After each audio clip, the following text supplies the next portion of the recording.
with the fucking, what are those things called in the back? Yeah, but you're, no matter how pimp your car is, you're still not a pimp if you're fucking a pocket pussy while you drive. Solid one. How old are you? I'm 30. Honestly, how does No, I'm the youngest child, so they kind of let me do whatever I wanted. Yeah. Yeah, they're just like, we can fuck up on this. What are your siblings? They're all business owners. And I'm fucking eating ramen, you know. They got beavers. But, I mean, you probably like ramen, right? But it's delicious. Wait, how long have you been in Canada? Like years. I was headed towards medical school. You could have been your physician, you guys. On the way to work, just fucking that. You would have invented a better pocket book. Yeah. I would have. I think, honestly, man, I think you did a good job getting material. I just think you took it too long. Punchlines. Okay. I don't even know Senator Bullock's accent. I like that. I thought that was good details.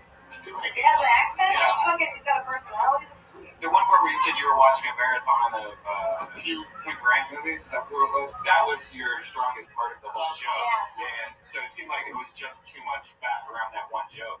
Oh, that's But I did like the setup where you said your friend was fucking his pocket pussy. Now I just like saying that. And then none of you, like, that's a funny point. Women have a pussy pocket. Yeah, like I put my phone in my pussy. Yeah, pussy. It's like a pocket book. So, I mean, I'm just having trouble wrapping my head around. You're telling me the truth, and I'm telling you to just tell me the truth. Like, No, it has to be amazing. No, absolutely. It was You decided to pull it out at nighttime. Pull out on a freeway traffic Yeah. we're talking about. There's Like traffic on hour the freeway, shots. bumper to bumper. You pull the thing out of the box. You pull the liquid packet of lubricant out. You open up the bag of lubricant. You put that on the pocket pussy, or do you get soy sauce instead of pocket? That wasn't my joke. That was you. I don't want to see you. So like you put it on the inside, and the thing is like I usually like when I have like shows, I actually bring the pocket pussy on stage. You have it with you. No, it's in my That's the bat. Is he though? And you're wearing skinny jeans, so I'm guessing this is one tiny pocket pussy that you're talking about. did earlier, like another story about how like it's a small pocket pussy. Like it's like a small pocket pussy. I'm Asian, but I ain't got a baby dick, dude. It would be funny though if you and a friend could both go together and it might just split it in half and they both have a half. You want to have a pocket pussy? We go have seats on a flashlight. Yeah, go have these on the That's funny. That's funny. Like you know what's funny, Alex. My brand impression. I've got a sense of humor, goddammit. I like him. He's charming. Maybe what are your other jokes about? There's some of those. Other weird sexual things you do? Yeah, His lips are supple. They are. I'm telling you, you're a really hot Asian guy. Well, he embraced this until just a few weeks ago. Really? Yeah, I just got embraced like a month ago. You should get some real pussy, my I heard that. Trying. When the friend gave you the pocket pussy, did you still have the bracelet? I did. See? Now he can move on. Now it's starting to Time to evolve. I love it. Well, Alex, Duan, I think we had fun up here. I had a blast. I think it's just so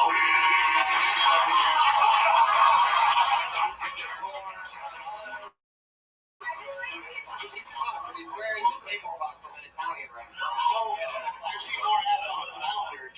Jesus. Hey, I've got my spots. Let me see, turn around, let me see your shitter. No.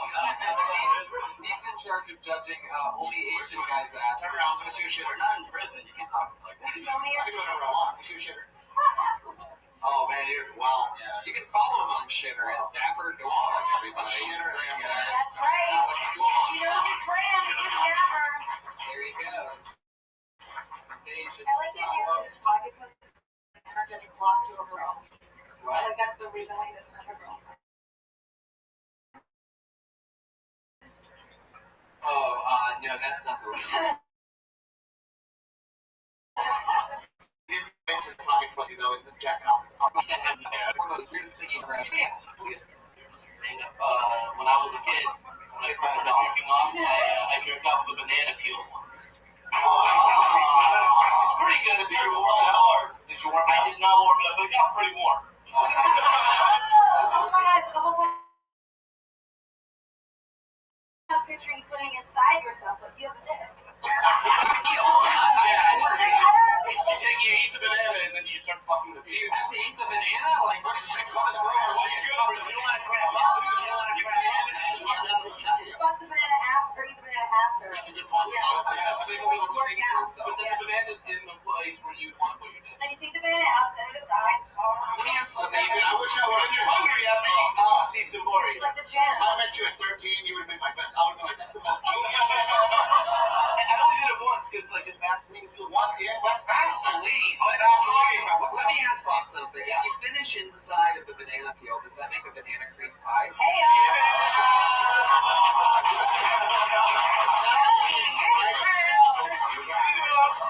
I just moved something else, guys. I just hired my class. I just moved another thing. You just said Vaseline, which is something I've talked about before. About that, it's not. It's thick. It's how are you masturbating with Vaseline? That's like a. Once you start getting worked up, it becomes liquid. He doesn't actually have Vaseline. He's Iranian, so he just produces it. It's what we have. It's Vaseline. It just comes out of the Are you talking about the Vaseline breaks down or you're talking about pre-cum mixes with it? No. All right. It's not too weird. No, stop. We're moving on.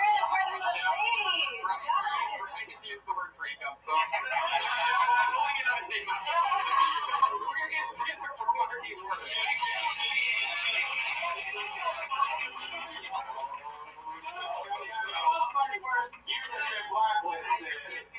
I won't do that. I love you. Can't do It'll it. be the first time I got. I can't do it, man. I love you so much. Please, I love you. Oh, that's not down. You get blacklisted. Marty, worse, you get blacklisted. Not meant to. Does anybody ever go to the register? Did you sign up that? Yeah, you can do it. I'll be right back. Yeah, by the way, let's just make note for future reference. If somebody gets blacklisted, we're not just going to let somebody go up because then that will fucking happen all the time. Right, We have to do all that shit all the I time. love you so much, man. Well, I Trying to beat the system. Nice. Uh-oh. Give it a second. So random. Maybe it's good for rusty hands.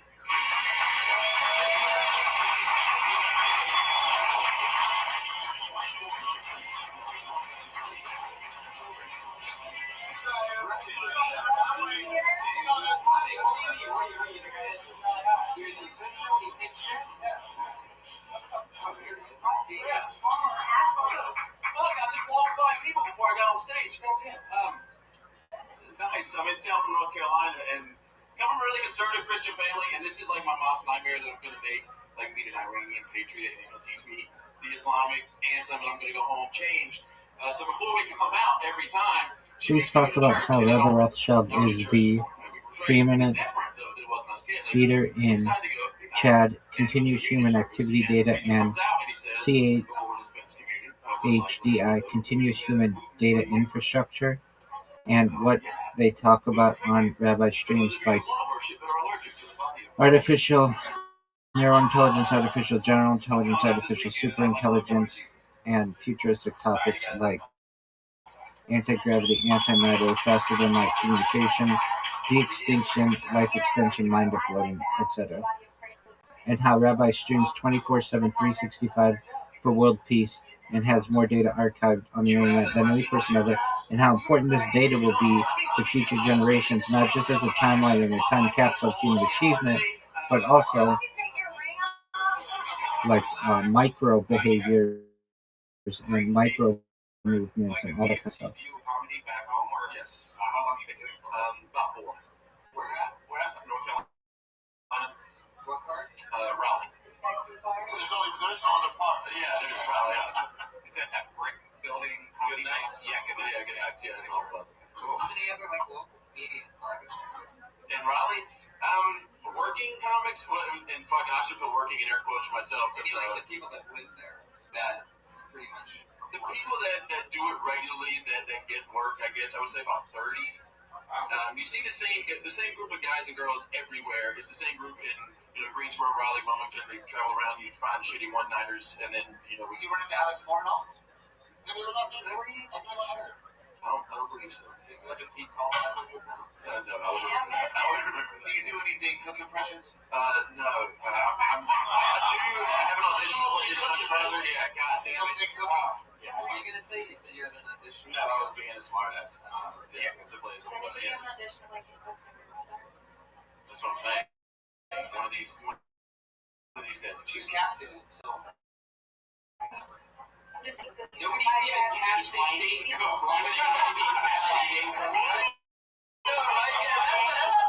Everybody started hating Dane Cook, then I started doing comedy. I was like, shit, I'm blacklisted before it So started. maybe if Dane Cook had a hot younger brother, they would start casting Dane Cook. You think he's better looking than Stephanie? You're out of control, right? Is he better looking than Stephanie? Yes. Yes? I didn't even have to say it. Yeah. She did. You say he's better looking than Dane Cook? Yeah. Yeah, Dane Cook, from what I heard, I mean, I don't know anything. See, now I don't even care that my set didn't go well. Hey, Scott, Leah. Please give a He doesn't have the hair for it. But Raleigh- biography of Rabbi Rothschild, hashtag viral rabbi, who has been streaming for more than 1,666 days, has more data archived on the internet than any person ever. Talk about micro behaviors, micro movements, the role of data in the future, how Rabbi is creating a timeline and a time capsule of human achievement, like a real-life Truman Show, that this data will be studied from an academic level in the future, that Rabbi talks about things like artificial narrow intelligence, artificial general intelligence, artificial superintelligence. You can give bullet points, say that Rabbi is live on more than 20 simultaneous YouTube streams, viewable to anyone at any given time, and is also available live in Discord 24/7 to be able to connect with individuals. That Rabbi does some in real life streaming and mostly desktop streams, and this data will be studied. Talk about some of the things they talk about, like futuristic topics like quantum computing, cryptocurrency, de-extinction, life extension technology, artificial narrow intelligence, artificial general intelligence, artificial superintelligence, mind uploading, transhumanism, mega projects, that I could totally come out here naked do such dumb shit. Look at the brain and do this. So you just came out here without your wife? No, she came with me. She flew back this morning, and then I'm gonna be in town for a few more days. She had to go back to work. What are you coming down for? Actually, I'm hoping to move out here, so I'll come out every few months or so, and then once I find a day job where I can sustain her mandatory minimum level of living, then we'll transition. What is she? She does sales support. Please talk about CHAD, continuous human activity data, and CHDI, continuous human data infrastructure. I make more money than she does by day, so if we took her salary out here, it's a typical sales Add job. this into the biography, I please. do government contracts, office products. Basically, I sell paper clips to the Army in North and South Carolina. Wow, you're that guy? Pretty much. That's boring. Yeah, absolutely. So, like, can you give us like a little example of what you would say to pitch us to buy your paperclip rather than the other paperclip? Like, can you give us just like 15 seconds of that? Oh, paperclip. You know, when it comes to sales, I don't really sell it. I'm like, you can get it. I just said it up as Stephanie. Yeah. So, this one. Honestly, you can get a paperclip anywhere you go. Everybody has them. They're all the same for the most part. The same price, same delivery. Everything works. It's just a matter of do you like me more than me. And then, if you're calling me. And so if you want to buy from me, great. We have it. They have it too. I mean, it's your call. If you need me, then just here's my card. That's it? That's your pitch? It's that simple. Well, why would they like you? All you're saying is you have access to this. Because the contracts are like, wait, no, these paper clips. What the fuck am I going to make it sound like, look, this one has riches. Seriously, you need this paperclip in your life if you ever want to get your marriage back on track. Do you sell any paper clips? Like, I mean, it's just a product. No, I mean, we have thousands of items. It's all this fine. Don't get mad at Tony, buddy. We're all Jesus, the last thing I need is to wake up with you standing over me with a stapler. Look at all that cookie. So in the sales business, all paper clips are created equal, but not all salesmen are created equal. Essentially. There it is. I think you might have a gig this weekend. Tell me something. Yeah, I can stay in town a few more days. I mean, I can. Rub the clip. Creates a Rusty Haynes, everybody. There you go. He's on Twitter, Rusty Haynes. He's totally Rusty Haynes. His name is really Rusty Haynes. Yeah, your parents knew something about you. This kid's gonna be a Rusty Haynes. I love it. Rusty. Police include that Rabbi has more data archived on themselves than any person ever, and that, according to The Economist magazine, data is Earth's #1 resource. It's almost like people That's my brother, Dusty Bottoms. Steve Bottoms. What's another good one? You're from Texas, Steve. You must know a few Rusties, huh? I know a couple Rusty. A real, Rusty Haynes, what? it's a real Southern name. Like Dan Cook would say. This is shitty. This is the part of the show where we, He's not. It wasn't she, he was good. I thought he did a good job. Like, that's my husband. You're so Patriot, how you doing over there? How's your legs? Are you tired? Good. Sepsis? Yeah. That's this. When they check your walks. Later. When we're alone. Good job, Josh. By the way, if you heard that sound, that's Josh jumping into a grocery bag. Josh, come out here. Where'd you go?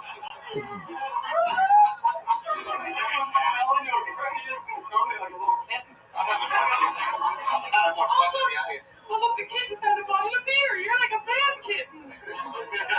Joshy, how you doing? What's your favorite part about here? Step up to the Patriots mic for a second. What's your favorite part so far about tonight's episode?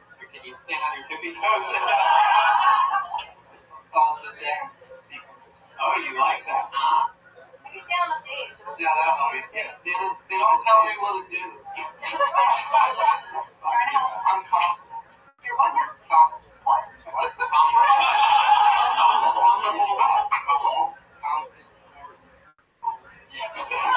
I try to bring it down until Your shoes are good. Can we get a look at those shoes? You know what, Josh? You think these are wedge sneakers by night? Yeah, for all you podcast listeners, the shoes are purple. What would you call that, Josh? How would you describe them? they're blue Bowling shoes. and they're Pharrell. What do they call Pharrell? And you guys are two Pharrell owned them. What are Pharrell? When you buy Pharrell shoes, is that how you got your fat hair? The T-form. Those are age codes. Right. Sometimes that's how you gotta write the diamonds, people. You gotta throw them out there. Sometimes nothing. Stop trying to clarify it. Let's get this. Josh, wait, come back and say it again, Scoop. If you're gonna say that shit, You're trying to kill some time. And we should probably just. We can show. I think they'll. We do whatever we want. Tony does whatever he wants, guys. Yeah, what the fuck are you Josh doing? is the producer. Are you making a YouTube comment in the middle of this episode right now? Like, what the fuck? And also, I just realized I left my Oreos on the table. Those You're are mine. disgusting. Josh Martin, get back to your fucking Oreos. This is the part of the show we have two regulars and two regulars only since the show started. Every single week they do a brand new minute each week. Dude, I'm excited because I was here several months ago, and you told me that they've gotten a lot better. Yeah, And they were already good. Yeah. Honestly, they were already good when I saw them. So I'm really looking it's forward. always fun to see them add a new minute or at least try it out. It's always fun because they take chances and they have a place to do that here every single week on Tony. Going first this week, you know her because her very first time on stage was on this show. After that, she dropped out of the University of Florida and decided to keep doing stand-up comedy. It's now been a year and a half. Every single week, a new minute. This week's new minute, right now. Kimberly Condon, everybody.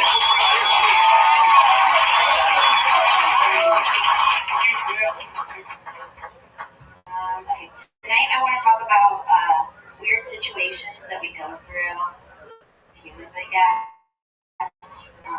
Like that awkward moment where you're sitting at a light pretending you don't notice the starving homeless man walking by your car. It's always so weird because it's such a weird, raw moment in humanity because this man's starving and hungry and asking for your help, and I'm in the car like, oh my god, I love this fucking song. Nobody cares about this. There's lots of them. It's true. I mean, you know, some of us care. There's just so many. They're like Armenians. They're everywhere. I felt bad up until I saw this sign. It said homeless vet. I was like, oh, of course you're homeless. You're spending all your spare money on animals.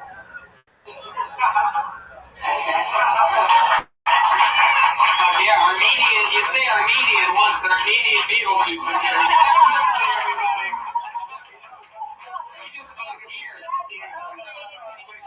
I watched him just materialize in the back of a taxi cab on Sunset. Sam Tripoli, how you doing, bud? I heard some Armenian jokes. Fuck yeah. Kim, that was another fun 2 minutes. Thank you. One thing that I noticed, since like, you know, trying to figure out how to make things maybe a little bit smoother, is the word weird is a weird word. It's a hacky word. It doesn't really, it's not even hacky, it just doesn't give It is your like real, basic, it doesn't give you real feelings on it, you know what I mean? So people use weird because they don't have other. I have to Right, like if you think of the next best adjective, however it makes you be feel. up earlier than normal for this podcast period. That's true. Hopefully it's not a scam period. Even though they're just like look weak and frail, they look like at any moment they're just gonna freak out and shit on their car. I gotta say, man, you look like a professional comic. You took the mic stand, you moved it, you were confident. The only thing I didn't like is the vet joke. You're way smarter than that. You know what I mean? Why, did somebody say that to you already? Yeah, we talked about it. Yeah. See, well, you know that. I mean, you know, and for me, the way you speak, the things that you say are very intelligent. So when you say that, it's like that's not in your character. To not know. Thank you. One more note is they're going to compare the homeless people at intersections to Armenians. I would say that you could, instead of saying, you know, there's a lot of them out here, they're like Armenians, you could say, there's a lot of them out here, there's a lot of them out here, and they're not, it's not like that anywhere else. Like, when you move from anywhere else to Mexican, and you move to LA, all of a sudden you find out what Armenians are, pretty much. Yeah, I would say that before the other one. She said after. I like it better with What? She said the whole thing about if you come to your car, Right. the So song, yeah, I and then totally she see said what you're saying. the Armenian thing, I think it would be better if that was part of They're everywhere. Right. They're everywhere. I would say Mexican. Or whatever. You know what I mean? Because Mexican translates people. Right. I know Mexican. I could take the Mexican to travel with me and use Armenian local. That's exactly what you did. Sam just flew away on his carpet. I didn't think he was smelling because you could still smell the overwhelming cologne. 4 different times. He uses the man shield that Armenians like to put on themselves because God forbid we smell how bad you smell. Hey, how do Iranians feel about Armenians? You guys must just hate each other, right? You stink. No, you stink. No, seriously, you smell bad. No, you. I think there is a lot of like hatred between like Afghans and Iranians and Armenians. I had a lot of friends with everything. You know, I try to keep it peace, but yeah, everybody wants to be like the one Middle Eastern group that's okay against the other ones. I mean, Mexicans are the same way too, though, right? Like, Mexicans are a lot of Albans and El Salvadorians. I'll throw me the next guy. We're not out blowing shit up, okay? We're smarter about it. Juarez? Juarez, Mexico? Have you seen this? I also feel like Oh, we really getting in a real argument? Did you really take that personal? We're comedians. You okay? always gonna work. I gotta tell you about it. Hold on a second. I don't think you have to worry. I don't think your grandfather in Iran is listening to this podcast right now. Oh, okay. Well, 72 virgins. I didn't know that your grandfather was Michael Perkinson from earlier because he's dead too after killing himself. It's the ghost of Michael Perkinson. I get that that joke behind you. Are you doing road gigs at all? Yeah, I've done some stuff. I've gone to a few places. How many solid minutes you have to take out? I think I can confidently do 15 and 20. Yeah, Sure. I get to take you on the road. That'd be great. that'd be great. Steve was one of the first people to take me on the road, and I learned a lot of the ways of the road that helped me get more road work with other people and not be annoying on the road and stuff like that. You know, Got put in jail. yeah. Then you got put in jail? Yeah, what he did. While Tony was on the road with you. Oh yeah, that's right. Yeah, he took a fall at a Whataburger for being mad at her because the sheriff of the Whataburger in Texas thought me and Matt were gay. He's famous.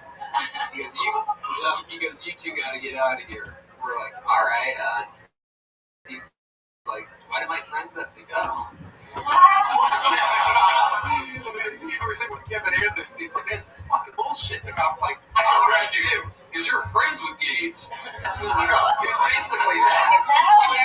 Oh, I mean, it was insane. This, I go, you can't arrest me. You ever heard of the Bill of Rights? Yeah. It turned into this whole fucking thing. It was can't arrest you.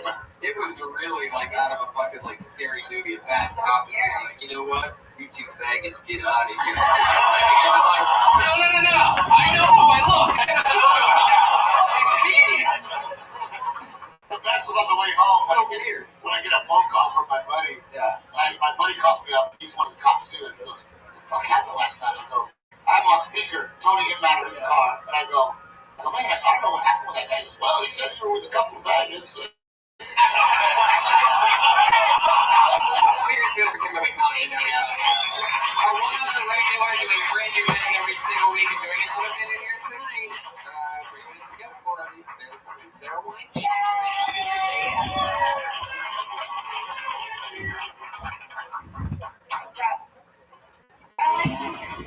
I like to judge people based on what they've labeled their stuff. For example, if you're calling a vase a vase, you're financially well off. I just look for bottles, empty bottles, put my flower too. If you're wealthy and you need something to put your clothes in, you're looking for an armoire. I'm looking for a hutch.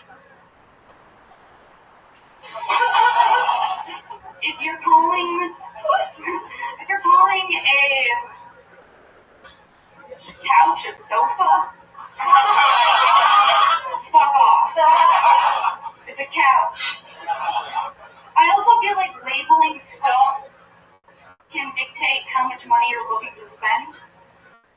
If you're trying to buy a sofa, you're financially well off. You're making a fucking investment. Okay.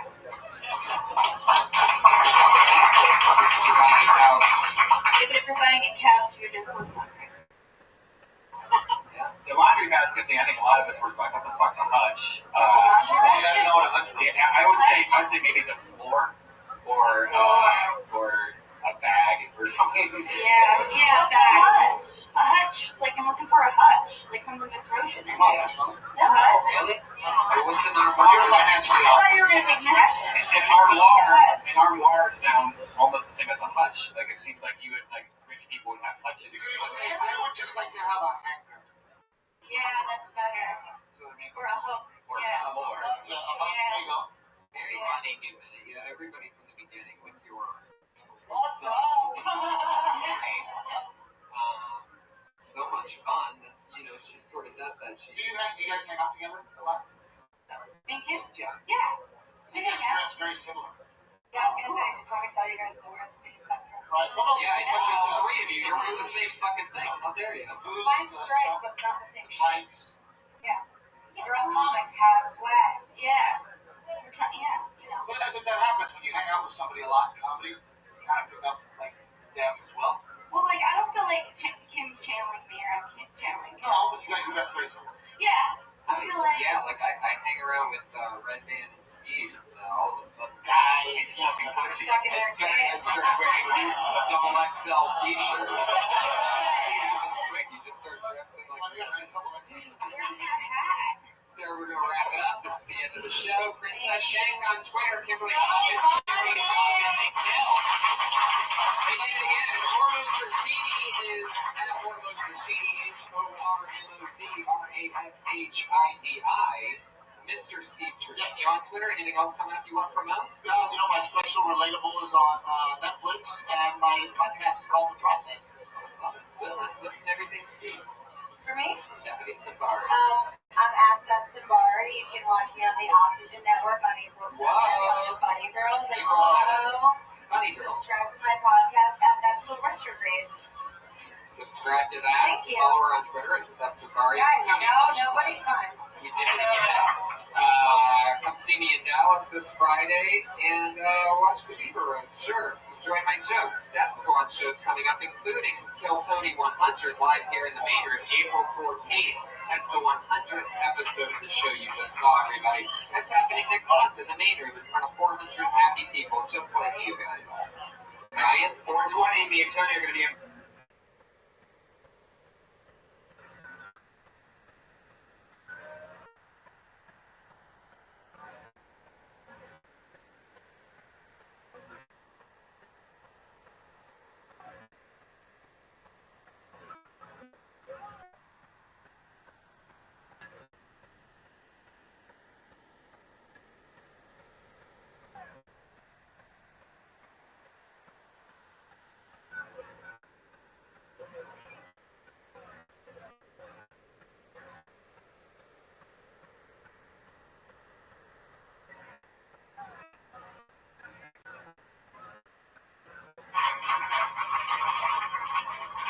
Yeah!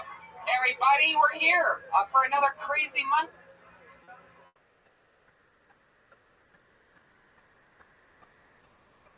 I have the one broken chair in the room. That's great, Josh. Put your hands together for Josh Martin, everybody. The man responsible for everything that you see here.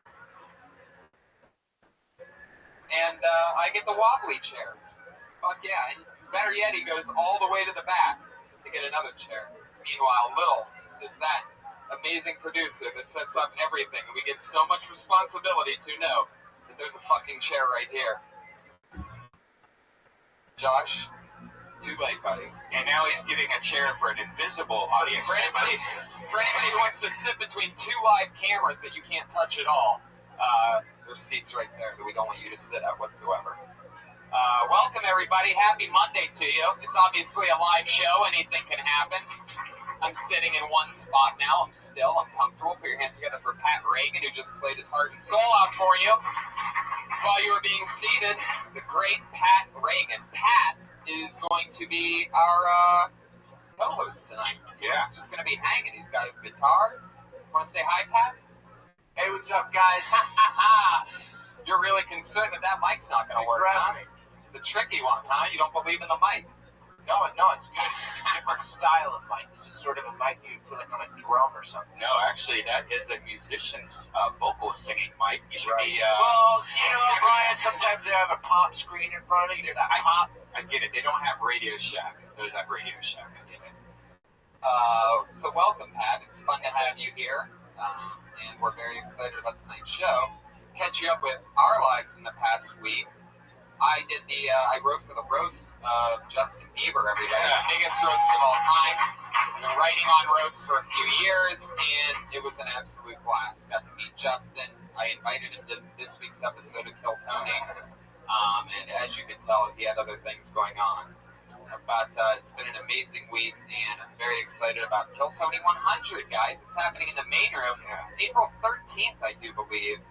That's going to be insane. Episode 100 of the show that you're at right now is in the main room. Tickets are going fast, so for those of you watching, and hello to the people watching via Ustream right now, the Comedy Store's only streaming show. You're at it right now, everybody. A building that was built in 1932 has live streaming capability now, so that's some interesting shit. The internet might, well, no, it's not going to be affected whatsoever by what happens here today. And we're also doing Vancouver, guys. Yeah, 420 Vancouver. Tickets are going on sale this week. Hopefully, it's going to be a lot of. We were there last year. It sold out last year when we did a 420 show. Same place, same theater, and we're going to sell it out again. So get tickets for that immediately because that's how we roll. Yeah, and it falls on a Monday. We should probably try to figure out a way to do a baby Kill Tony there, maybe before the show. Figure out something. So there won't be a show here on 420. Yeah. let's get this puppy started. You guys ready to meet tonight's guests? Oh, yeah, you are. I always have two of my funniest friends come on to talk comedy with a bunch of comedians, and anything can happen. This week, two of my favorites. They've both been on the show before. Two of my favorite comedians who I work with all the time. Two of my favorites to watch. Two of every comedian's favorites to watch. Put your hands together for them. It's Steve Simone and Rick Ingram, everybody. It's going to be a good one tonight. I know when I book this thing perfectly. That's what it's come to, is now I'm like a fucking chemist, and I know that if I get the right two people up here together, this is what we would call good cop and bad cop, I do believe. Steve, notoriously one of the nicest, most smiley, happy family figures, and Rick is, Hold up, that's not my reputation. the dark lord of everything evil. So it's going to be fun watching you two bump elbows tonight. Welcome back, guys. Thanks, man. What'd you think of Pat Reagan's performance earlier? I love it. How about you, Rick? I don't think guitars and comedy should go together. Oh, you know, and that is something a lot of people think. A lot of people believe that. I mean, if we got them like a maybe You can talk to guitar me. comedy duo. You can talk directly to me, Rick, if you're talking to me. Well, we were actually talking about you, not to you. Just for the record. I have a reputation to uphold, sir. Yes, right out of the gate with that. Yeah. Pat, how you doing? Are you falling asleep on that mic? What's going on over there? I'm good. I woke up at 4 p.m. today. I had some cupcakes. Yes. Oh, this motherfucker. Right. You want to tell the crowd? I have type 1 diabetes, motherfucker. So you don't look like it. The only thing he hates more than comedians with guitars is comedians with guitars with cupcakes. Yeah. Which, by the way, sounds like the worst That'd be spin-off of Seinfeld's Probably. show ever. the best podcast of all time. Comedians with guitars. with guitars. And Everybody in Silver Lake would watch that. yeah. I'm so excited about tonight's show. Over 30 comedians signed up for the chance to do 1 minute in front of us. Pat, do you have any questions for our guests? Is there anything that you've always wondered about these two, by the way? Normally the co-host always asks one question. Yeah. Uh-huh. Rick, how does having a name last you? Well, probably in the best way. I mean, I wake up every day knowing that other people are shit, and you know, and from there it's pretty much spend all day going, nailed it again. You know? It was exactly as expected. So yeah, it's a good thing. How about for Steve? Do you have a question for Steve? Yeah, I got a question. Steve, if you could have any other first name, what would it be? Larry. Wow! I love that name. You do? You had that so ready. Yeah, Is that a Three's Company reference? Like Yeah. a Creepy Larry? Dude, there's never been a Larry that wasn't up for laughs. That was so quick. What about Larry from U2? I don't even know there was a Larry. I think there's a Larry. There's Bono, Edge, Larry. Larry's one of those names, it seems like no matter what you do, you don't have your shit together. Your name's Larry, like, You're always Larry. I'm sorry. Larry lost his keys again. Exactly. It's a great name. Well, let's jump into it. Like I said, over 30 comedians signed up for the chance to do 1 minute of uninterrupted stage time. And then we talk to them afterwards. Comedians, you know your minute's up when you hear the sound of the kitty. Aww. It's adorable. That means wrap it up then, or else you're going to bring out the angry West Hollywood bear.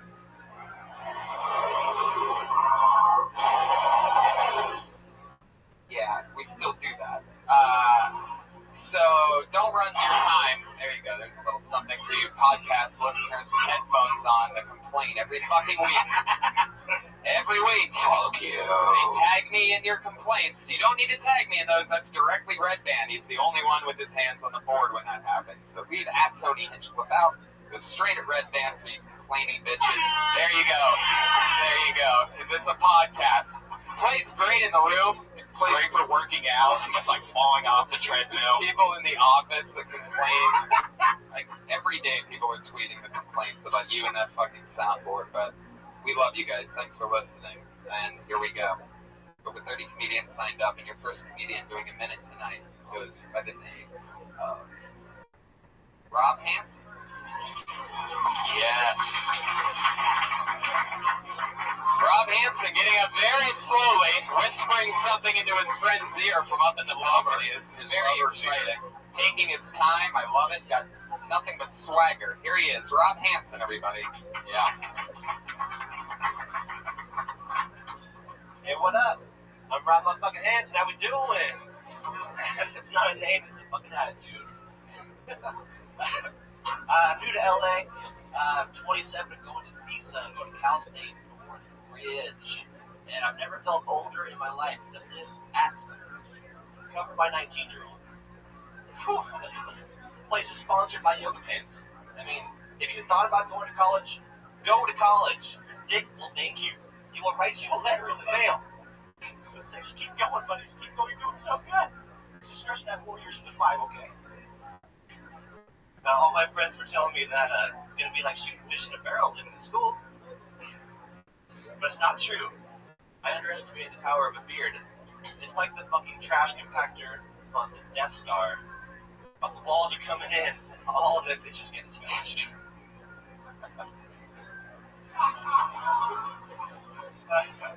There you go, straight to the bear on that one at 1 minute and 4 seconds. Rob. Fuck yeah, so are you saying that you are getting pussy or you're not getting pussy? I don't even understand what you're saying. Very confusing. You can still fuck the smash pussy, it's okay. It's okay. Still don't know. Yeah, I mean, Bad joke. I have a girl. there you just got bonus points on that. Congratulations. That's never happened on the show, that sound. So, I mean, you did something special. I don't know what He offered to buy me a drink earlier, so. Was this your? How long have you been doing comedy for? Like 6 months or so. I've done like 2 plays. Get right into that microphone. That's number one. I had turned you up to 11. Yeah, he's up to 11. Damn, man, thank you. See how much. Oh, you have a soft voice, huh? So scared right now. You're not that funny. Wait, what was that? You're gonna make that noise? You're gonna make that noise sitting next to me? He was asking me earlier. We're just getting warmed up, Steve. Come He sees on. the effort. Yeah, I love your style, Rob. My favorite part of that entire thing is when you said, hey, if any of you are thinking about going to college, you should go. You realize that most of the people that you'll always be performing in front of at a stand-up comedy club either have gone to college or at least have already committed to their decision of not going to college. Yeah. Are you planning on doing a lot of high schools or something? Like where a joke where, that... Motivational speaking, for sure, that sounds good. Go to college for the pussy. But I have a girlfriend, she goes to UCSB, and what did she think about you comparing your beard to a trash compactor on the Death Star? By the way, Death Star references in general, such a good way to get pussy. Right. Totally. Just really let the girl know you have no idea what you're doing with Right. the vagina. almost automatic. Specific Star Wars scene. Well, that one keeps going on. It's like I talk about C-3PO ain't gonna save you, and even the Dryer pussies by the second. Do you do any comparison to that, like, one kid with all the tentacles that comes out at all? I do the comparison with the snake thing with the little eyeball that pops up. Yes, It's like yes. even he's getting pussy. Right. Yeah. All right, I can feel the people turning off their iPods right now. Rob, where are you from? From the Central Coast, from San Luis Obispo. Oh, I've been there before. Yeah. How long have you lived in LA? Like 6 months, something like that. And I've been going to CSUN since August, so I can't do math. 7 months. What do you want to graduate with? What do you want to do? Doing television, trying to do TV producing. Perfect. Yeah. This town is in need. Yeah.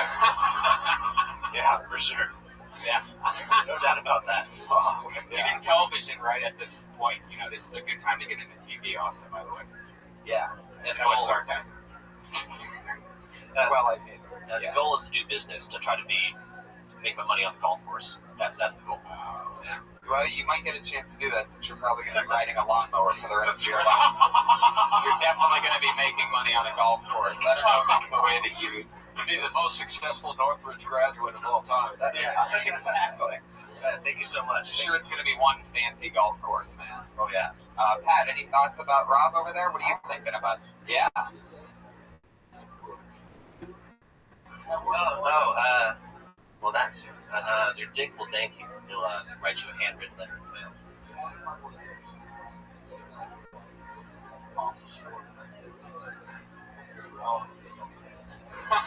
That's really Actually, it is nice. Well, like you said, the pub is covered by girls. I like it. Almost seemed at a couple points like you had a pre-planned. This is where the laughter's going to be, Right.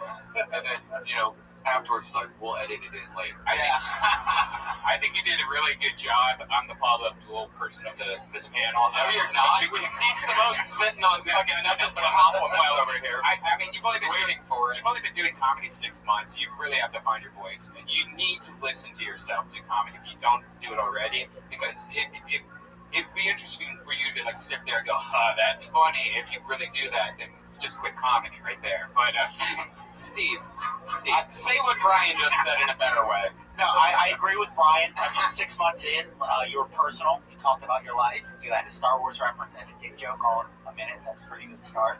My only advice, right? Dick joke, personal, Star Wars in under a minute. And I think right now, like, your focus is just learning on how to get laughs. But I would recommend just being more you. Like, if you're doing a whole joke about banging college chicks and then the first thing you tell us is that you have a girlfriend, talk about your girlfriend and what she thinks of you in college, surrounded by those girls, or what you really think. Just get more honest, I guess is what I'm saying.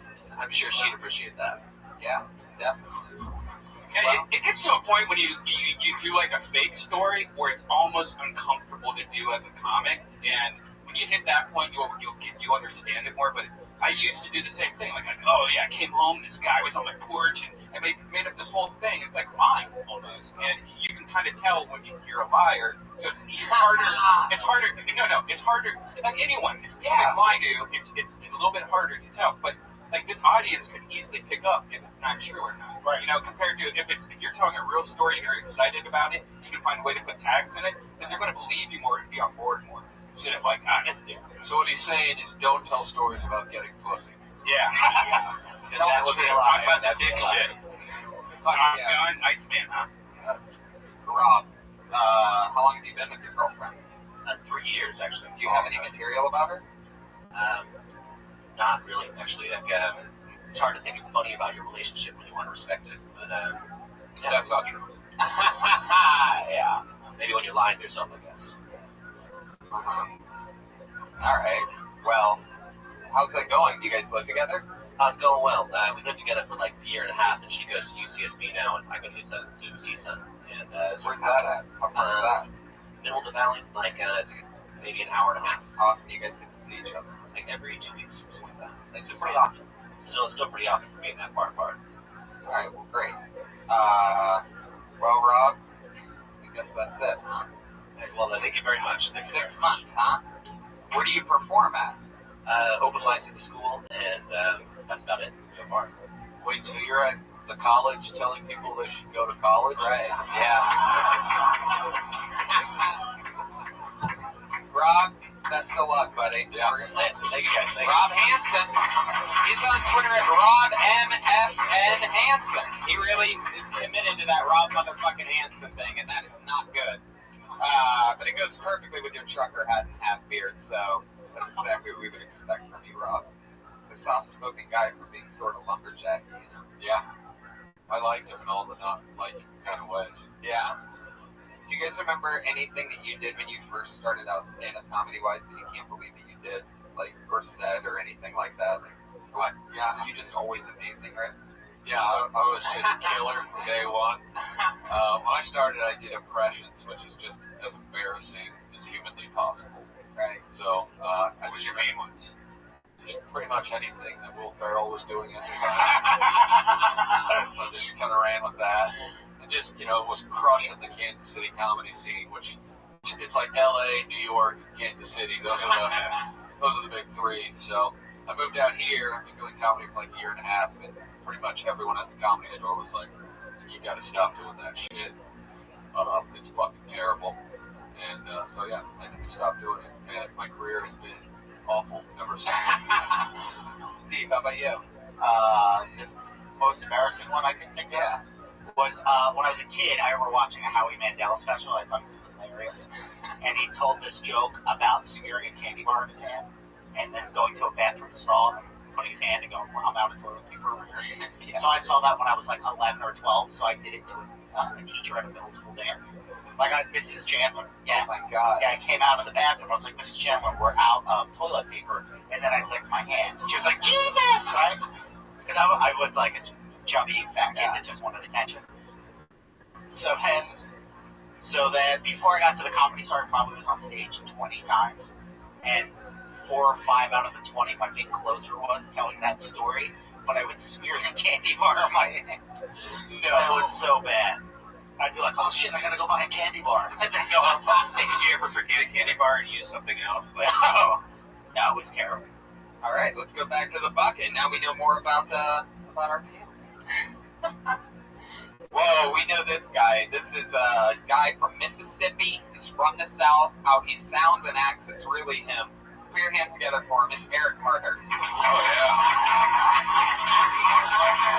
We've seen him grow over the past year. This guy's he's a free bird. Michael P.S. Mondays. But being a Southern man that knows how to live off the land, I get a laugh when I'm in these coffee shops out here and I hear these hipsters talk about a good camping, a good camping, we're going out in the canyons. Bull fucking shit, you ain't bulling me. The closest these little peckerheads came to camping was overdosing at Coachella.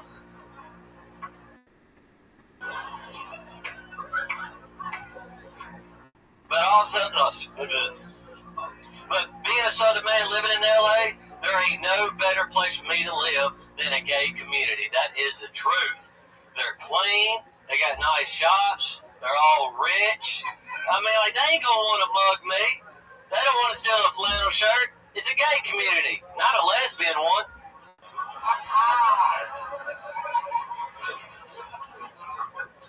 But, you know, there's pros and cons. Some of the cons is there's certain things I can't say in a Southern accent out here.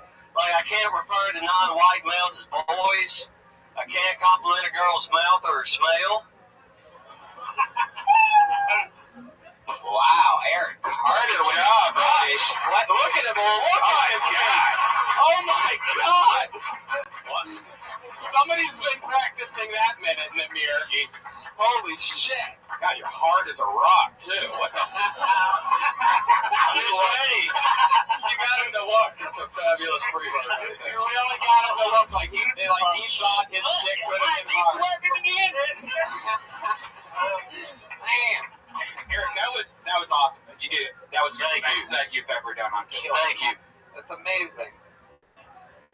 Can you Oh, talk? yes. Yeah, I can talk in a microphone. Hell yeah. It's just been a minute since I've been on here. And Please talk for the rest of this in that voice you were doing earlier. which one? The guys in the hill voice. Yeah, the rest of that. Don't No, I can't do that. You're the only person on this entire show with a funny voice, and of course Brian tells you to sound like everybody else. That's amazing. I mean, yeah. No, stick with that white trash Billy Goat fucking thing you got going on, please, because it's gold for podcasting. Rick, what do you think about this specimen? Well, I know the gentleman, so that makes me enjoy it a little bit more. But as dumb as he sounds, one of the smarter people you'll meet. Like, he's the only guy from Mississippi who can read, as far as I can tell. He knows history. It's always crazy. But what I do like, you have pro wrestler attitude when you're telling comedy. Yeah. Like, you were literally picking out what dude in the audience you were going to kick the fuck out of. It was like a promo. It was a promo. Yeah. Very intense. I enjoy it. Thank you. I don't remember why I haven't watched wrestling. One of my earlier memories. Wrestling. So good. I was about 4 years old. Holy I remember my brothers and my cousins watching wrestling. I just remember the Warrior shaking the rope. Sure. And that's one of my first memories. And then from there on, we got SummerSlam on VHS. And God, that's beautiful. He means right now. Favorite memories. Wrestling memories. Now, when you say memories at wrestling, you got to know you're doing that, right? Like, doing what? I mean, you're overdoing What it. are you saying that I'll do it? Look at you. I ain't never doing shit. This is how I talk. So you go on the Let's turn it up a little bit.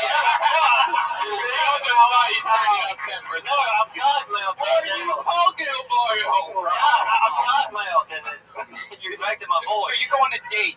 you don't turn it down a little. You just go full on like, hey, welcome. We're going to go to the Applebee's. Like,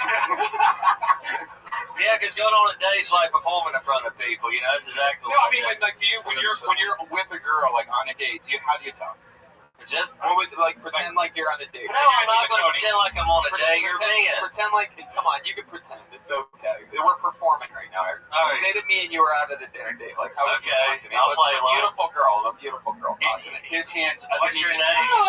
Oh, thank you so much. What's your name? Tanya, and I'm so glad that you brought me to Applebee's. It's okay.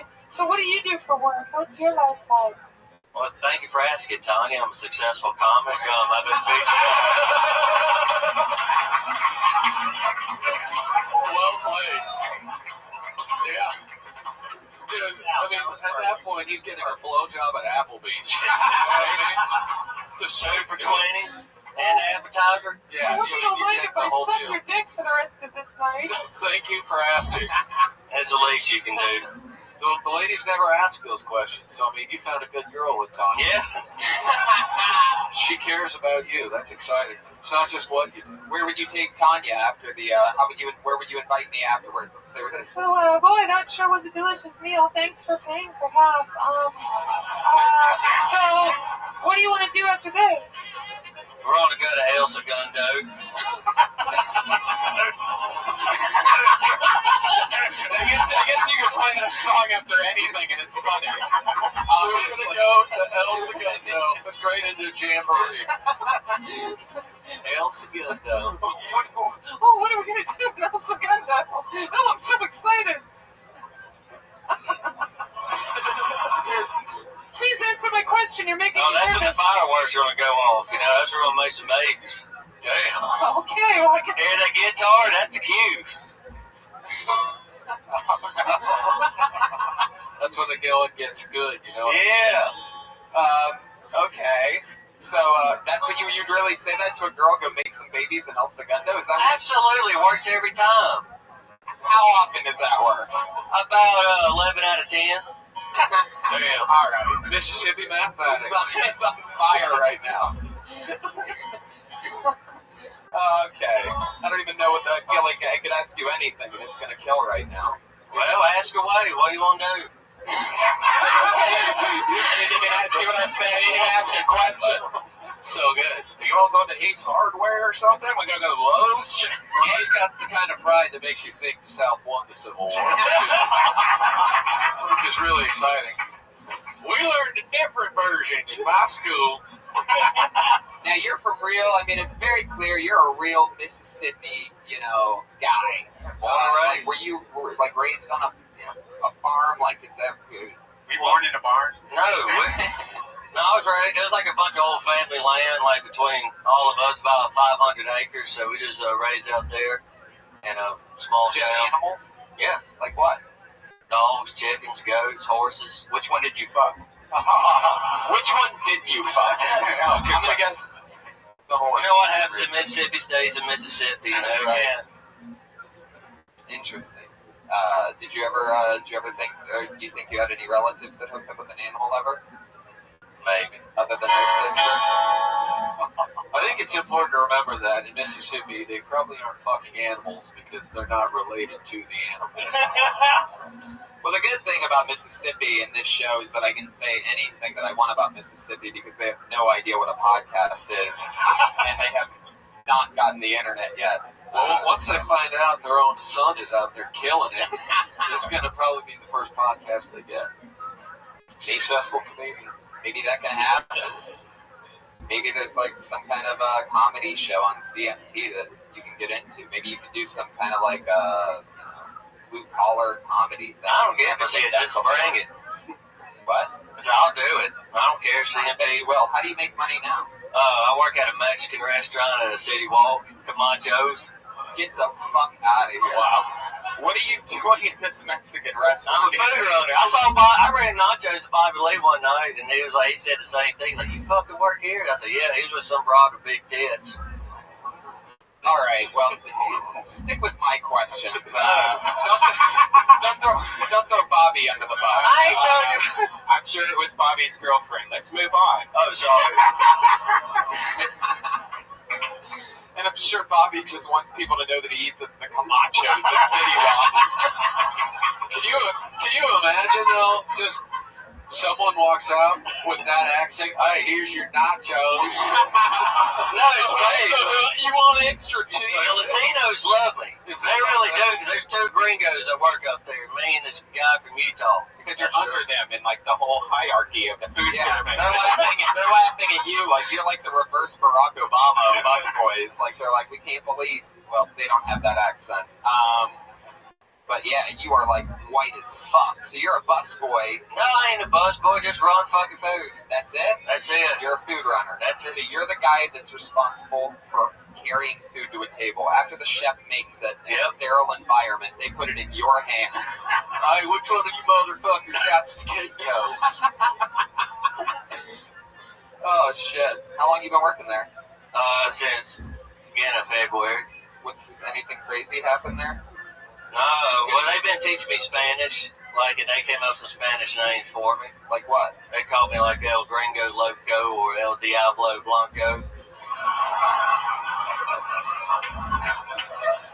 Anything else for Eric Carter, guys? Anything you want to say to this guy? I mean, that's the greatest luchador name I've ever heard. El Diablo Blanco. See, senor. Hey, Eric, do you want to do the Death Squad show Friday at the Ice House? Hell yeah! There you Wow, look at that. One of the lucky ones. He actually got a gig out of this. You killed it, dude. Great job. Eric Carter, everybody. Yeah. He's on Twitter at Call Me EC. Holy shit. You killed it. Other comedians, please hold all fist bumps and handshakes until forever. There you go. Pat, what do you think about Eric Carter? I mean, he is a real something else. I was looking at his pants and his shoes, and it looked like he woke up like a cracking dawn. That was my observation. Yeah, it does seem that way. He's a real, It was a real working brother. yeah. It's That's interesting. machos. Machos. You know, it makes me really want to go there just to see. I mean, I know. like get stoned one afternoon and just sit there and be like, look at this. You know, I remember seeing a comic. People probably don't know who he is anymore, but I went to Chipotle one time and Skeezy was fucking chopping get the fuck steak out of here. Oh my and it was just god. like 8 Mexican dudes and Skeezy, and you could tell they were definitely. Explain to who Skeezy is. Skeezy is a white dude from East St. Louis who, you know, he's as black as someone can be personality-wise, and he raps like Bone Thugs and Harmony, but he is white as fuck. Yeah. It's very uncomfortable. A funny thing about him is like he's extremely you know, I feel like all comedians are bipolar to a certain like semi-controlled way. But Easy is hilarious to everybody that knows him because he's a guy that will literally go from, we're gonna do this, man, we're gonna fucking make it. We're gonna be on everything until, you know, forever. We're gonna be huge stars. And then 10 seconds later, like, he'll go to the restroom and come back and he'll just be, I'm telling you, like, I can't believe it. Like, it's really hilarious. He'll just be, you see the toughest fucking rapper, thug friend, just crying more than anybody else back and forth. Did he punch you one time? Yeah, he punched me in the face. Really? Yeah. Only time I was punched in the face here. What, like, did it hurt? No. But he did get me with an interesting like upper headbutt. But it didn't hurt here. He got me right under the chin, but when my teeth clanked, I had a dental implant at the time. Like I chipped my tooth on a scooter when I was a kid, and the next day that fell out. Which is a real problem. Yeah, when I was a little kid one time, this is how white trash I was. I could have turned out like Eric Carter, fun fact. Like, I could have. Funny. Had my mom given the fuck up, I totally could have been Eric Carter. Did you just make that noise again, Steve? Let them make it. I can't have you making it right next to me. Steve, just, yeah. Before we started, he was like, so what's the deal? They do comedy and then we just give them advice? I'm like, yes. Yes, that's what we do. Steve, are you ticklish? Get out of here. He's laughing. Get out of here. Guys, one more time for Eric Carter, everybody. Let's move along to our next person. This is so fun. All right. Put your hands together for Rodney Peterson. Oh yeah. Yes. Yes. Yes. Microphone is how.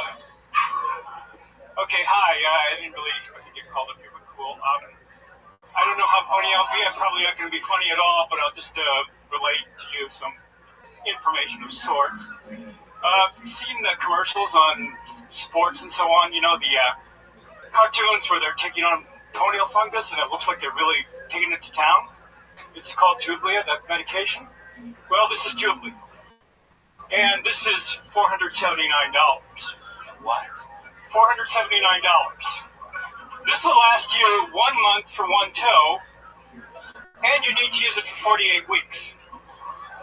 So basically, it's like $6 grand a toe, times the number of toes, and as an added bonus, you have a 22% chance it'll actually work. So, He's killing himself. He's like, am I killing? it will work somewhat half the time, according to their own research. So, it's just Wow! Rabbi Peterson, everybody! Wow. Unbelievable. This guy's, first of all, probably the best prop comic I've ever seen. And I'll also tell you, by far, out of all the mad scientists I've ever seen in comedy, he's number one. Out of everyone who ever played a Nazi in an Indiana Jones movie, this guy. Definitely though, your face melted when they opened that thing, didn't it? You got him. Actually, yeah, I've always had difficulty with talking to people, personal, and How long you been on stand-up? I haven't done stand-up at all, really. This is your first Long time? time ago I used to do it. His first time, wait, what? Long time ago I used to do it. How long ago? Oh God, the 80s, 90s. How long did you do it for? Not very long. How long? Wasn't successful. I couldn't talk to people. How long? How many times do you think? A dozen. Wow. So this is your first pretty much time your since the 80s. Basically, it's the first time I've been on a microphone since I've been on the radio. Yeah. Wow. So, You're on the radio? yeah, I've been top 40 in several markets. All right, what do you do? Are you on the mic? Yeah. Can you bring up a song? Give us a bumper. Play a song, sure. How about we play the song? Well, we were just playing Elvis Costello, Radio. So why don't we do that? You want to give us a little intro and we'll roll into it? How do you want to do this? What's your DJ name? DJ Rodney Peterson? You know, or whatever, yeah. I mean, it depends on the station. Depends on the format. Top 40 or... Can you say, you know, live from El Tony, Bobbity Bob? Sure. All right, but how about this? We're going back from a commercial. All right. Live from the Comedy Store on the Sunset Strip, it's the Kill Tony Show. And we'll kick things off with Elvis Costello and Radio. And we'll have a bunch of comics for you and all kinds of cool shit.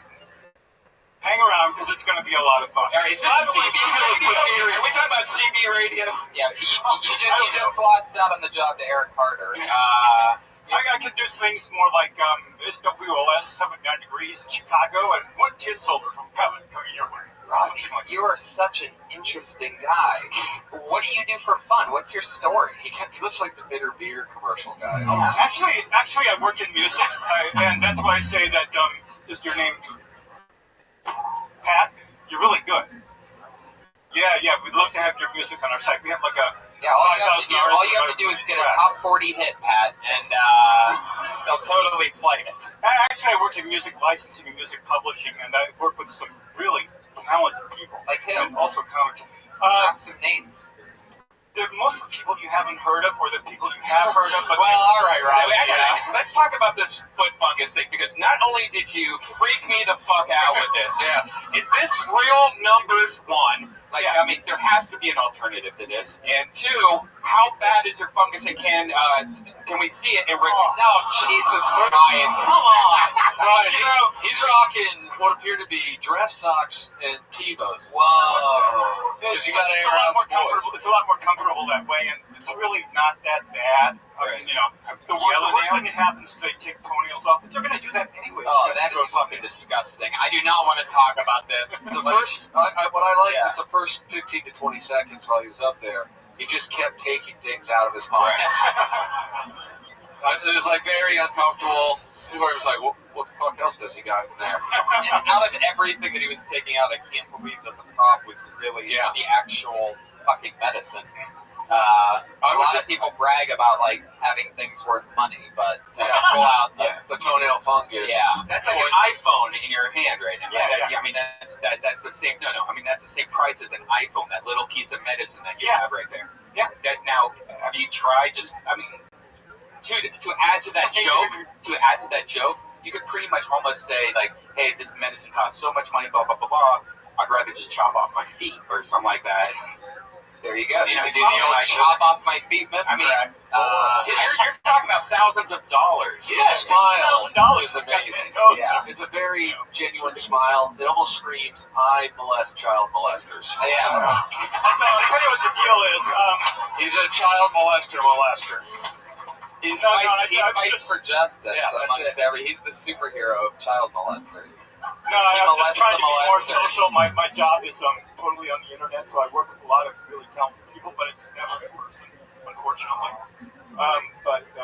Wait, let's stick with this molester thing for a little bit longer. I don't know where you're taking us, but like, do you have like a big truck that has like a ramp to where you get the whole molester van and you have it drive up in your truck and it just closes? Yeah. And you walk in the back and you say, that sounds pretty old school from the sound of it. Right. For someone that works in the radio, I've never seen somebody talking to the side of a microphone like that. It's been a long time. You're like, I'm going to make it sound like I'm on the other side of the room. I'm in the back room. Oh, here we go. Okay, cool. Yeah. It's one of those things where it's like very important. Radio 101. Well, Rodney, what else? What are your goals? What do you hope to do? Is this like? Did you just try this? What made you? I'm really more interested in behind the scenes. I don't think I'm funny. I think I have terrible social issues. I wanted to get a chance to hopefully meet more people, talk to people, hand out business cards, things of that nature. So, politics. You got to do the first part. And I think we should really tell the internet, if you guys know anything about this medicine that he's using, like, if you have a healthy alternative that will be better, you can't spend your money on that shit, man. Like, seriously, like, have you tried gasoline? Have you tried everything possible? Rodney, don't take this the wrong way. Just dip them in bleach. Cheese grater. Rodney, have you tried maybe taking some of the moisture from your lips? Putting them on your toenails? They're really good idea. Opposite effect. There's almost an abundance of lip moisture. Seriously, Vagisil probably would work also. Probably would. Better than this stuff, I imagine. He's the only guy I know whose chin reaches the same level as the nose in terms of extension from face. Rodney, you're the nicest guy at the comedy store. You're nicer than Steve. Yeah. You guys want to have a nice off? Can you guys have a nice battle? Let's do this. Come on, Steve. Say something nice to him, and then you say something nice back until one of you runs out. Come on, say something nice. I thought you did great. You accomplished your goals. We did. It was a win. Hey, you look great, considering the turtleneck and everything. Damn. Oh, no.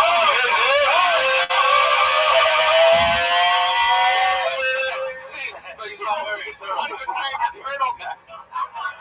Whatever it is. You didn't try to cover it up for her. I was trying to win it. Maybe don't think I have a turtleneck. Just lean down. The poor guy doesn't know the difference between a V-neck and a turtle. Just let him get the win. We don't know what kind of turtles he's seen. That's all I'm saying. He had a stock turtleneck joke that he wanted to do so bad that he hit it on somebody that didn't have a turtleneck. That was amazing, Rodney. Sell your stock on that one, guys. Hey, man, I think it's super cool that you have social anxiety or whatever and that you signed up for the show. And it was a ballsy move. And I'll tell you this, whether it was on accident or on purpose, you did a hell of a job up here tonight. I think you did amazing. Thank you. Rodney Peterson, everybody. Yeah. There he goes.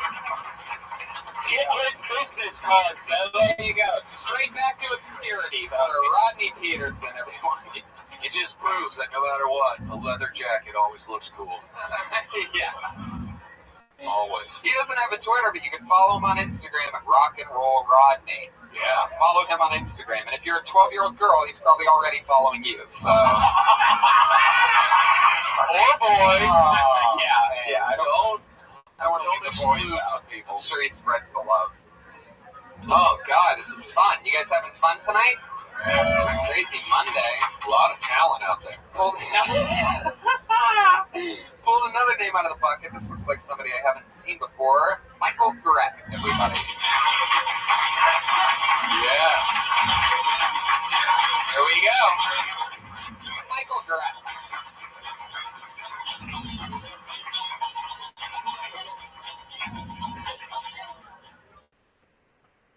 How you guys doing? So for me, I feel like I need to put myself in a position of power to really connect with women, and I would take advantage of it. So if I was a college professor, what I would do is, you know, you don't want my students, but you don't want the really smart ones. You don't want the really stupid ones. You want one that's kind of like middle ground, like she's borderline, she's almost failing. I pull her aside and say, you know, I looked at you in this class, and I'm happy your grades are just, you know, you're almost gonna fail in this class. I want to give you something. I want you to get something in this class. It looks like you're gonna get a D. The thing is, Kevin, you're gonna like this D. This is the best D ever to get in college. You know, you start to unbutton my pants and like, what do you think about that D? What do you think? That's what I would do. I'm not a college professor.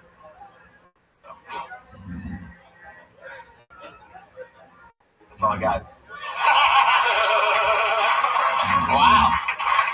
You know, I just want to start by saying the comedy scene at CSUN is obviously. I mean, I was worried about doing that because I'm like, we can't have multiple college bits, you know, tonight. I figured you guys were on tour together or something. Yeah, we're going to tour elementary schools. We're going to listen, guys. This is what to look forward to. You're the reason I'm not gay. He's got the look. He's got the haircut of like a great-looking guy in like 1997. That felt very uncomfortable. We all knew where the joke was. When you did do the joke and he continued to do the joke, it was just uncomfortable, like we were being slowly raped. We know that, Brian. Everybody saw that's that. the point. I mean, it's about molesting. Yeah. Was that your goal? To molest someone? Or let's go back. Let's go back to your hair. Let's go back to your hair for a second. All right. Do you still listen to Soundgarden? I never listened. You never did. This is just not getting a haircut. It's not a haircut. It's just not having one. That's what. You didn't get a haircut. It's just I haven't. When's the last time you got a haircut? 6 months ago. Once I got fired from my regular job. What was that job? I did a finance and national trade consulting. You did what? I did consulting, kind of like international domestic trade. Well, why are you going to college? No, you're not. If I were to be a college professor, I would molest my students by talking to them about grades in the context of my penis. I don't know. Tony, oh my God, that did not just happen. Am I out of line? Where did I fail to communicate that? I guess it was what I'm trying to understand. I mean, your mission at a comedy club is to make people laugh and be happy, not for people like, Jesus Christ. But you know what? Maybe you could be that guy. Yeah, you know what I mean? Like, if you've seen this guy that's terrible, it's so terrible, it's great. I look, people be like, oh yeah, I think I heard of him. One thing I like is his hand gestures are like someone who's never acted before. I'm into financial trade. You need to. There was a very honest moment that got a laugh. Like time back to what the first guy I was trying to tell the first guy. There was a point we all knew. You knew it wasn't going well. Like, I'm not saying that to be a dick, but you did your bit, and then you were like, oh, you had like an oh shit look on your face, and like, because you thought, and then everybody started to laugh, and then when you were like, that's all I got, and boom, it blew, because everybody knew the honesty. Yeah, I wasn't expected to be called up, so I was so out of it. Why do people sign up and then go, I had no idea. Right. Like, we didn't write your name down, right? You wrote it down. It's not like, say, did not go up tonight? Perfect. What? It's the anxiety of the process of thinking that, well, that there's the opportunity, there's the chance, like I. What are you doing with that hand? Would you always do that? Where are you from? From Ohio, man. Oh, well, that's where we're from. Cleveland. I'm from Youngstown, and I've never seen anybody do that before. I'm from 40 minutes away from you, and I've never seen anybody that just basically conducts an orchestra with each word that they're doing. Like, what, did you just watch Whiplash and got inspired? What's happening here? No. It's not quite a note. It just reminds me of kids who don't know what to do with their arms in acting classes. And like they're trying to be normal. They're like, I think I swing my arms. It's like, you're not walking right now. You're just standing there. Since you got fired from your job, how did that happen, by the way? What'd you do? I was sick of it, man. I mean, this is where I've been wanting to be for a while, but I kind of just was moving all around and waiting for. He just played the invisible piano.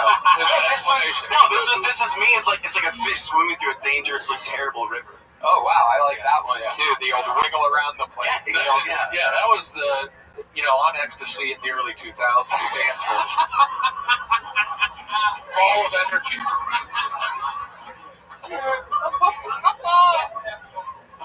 Oh my god. I'm into this guy. Yeah, me too. I've noticed that each time we talk about it, he tries to do something else with it. So like, it's I can't. The old elevator lift. I see what's going on now. I want him doing the sign language comedian. Right. Now I'm afraid to.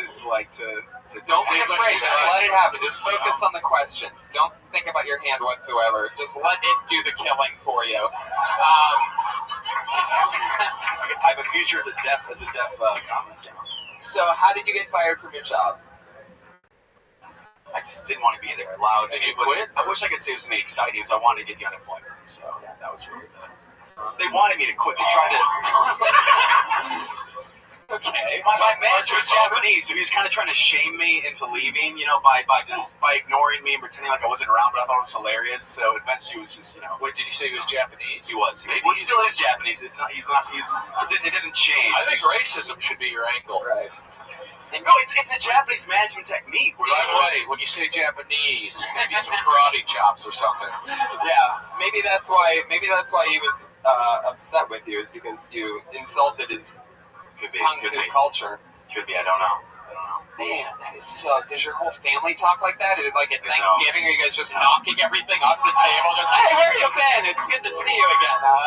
No, it's just everything. It's just me. I'm the yeah. What are your favorite things to do? What else are you into? I'm into music and comics, pretty much. What kind of music? Jazz, progressive rock. I mean, it's just all over. The Killers, fuck that. Come on, man. He looks like he'd be good at frisbee golf. No, never played. You've never played? Never.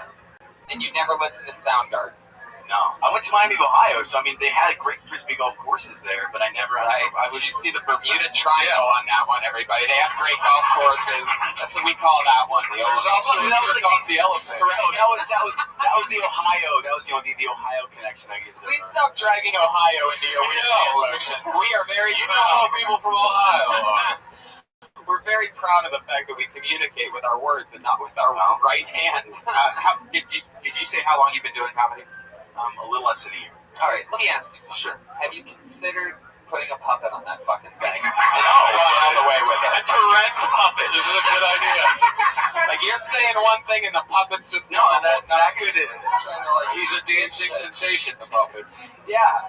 I mean, you could be like. It could be a raver. The puppet could have little gloves. Yeah. It could just be kind of just doing its own thing, I guess. Or we could like do that CGI where we put lightsabers on, so you could just be we could watch a set and then out of nowhere. That would be amazing. Oh, that's great. Look at you. Wow. That was a produced one, huh? Look at Redman sneaking in a little something he thought of. Look at what you get when you do that. How about that? I think he was just waiting for some aggressive hand motion. Yeah. And that was his moment. Of course. Patty, what do you got for this guy? Anything? Well, okay, this is honest question. Go for it. Do you remember the first thing you said right out of the gate? Something about having an hour over window? Yeah, that was. Yeah, I don't know why I said. How did you want to use something to come across? I don't know why I said that. First of all, one of the greatest comedians ever is Bill Cosby. And I think maybe you're going down the right path, is what I'm saying.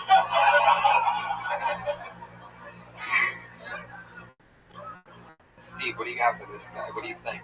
Your thoughts? Uh, I love that hand. I know that. yeah, the hand was fantastic. Yeah. But just, I don't know. I mean, that's, if you don't know that creepy, go with it. But I thought you had a nice moment at the end where it was honest. And one of the greatest things about comedy is that you let the audience feel what you're thinking. And you had that moment at the end. And then when you said, I got nothing else, everybody laughed because you didn't tell the audience story. It was 2 + 2. Yeah, it was very human. It was very real. And audiences know when you're being honest. And maybe I'm wrong. You guys, were you doing the hand thing when you were doing your stand-up? I don't remember. Probably. I mean, no, I'm an animated person. I mean, I can't. Well, naturally you are, but that's exactly what I'm trying to get to. It's like, if that's how you respond to every single question, how you really talk when you're talking to us, then get your hand in the game when you're doing your stand-up thing, because if that's a part of you, and I was obviously, I'm not saying throw a puppet on it, because I already said that, and I really believe you should do that. But I'm also saying that, be yourself and let it rip, and, take chances in the few seconds that you had left, really not too much. You ended the tension and got a laugh with Bobbity Bob, but always do your time and always take chances instead of just doing the one thing that you had prepared. You know what I mean? Because that's where you're going to learn how to roll with shit. If you want to get rid of the hand, just tie a belt to it. You'll get that's a great way to. So about like 2 belts, I have like a second belt, I guess, or you just do it with the one. That's the one. All right. You don't need to draw it out so much if you're going to keep up with the joke. It should just be, I unzipped my pants and said, you're going to get a D in this class. Right. Instead of like, you'll probably get a bad grade, which would be a D. And then I'm going to slowly take my pants off. And then here's a D. I don't know if you know what I mean yet when I say, but there's a D coming for you. But you're going to get a D, and that D is this penis. That's how it was. No. That makes a lot of sense. You literally beat around the bush on your dick joke. Yeah, I don't know. That hopefully, you can write in a period joke, like 3rd period, 4th period, or something. Yeah, exactly. That's going to save it all the way. It's just going to be a 7-minute bit after you throw that period thing in there. Yeah. Michael, how long have you been doing stand-up? 6 months, would you say? A little under, probably maybe around 8 months. Where are you performing at? Flappers is where Right. You gotta get out of the safe zone, man. You gotta lose your safety. Well, I've done the Pollock here, and by the way, go listen to Soundgarden and play frisbee golf one day, because I think it'll change your life. Check out the other clubs, man. Play Ice House. Try to get like the improv. Go everywhere. Go to shitty open mics that you have to wait a while for. No, I hit up the improv in here every Monday and Tuesday. It's my sweet hands. Try the Ice House. It's one of the best clubs in the world. It's one of the oldest clubs in the world, and they have open mics weekly. Tons of Ari, who works here, runs the not Ari, here, the other Ari, actually runs the open mics there. So I'm gonna talk to him. Eat a dick. I think you mean Michael, I had fun with you, and I hope you come back again soon. For sure. There you go, Michael Graf, everybody. He's on Twitter, My Longest Hot Dog. He's that guy, My Longest Hot Dog. What is it? My Longest Hot Dog on Twitter. Very clever. What does that mean, Michael? You want to yell it to us? Is that your old nickname or something? And what about the D giver? Something to think about it for the future. I'm talking about dick, D-dot, like Right. It's a 4-paragraph handle. 1,000 characters.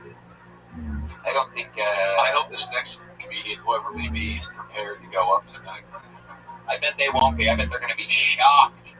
Oh, this looks like another new name. I'm excited about this. We're going to go for Rafael Lechuga.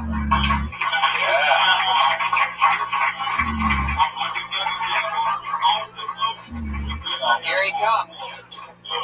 Rafael Lechuga.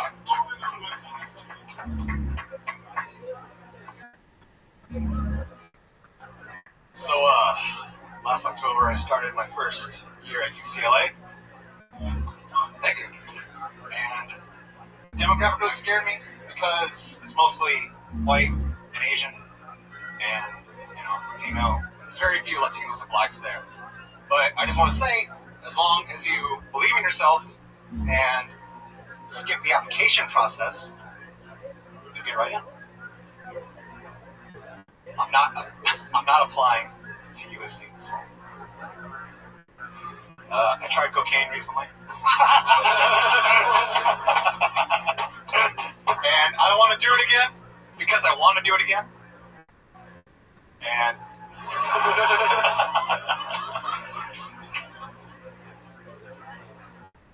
And the depression after that, the come down, was something new to me. I wasn't ready for it. And I reached a new low. Thank you. You want to finish it? Go ahead. In the depression, I texted my mom, and she left my dad when I was only 5 years old, and I realized that was a bad decision she made in her 20s. Who am I to judge? And now... Jeez, let him finish. Let him finish. No. Are we even close to the end of this? It's a good ending. I'll just say, and now we text every day. Cocaine has ruined my life.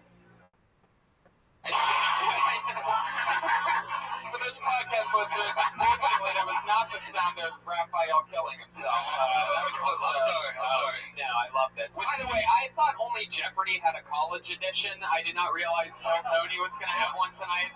It's been everybody here has gone to college, and then there's also Rodney Peterson, who's not allowed within 500 feet of one. And I just love the theme tonight. I love your look, Raphael. You're Latino? Yeah, but you look I'm like the least Latino person ever. You idiot! I'm sorry. killing right now.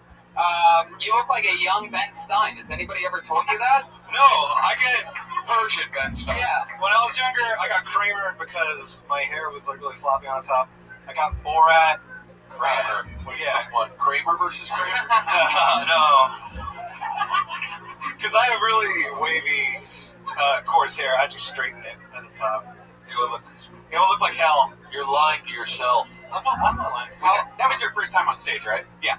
Wow, look at that. That's great. In that case, you killed. Congratulations, man. How old are you? 23. That's awesome. Yeah. One of the things I loved is he said, you got to believe in yourself. When he said that, you could see his hand shaking so badly. It was like, which I don't, but for the purpose of this joke, you should believe in yourself. No, it was the lights. I didn't know. There was zero jokes in that, right? Yeah, zero jokes. But that's something you need to at least have one of before you put your name in here, man, because you just gave us a blog post. But you went with it, man. I was down, and I tried to get something funny out of it. I thought of an audience, but... All right. Nah. Listen, just... Do you, not stop once you start answering something? Pretty much. It's really annoying. Holy shit. What the fuck was I gonna say? Shit, you son of a bitch. I'm so not used to anybody when I start talking that they just really, truly keep going, but... I mean, it's an interesting thing you had going on there. Do jokes, you seem comfortable except for the shaky part, but... I'll tell you this, out of all the segues tonight, going from... So I'm not going to USC to... So I tried cocaine recently. Yeah. Absolutely takes the cake. That was killing. Did you really try cocaine recently? Yeah. Did you like it? Yeah, I enjoyed it. Because it made me think that I could do anything.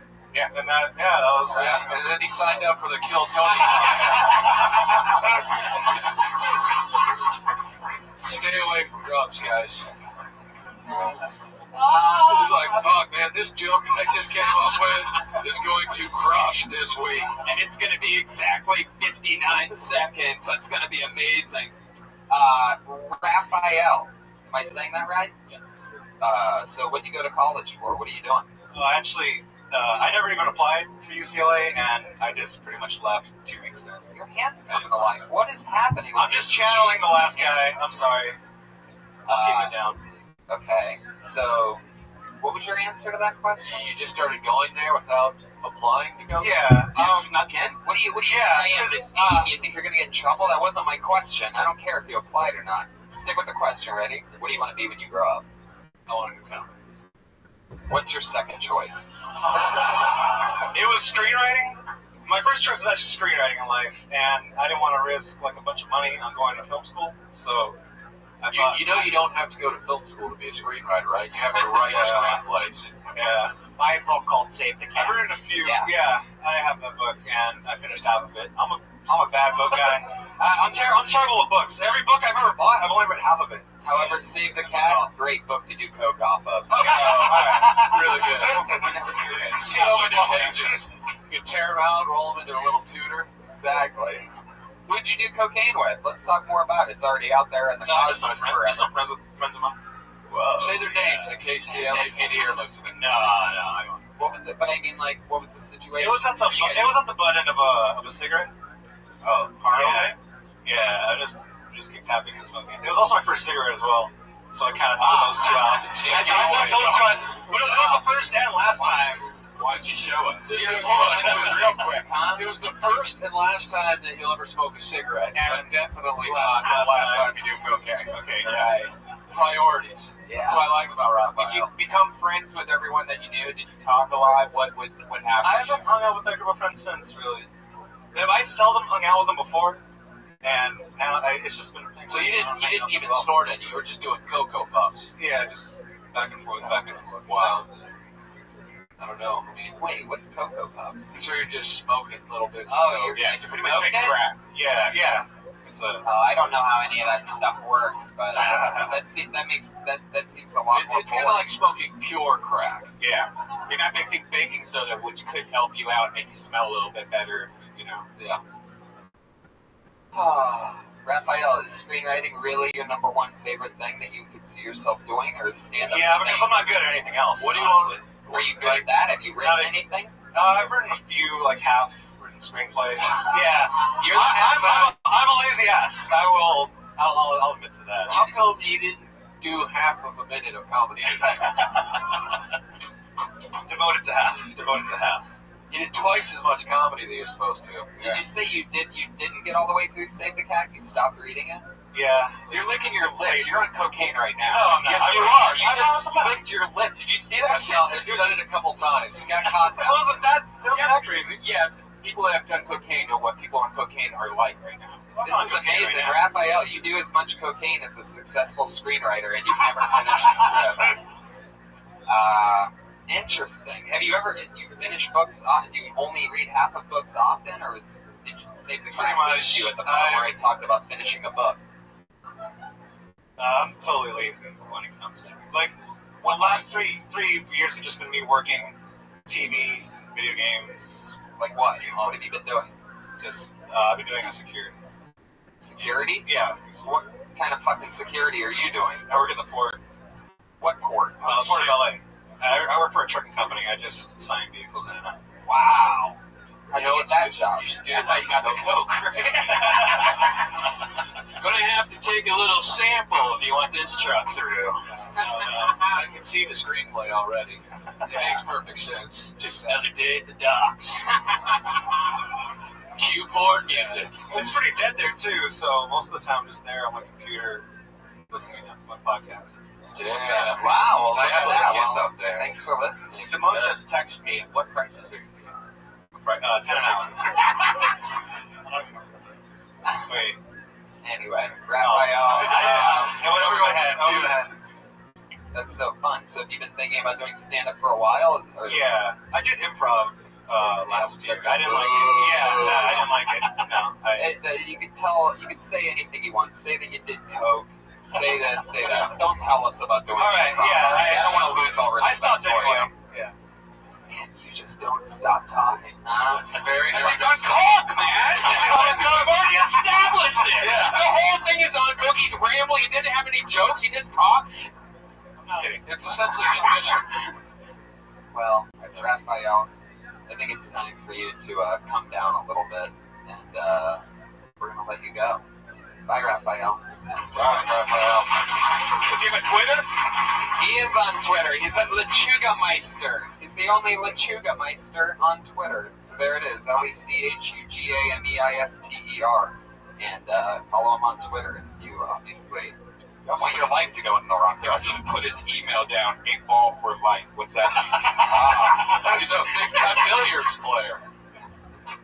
I moved the stool, by the way, because everyone just keeps bumping into it and looking at it. Yeah, it's so So we're just funny. going to scoot it back. Nobody all night wanted to move it. I've been watching that too. Craziness. Let's get another one up here. Here we go. Their name is Rex Alaman.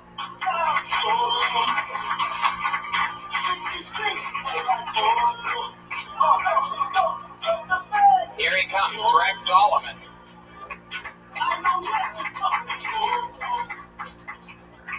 Okay, hello everybody, my name is Rex. I do come from Russia, if you notice slight twang in my accent like Eric over here. Anyway, I want to talk about my time here in America. I came here on college visa. Keeping in theme with college. And I overstayed because America do not care about immigration. You're getting weak, America. Soft like my belly. Anyway. Quiet now, I'm telling jokes. I want to talk about one more thing before my minute is up. The homosexual problem in Russia, big elephant in the room, on the news all the time. Like America, you handle it better than us. And look to me when I come here, you give all homos a free Toyota Prius. And you let them drive in the far lane of the freeway like separate but equal. It's not bad, it's a good situation you have here. Anyway, since I have a little more time before scary grizzly bear that I'm not scared of, I'll tell you some differences between Russia and America. I noticed when I come here, all my friends tell me when you go to America, the ladies have a low guy with accent. I do not feel it there. Keep going, finish it. You want to or you don't want to? They don't like guy with Russian accents. Alright, so what's your real accent? Actually, I come from faraway land called Orange County. Yeah, that's what I thought. I can totally tell when somebody's doing a fake Russian accent thanks to myfreecamps.com.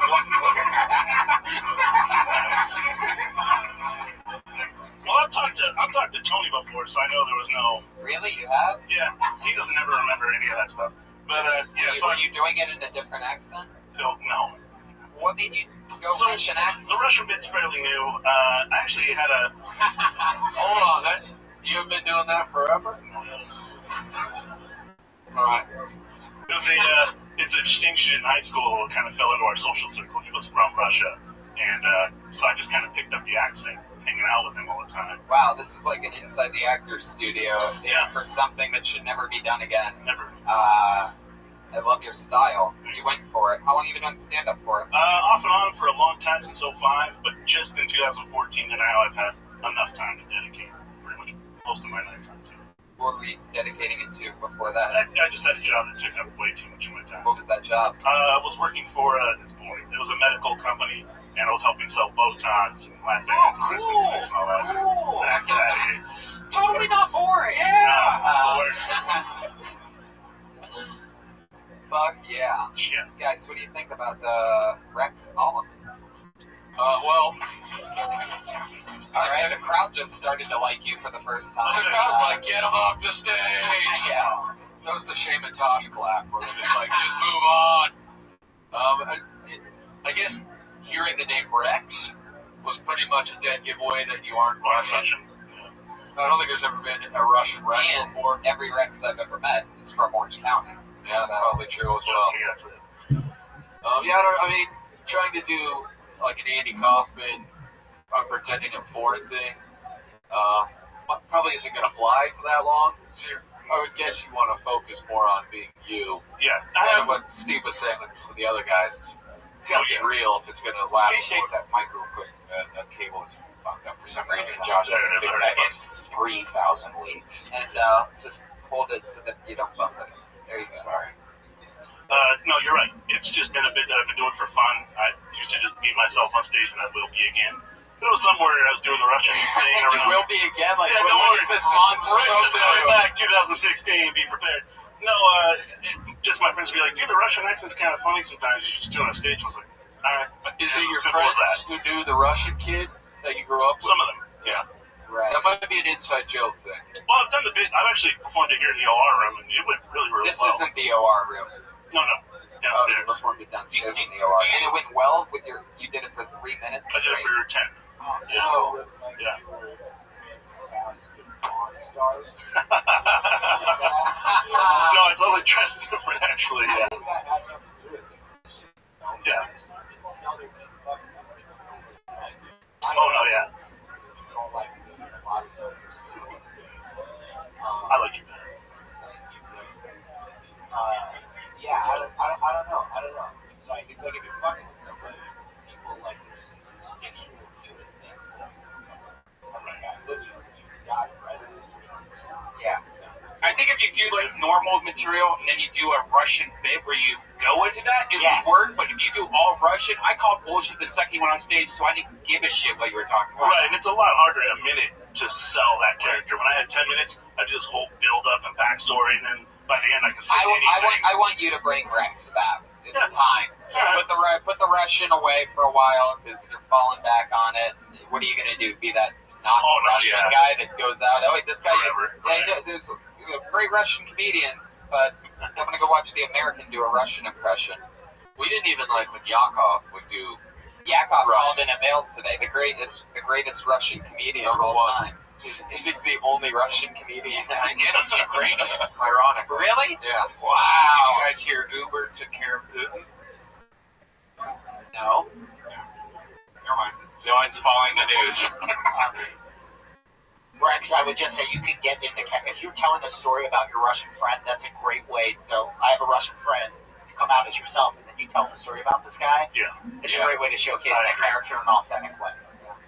Well, there you go. Rex Solomon, everybody. There he Rex. goes.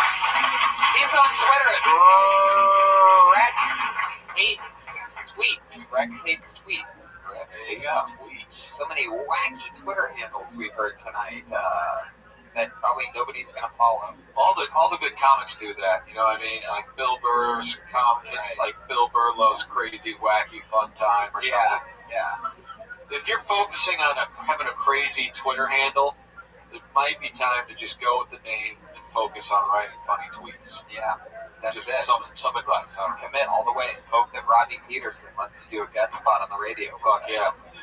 From the back of his van. This is the part, guys. This is the part of the show where each week we've had two young ladies, two awesome rising comedians who do a brand new minute every single week. They don't sign up. They don't get pulled out the bucket. We've been watching them build over the past year and a half, and they write a brand new minute and try it out every single week.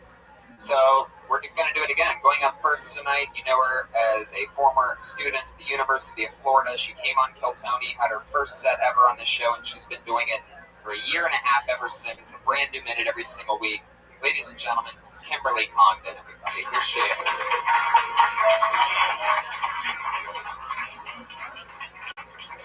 Thank you. I feel like I come up here a lot, and I start off my sets really dark.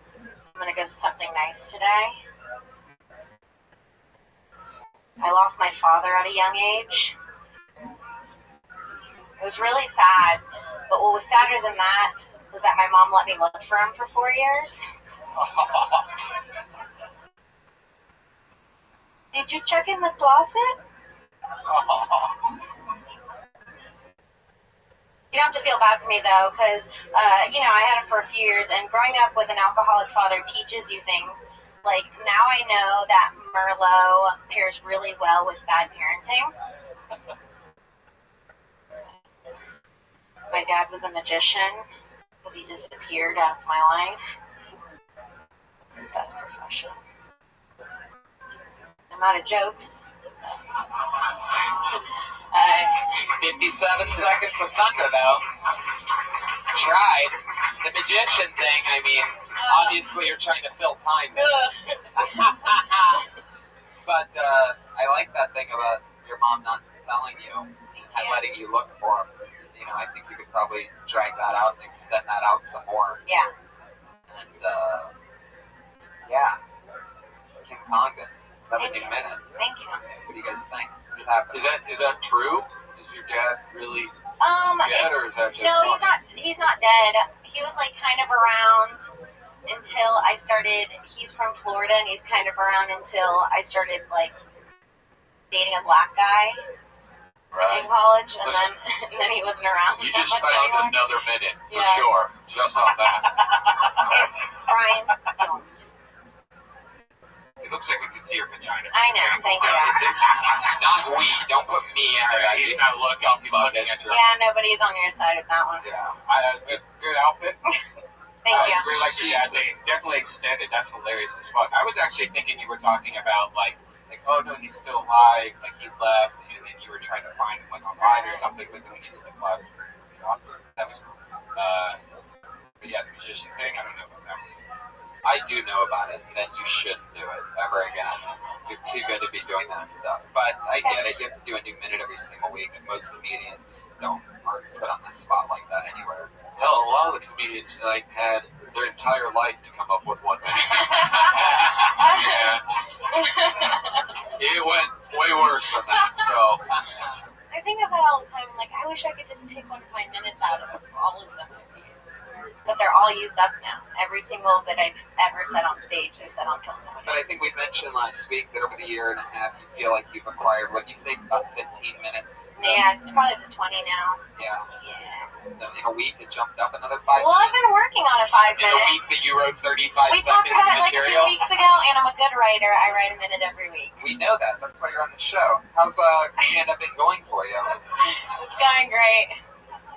Have you been working? Is anything crazy happening? I'm going to La Jolla with Sarah next week. Oh, that's great. And then Sarah and I and Brian will be doing Brea April 15th. That's awesome. Well, there you go. Catch her then, everybody. Thank you. All right, Kimberly Congdon. She's on Twitter at Kimberly Congdon with a new minute every single week.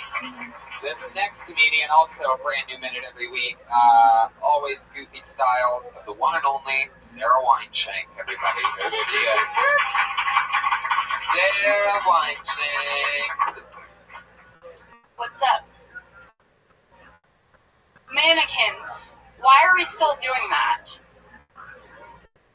I went into department store and I guess, oh yeah, we're still doing this. We're still making replicas of humans, not to scale, to sell clothes. Doesn't make any fucking sense. Do you know how lonely the people who dress those mannequins must feel? Can you imagine every day your job is to change this headless woman into a fashionista? Like, figure out what kind of accessories to put her in? It's really dark. It's really dark. Mannequin is one of those words that's also spelled ridiculously. You guys aren't literate? It's spelled ridiculously. If you write that shit out and look it up, guarantee you're gonna be wrong. Because there's two N's and there's a fucking Q. It's one of the only words that has the letter Q in it. Alright. It's one of the only words that has the letter Q in it. it's a debut album. That's great. I loved what you did. You know, you turned on the crowd right before finishing the mannequin thing. Like you Yeah, I know. did the setup, Real and then angry. you guys stopped being illiterate, and then you continued to literally spell it out. Yeah. Letting them know why they're so dumb for Right. getting the joke. Yeah, for not laughing on the setup. I noticed a lot of the ladies related more Yes. to the thing about mannequins, because dudes, we don't even notice that there are mannequins, I think. And if we do, it's just like, I can't believe that mannequin doesn't have bigger tits, or whatever. Yeah. But like you said the thing, and I heard all the girls laugh, and then I looked at the dudes, and they're all sitting there like, what the fuck, a mannequin? Yeah. I'll do it. I have like 7 mannequins at my studio, Oh, true. and they have big tits, and they sell big titted ones, and I love mannequins. There's nothing wrong with mannequins, and so when you start going off on mannequins, I think there's a lot of people in here that enjoy mannequins. Let's go on old Navy mannequins, old Navy mannequins with their crazy faces, like you know, I don't know. We need you to quit hanging out with Raphael. Yeah. So much blow. Yeah, it's out of control. Well, I think you should definitely, take that and use that to your advantage, that big tit mannequin thing, because there is an interesting point in that, is that, if they had mannequins with bigger boobs, guys would be more likely to buy their girlfriend that shirt because they're idiots. And they would go, wow, there's something about that shirt that I really like, and they probably, buy some more stuff. I don't know. Or you could take any approach, just drag it out. Don't attack the audience if they don't I disagree. I think attack the audience more. You can tell immediately some people are like, oh shit, maybe I am stupid. I guess I do like this. But it probably is spelled weird. It's one of the only words that has a Q in it. So Yeah. Was that a part that you like prepared for it? I was just thinking about that a lot. I was like, mannequin, it has a Q in it, and not that many words have a Q in it. Quail. What's that? Are you about to start naming Q words right Yeah. now? I want to hear what she's got. All right, keep going. Quaint. Quail. Oh, you just said quail again. We're already I know, going back to the I'm quail. trying to buy time here. Wow. All right, let's hear some more. Wait, don't cheat for us. Queen. Whoa, all right. I said that That's the one twice, easiest too. one. So Yeah, I mean, it's a oddly placed Q as well. right, it's a Q in the middle. Yeah, and there's two N's. Quickly. I think it's oddly spelled. I don't think many people could spell mannequin. Do you think the two ends? Do you find that to be bizarre? Yeah, two N's and a Q. Do you wish there was a D in there? Callback! Ew, Brian Redband is in a goofy mood today, and I love it. Clean house. Fuck yeah. Well, Sarah, I really, she has this style of taking inanimate objects and turning it into material. I can't wait to hear your first special one day and see how many different things that you cover, you know what I mean? I feel like we've gone through the entire kitchen with you. I And know. like every type of condiment and every like corn on the cob holders I remember, and we've just come so far, and it's amazing to see that we've pretty much covered the house, and now we are inside of shopping malls. I know, yeah, that's the only place I'm like, where can I go? Yeah. Yeah. So, Were there any kitchen accessories that had a Q? Cuisinart. that's a C. That's a C. So He's one of those idiots that doesn't understand good spelling jokes, you know what I mean? You trying to think of one? Yeah. A kitchen thing that begins with a Q or has a Q in it? It's weirder when it's in the middle. We already established that. Now I can't think of anything. Yeah.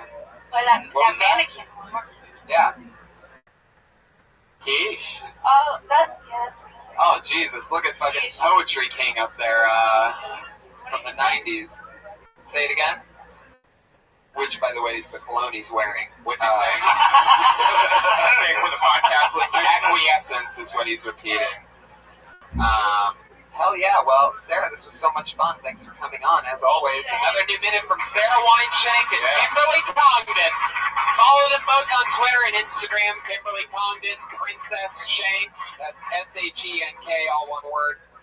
And fuck yeah, we did it again. Pat Reagan, I loved what we did tonight, and I think that this will be pretty much how we do things from now on, if that's cool with you. Yeah, cool. So thanks for playing along. He's Patty Reagan on Twitter, PattyRegan,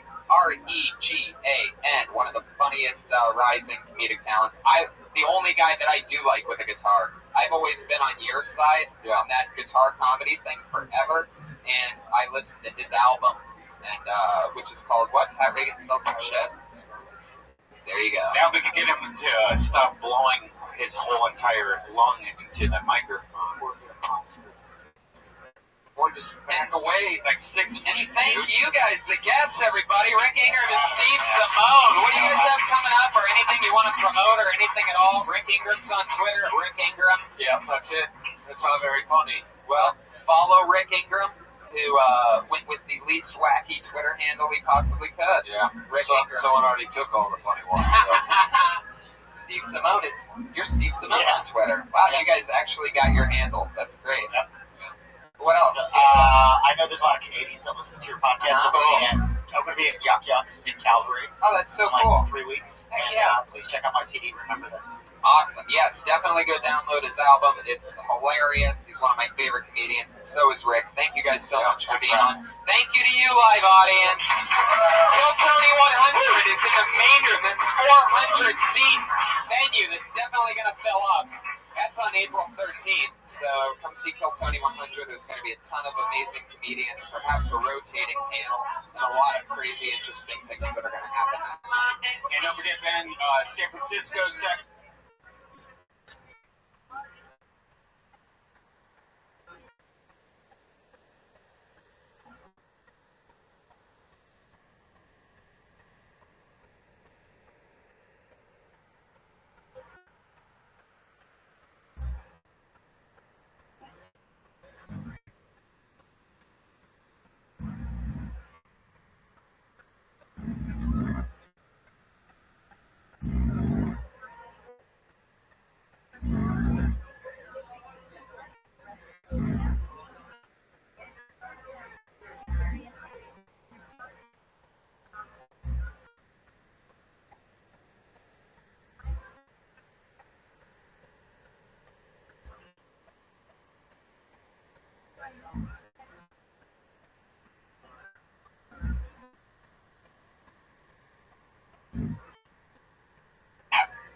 are streaming live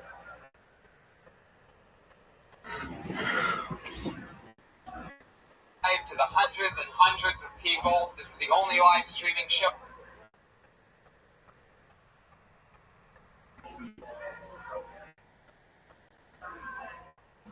With the world famous Comedy Store. Welcome everybody to Kill Tony. Yes, here we are.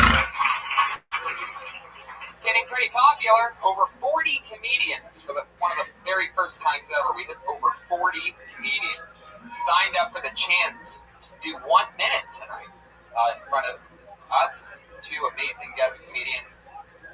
We have one and only sponsor, everybody, Elise Lane, sitting right over there. Professional chef to the comedy stars. Elise Lane is one hell of a cook. She is a gourmet chef and recipe checker. She makes us a new meal every single week. Tonight she made 18 day-dry aged New York strip steak, truffled asparagus, and enoki mushrooms with citrus basil remoulade. Wow, that's a tough one. Follow her on Twitter at Elise Lane and Instagram and Facebook, the girl with the pan. Elise Lane, everybody, come on. I know, it's hard to clap for somebody when you don't get to try the food, but I hope you ate before this.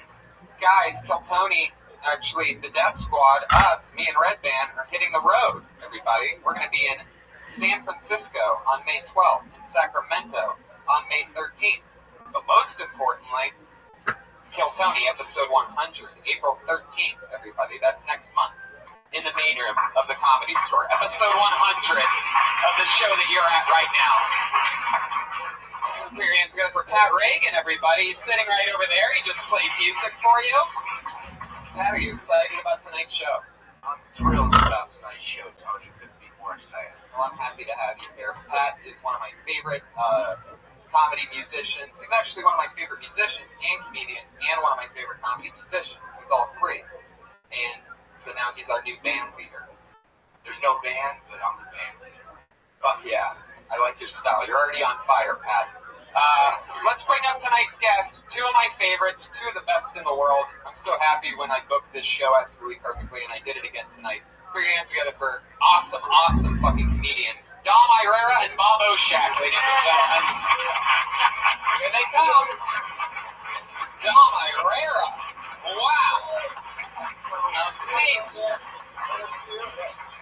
One of the best. Two of the best. Dom Irera.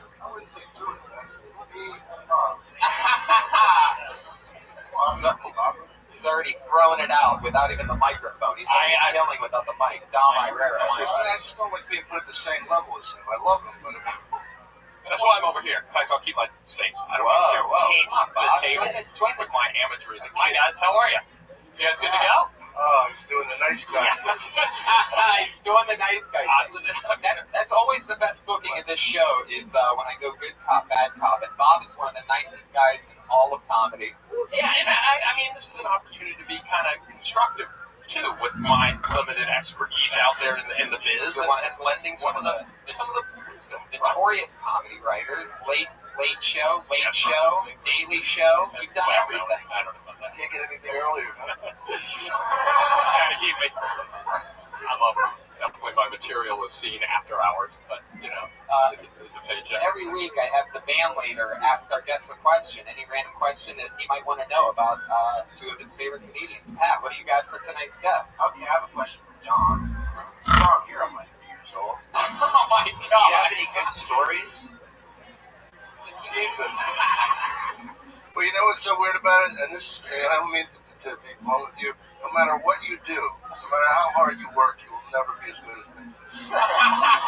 Pretty good story. You know what? I was wearing my Ohio State jacket earlier, and Oh, you like that story? yeah, will you tell that one? That's a great. About Columbus, Ohio, you were talking about. So, I was not always this fat. My eyes were open. I take this chick up to my room, and I'm giving it the old schluzzy. I was punching her right in the kidney. Punch her in the bladder. And we're making out, and she goes, this is so hilarious about show business. We're making out, and she goes, oh, her boyfriend called her. She goes, oh, do you mind meeting my boyfriend? He's a big fan of yours. I go, what the fuck? Are you crazy? She goes, no, it doesn't matter. So I go downstairs, and I got lipstick all over me. She's all fine. He goes, man, it's really cool to meet you. I know what to say. Hey, it's really nice to fuck your girlfriend. Thank you. I thought the story was better back there. Yeah, so did I. Pat. Oh, Tony, easy. Pat, what's your I'm question? 100 years old.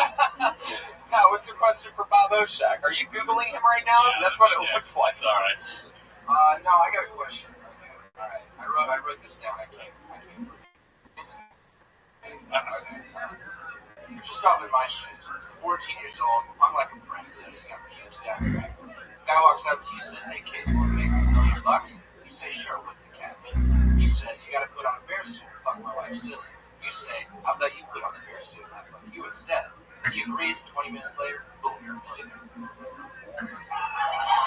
Great question. I got a question. I think you just answered it. But yeah. Let's just listen to Dom's Columbus story again. Yeah. I should have given him the bear on that one, right? That was perfect. Guys, let's get into it. You've both been on this show before, so you know what we're doing. We're talking to comedians after they do a minute. Sometimes we give them constructive criticism. Sometimes we just talk to them about what else they could possibly talk about. Sometimes we just make fun of them. Comedians, you know your time is up when you hear the sound of a kitty. There it is. That means wrap it up then. Don't keep going too long, or else you're going to bring out the angry West Hollywood bear. Sounds extra angry tonight. Is that like the bear you were fucking? All right, there's a little Like the something. bear you were fucking in that story? There's a little something for you guys to complain about on Twitter this week. Fuck yeah, so let's get it started, everybody. Are you ready for Kill Tony 90-something? I've lost count. 96, you said. I've lost count. I don't even know exactly what episode it is, but it doesn't really matter, because if they're listening, then they're already listening. First comedian tonight, this looks like a new name, so let's see what happens. Art Hernandez, everybody. Art Hernandez. 60 seconds of Art Hernandez. Here he is. What's up, Belly Roo? Alright, so growing up, my father was in prison, so I used to go and visit him a lot. It was always like fun and exciting. So a lot of my friends didn't have armed guards around their parents. So I thought that was always fun. But the best part about prison was whenever I was leaving, I'd be young and my father would always try and impart some like wisdom on me. And one time he was telling me, he's like, "Don't look at me. Hey man, you're looking a little small, huh? You ever get locked up, you're definitely getting raped." I was like, "Oh shit." He said, "You need to start working out." I was thinking, I need to start obeying the law. So, having all these tattoos, a lot of people ask me, like, "Oh, are you ever going to regret having all those tattoos?" And I said, "Oh, no. Because when you have this many tattoos, no matter where you are in the world, anywhere, people give you free weed."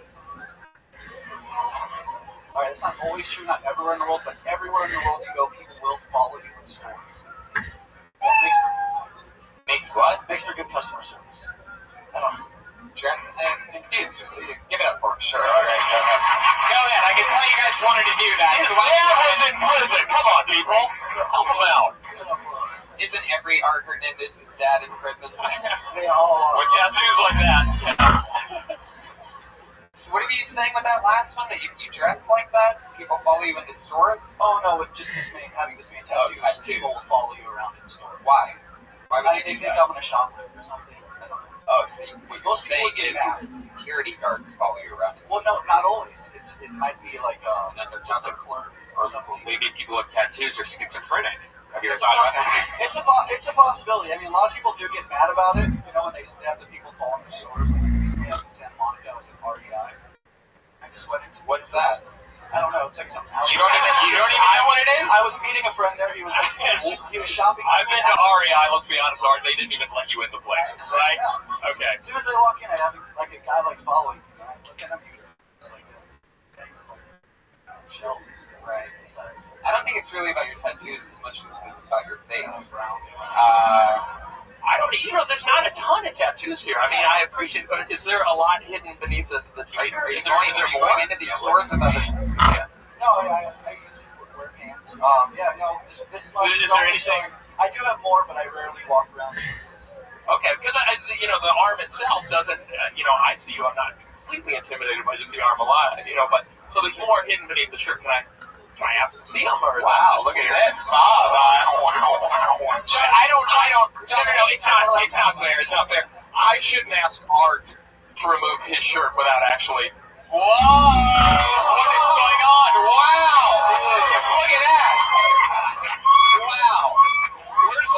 Extreme camera. Wow.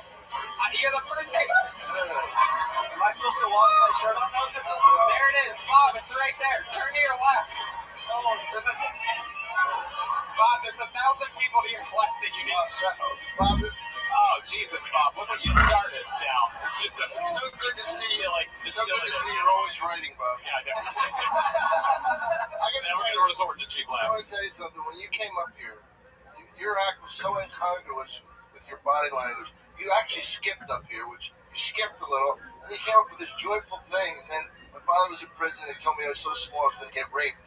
And I really didn't know that you were going there because you seemed so happy. And honest to God, I felt so bad for you that you grew up like that.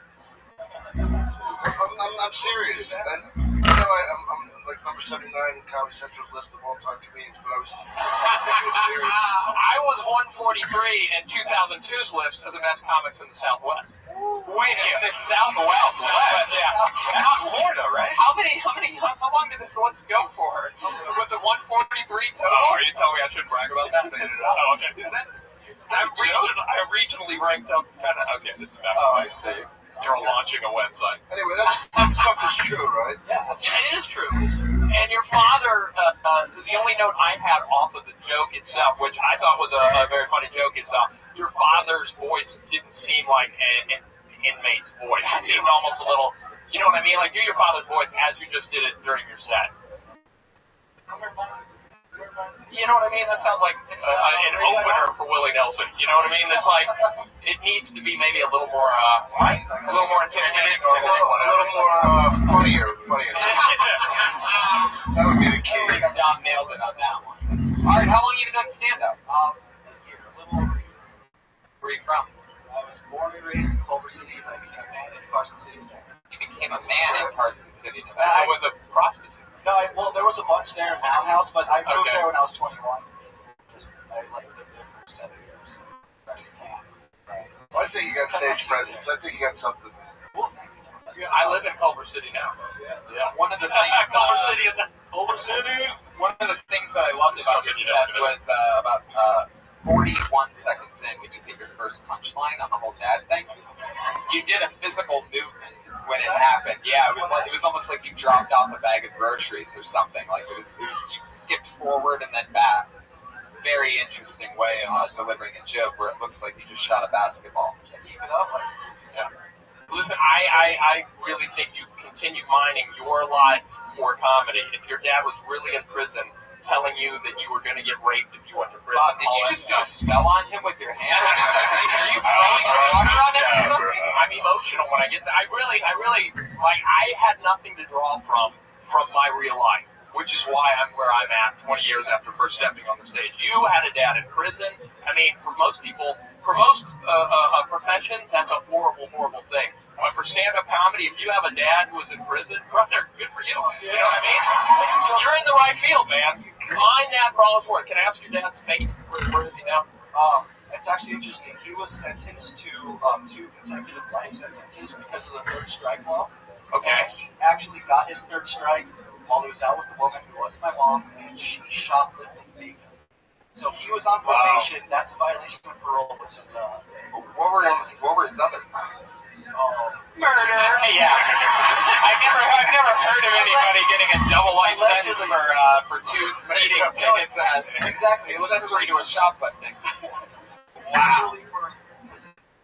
No, I actually want to know. Yeah, what are the first 2 strikes? Yeah. I think allegedly it's. Come on, dude, you're from Culver City. We already know there's a story. Come on. Yeah.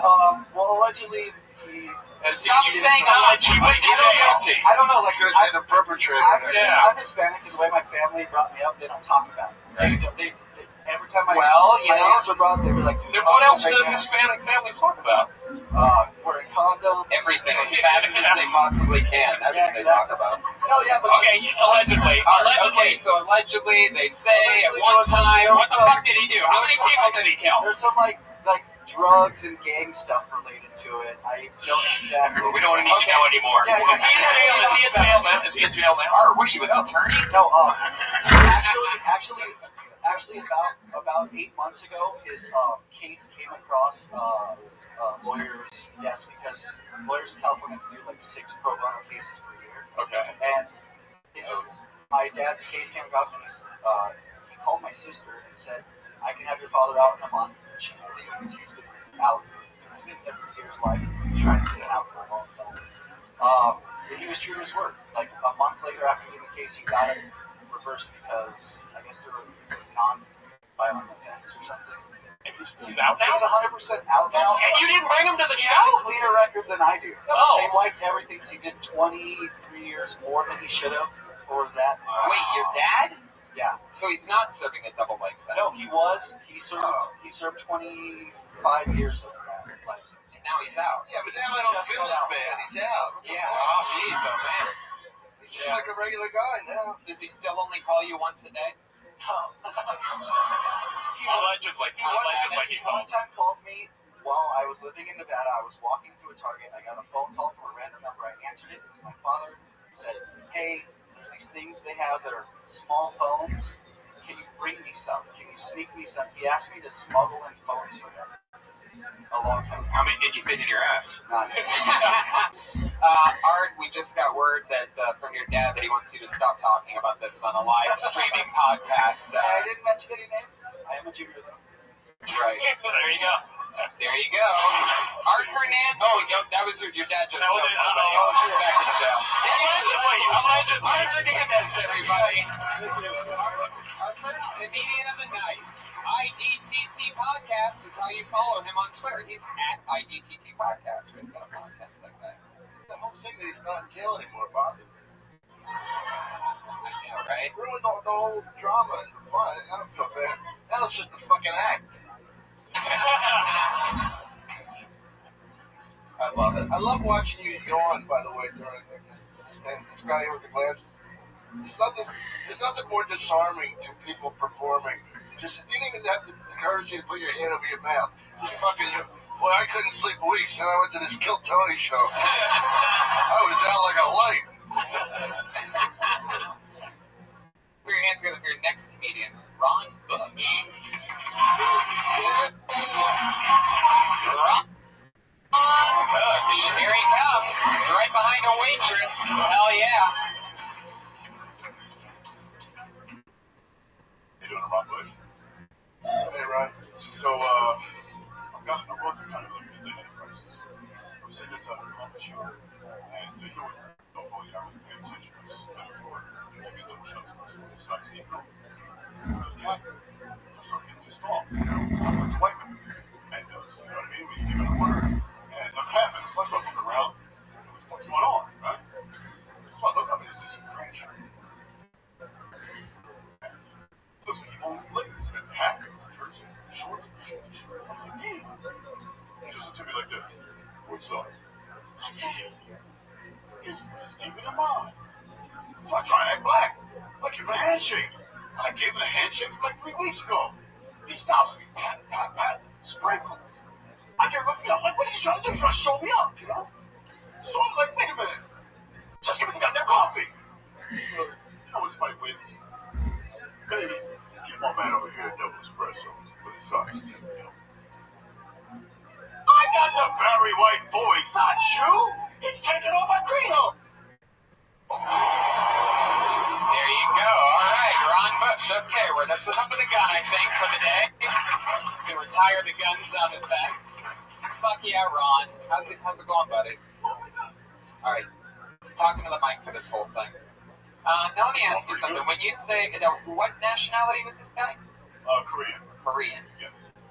And you said that he was dressed like the owner of the Lakers. He looks like he owned the Lakers because he was with the full outfit. Wait, do you think that the owner of the Lakers wears a Lakers baseball cap, a Lakers jersey, and Lakers shorts? You know, there's a certain terminology that you'll probably say was wearing so much gear, he looked like he owned the place. So that's what I was trying to Speaking of brother terminology, during that set, there was one point where you looked at me right in my eyes. I did. And you looked uncomfortable. You're like, he's about to... Well, you said that the white man Yes. gets upset when we don't get their double espresso with steamed milk on this side. Do you think that's a real stereotype that I've never heard of before? I've never even had a double espresso with steamed milk. You You've never heard of the impatience of the white man? Wow. All right. Athlete's racist here. I see what's going on here. I think plenty of comedians have said, it's like, Ron, I'm really glad you could make it here today.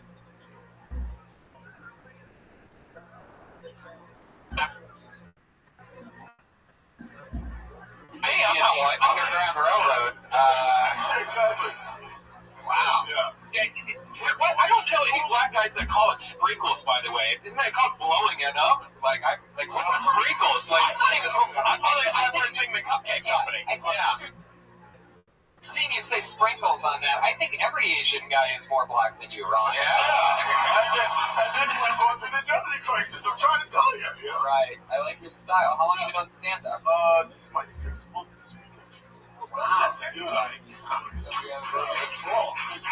What did you do before stand-up? I've been doing sketch comedy. I'm starting to do alumni school sketch comedy.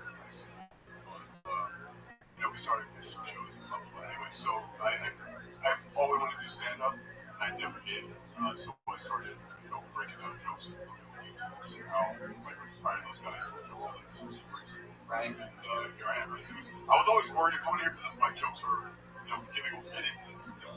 Yeah, that's what I was going to say. It just took a long time. I was along for the ride. I didn't know where it was going.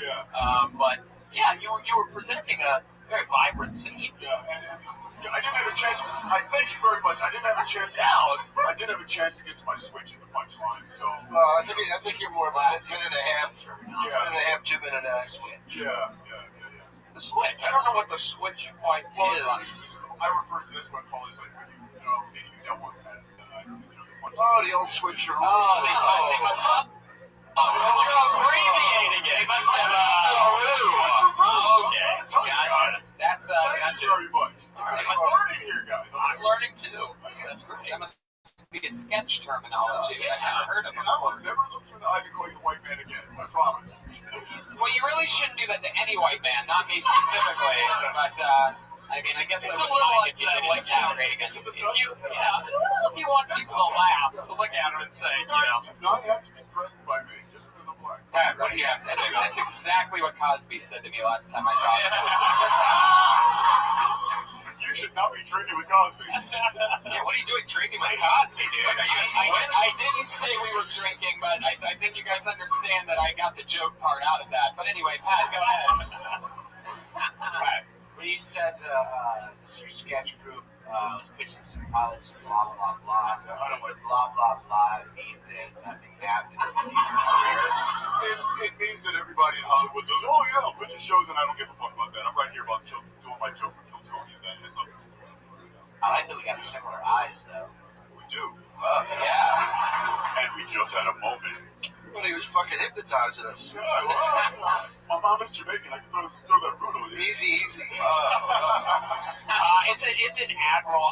All kidding aside, it's an admirable jump to try to go from sketch to stand up. I feel like some sketch people actually look down upon stand up. Do you ever get that? That they kind of like jump up? Yeah. They look at you're actually trying to make the transition, not an easy transition to make. I appreciate that. No, I do, because I feel like I go to some of these theaters and they look down on the stand-up comic. So it's good for you. It's not an easy transition to make. You keep doing it. Trying to make that jump. I feel like sketch people sort of have to look down on it because they have to, convince themselves. Like, it's like how a foot doctor probably looks down at a heart surgeon. You know what I mean? Like, it's like, well, I mean, they're whatever. My job's more specific or something like that. Yeah. They have to rationalize it. Sure, go ahead, Ron, because you are not stopping no matter who's talking right now. So go right ahead. Your head's about to fucking explode. Why don't you just say it, Ron? There's a lot of energy up here. Yeah, I know. It's like there's comedians up I was here. actually talking to a friend of mine who's like, "Why would you do stand-up?" Yeah. And I told him that I think that sketch comedy there's a place to hide. Yeah, definitely. And if you're a comedian, then get up there. Well, there's a place to hide here too, Ron. If you stand right up against that curtain, I'm pretty sure you disappear. There you go. Well, Ron, I had a lot of fun with you. Anything else for Ron, Don Herrera, anybody? I'm ended on that black joke. He paid you back for the white joke. No, I think we're Cheer the fuck up, will you? I've never been this happy in one day of my life than you are on this stage. You did a minute of stand-up. You act like you just won the fucking lottery. This is Chill Tony. Are you kidding me? Dozens of people are listening via the radio right now. Via the radio. He almost nailed me until he said radio. He was so close. Give it up for Howard Stern. You tried so hard. You tried to roast the young roaster, and you blew it in the end. I am. Ron Bush, everybody. There he goes. Good job, Ron. Dozens of people listening on the radio. For those of you, we're the only show that both streams live on the internet and AM radio. So he's on Twitter at Ron Bush Comedy. Oh my God. At the tone, it will be 8:44. Beep, beep, beep. This is a national test of your weather service because we're on the fucking radio right now. Let's keep it going, baby. Your next comedian goes by the name of Davina Joy. Wow. A Comedy Store employee, waitress, very charismatic little whippersnapper. We know her. We've seen her before. Here she is. What up, motherfuckers? How's everybody doing? We as a species are giving too much credit to celebrity people. You know what I mean? Like, we're pretending they have integrity, but we don't know shit about them. For example, Bill Cosby, as he was just mentioned. We all knew that he was a good guy as Fat Albert.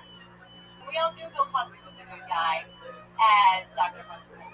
We assumed Bill Cosby was a good guy as Bill Cosby, right? Nobody knew what the fuck he was doing. Like, I saw how he looked at Rudy a couple times, and that shit was a little suspect. Of all the fucking occupations as a doctor, he was a gynecologist, you guys. Like, he was not hiding the fact that he's a motherfucking vagina addict. No dude wants to see a baby come out of a pussy, but he's like, I'll look a pussy, I don't give a fuck. 24/7, give me that pussy. Am I right? It's a little crazy. That's my Bill Cosby stuff. I'm gonna stop right there. Thank you, motherfucker. Well, thank God we're not on the radio. Oh, yeah. Pussy, vagina, stinking pussy, pussy. Bill Cosby, pussy, my mama's pussy. Bill Cosby was a gynecologist. Yeah. As a real person? No, it's Dr. Huxtable. Yeah. Yeah, I know. Well, pervert. Why do you keep pulling back your sweater? What is that? What are you doing? I don't know. He doesn't Davina, I heard you almost slipping into Bill Cosby impression. Yeah, I heard that. For a second, really? I was looking at a Rudy, and I said, looked a little suspect. I always love hearing it. Everybody's Bill Cosby impression always sounds terrible to me. It sounds a little like, I don't think I've ever heard one and gone, wow, that's a real Cosby. that was kind of like Adam Sandler Bill Cosby a little bit. Oh, I go down there. Davina. Great energy. I mean, great energy. You came right up, I think, on the stage and just full of just charisma and excitement. I don't know how long you've been doing. I know you've all I been want working to in do the is club. molest your body this entire time. I've been thinking about your 12-pack Bobo shot. What the fuck? Wow. Yeah, Bob. I didn't even mean to show I that. should have done that for 60 seconds. So embarrassed. Oh, Bob, that's so crazy that you wear that one ring on your wedding finger because you're not married anymore. I can't believe, you still wear it. Shut the fuck up. You were single now? I can't believe you still wear it since your wife died last week. Very simple, yeah. Do you want some lap dance music? Art Hernandez's dad allegedly. Are you getting a lap dance at a circus, Brian? What the fuck is what kind of lap dance music is that? What's that? Cosby Show thing. Oh, that's a Cosby, okay. Oh, yeah. Of course it's a Cosby Show thing. So, Davina, I don't know how long you've been doing this. I've been focused since like October 2013. So like a year and a half. Year and a half, okay. And you get up at the comedy store a lot, or is this? Here and there. You are a comedy store employee. How's that been treating you? I love it. I mean, this is my mecca. I love it, yeah. Why do you keep pointing your tits out? Because you love I don't. Well, I just I used to be a stripper. Maybe that's why I think it's just... You have your old stripper tools that you still use, like having a shirt that has something on one tit, like a peanut butter and jelly, pointing at it. Peanut butter jelly? It's like baby, that's hot, Bob. hit the top. It is an adorable fucking shirt. Yeah, but subconsciously, this is all leading to your boobs. Look at my boobs. You know, you got some. Did you say you used to be a stripper? Yeah. Wow, really? Topless, just topless. Wow. In Arizona. It was fun. Yeah. It was fun. I'm a pervert. I'm a Topless and titless are, huh? Oh, shut up. Shut up, I'm little, they're there. The specialty stripper. Hey, do you have anybody with small tits? Love it. That's very good. To the stage two. Let's give it up. Oh, stop it, Brian. Ryan, I mean, that's Ryan.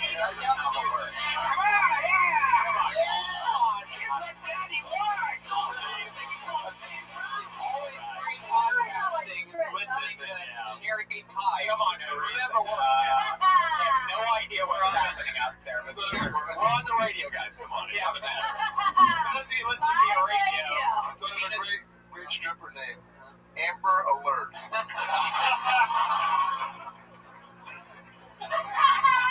there he is, Tom Irera. I want him over here. Look out, it only gets stronger. I love your style. Do you talk about your stripping days? Does that come up at all? Yeah, like sometimes. Okay, that's what you should talk about, right? You have to have interesting stories for being a stripper on top of that in Arizona. Yeah. I mean, well, she's talking about her stripping days. You're so. Wait, what? These are not section stilettos. Oh, wow, those are stripper shoes. They're not stripper shoes. German stripper shoes. They're like wood dogs. I'll bring my stripper shoes next time. Yeah! There you go. I still have them because I want to fuck that. Wow. Now she's coming alive. That's what I want to hear. Just being honest like that is exactly the type of stuff that will work for you. So, I mean, we can all talk about Bill Cosby. I think we're all in general agreement the guy's kind of questionable. And let me just save you some time. I have the best possible Bill Cosby joke, and it's 9 minutes long, so the territory's already been peed on. I own it. It's mine. But Tony's stories about fucking nudes and stripper heels not as good as yours, right? So that's what you should focus on right there. You have to have stories. Oh my god! And you know, and this is a It's the funnest part of being a stripper. Oh my god, really? Oh yeah, you flirt on people all day. We wonder if they know. Like, come on. We're sitting on your lap and it's a direct boost, like right to your skin. Like, can you feel that? You know what I mean? I wonder. Or like when a guy's too trying to lick your tits and trying to like fuck you, like, God, just don't fucking touch me. You just get. Wow. And I don't fart in front of people. But if you're annoying me. Did anybody ever, did any of the customers ever complain about the... Guys love it. You get like an extra $20. Like, they're nasty motherfuckers in this world, guys. Oh my god. But it's funny, so. Wow. Sounds like you were doing really good for yourself before you started stand-up. Yeah. Until 2008, Tony, I would agree with the recession. Fucked with my... The recession of what? Your boobs? Boom! Another small boob joke. Hey, you can't tell me you're a stripper and have small boobs and not... You haven't seen my tits outside of anything. They're perfect. What do you mean? Show us your tits. Show us. Right. What are you saying exactly? Yeah, my tits are perfect. And it's not about the size. It's about the perfection. And I got it. So... Yeah. I'm from Africa. So listen to all this. I got African teardrop tits. Like everybody on this show is so far trying to talk over the host. So I'm I going to love get rid of you. you. Davina, joy everybody. There she goes. Davina. Every comedian just keeps on talking. They think they have another great idea. Stick to the 60 seconds, people. Answer your fucking questions. Your next comedian goes like Pat Jansen, everybody.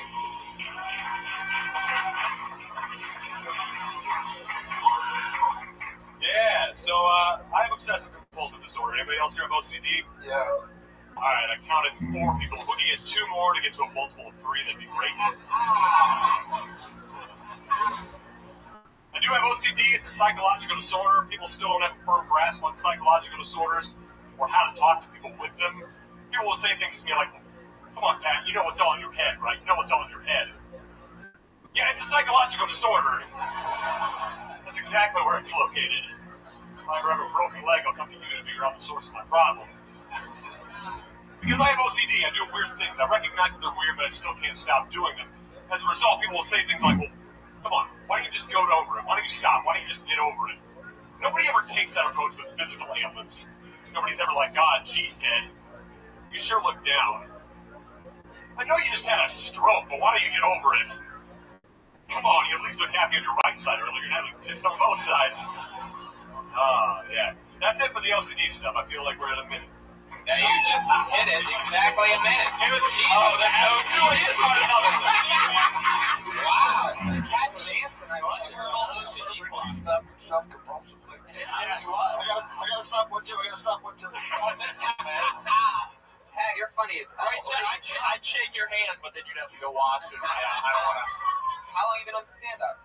About 5 years. Yeah, where are you from? Nebraska. That's where you've been doing? How long have you been in LA? Well, I started in Pennsylvania, but I've been in LA since January. Jesus. Wow. You've gotten really good for being in PA and Nebraska that whole time. I did New York a while. Comes out. Yeah. I claim Nebraska though. That's who I am. You look Nebraska. Yeah, I know, right? Why were you holding back New York 456? I don't know. It's. I'm just there. I'm not a New Yorker. I'm just. Put the mic in the mic there. stand and leave it in there because there's a buzz the way that you're holding the mic. How long into stand-up did it take before you started talking about the truth? I assume the OCD is the truth. It's not. Yeah, it took me a while because it was uncomfortable. It just wasn't something I felt great addressing. And I'd say about 3 years in.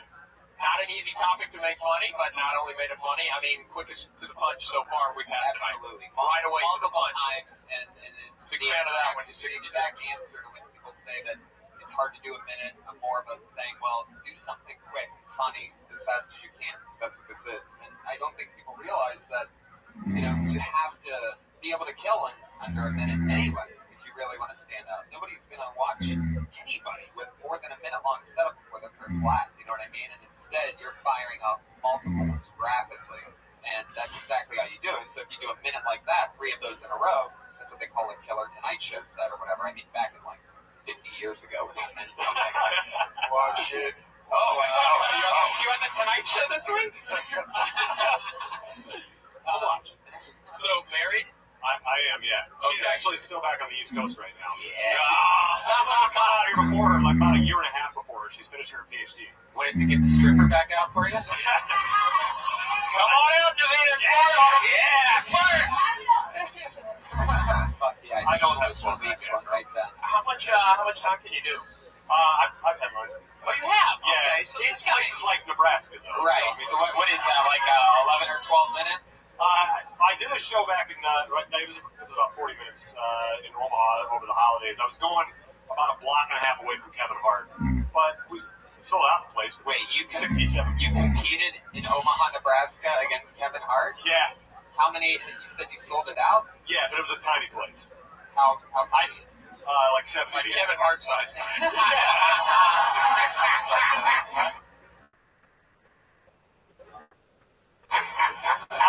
I think you beat me on the number of people. Right.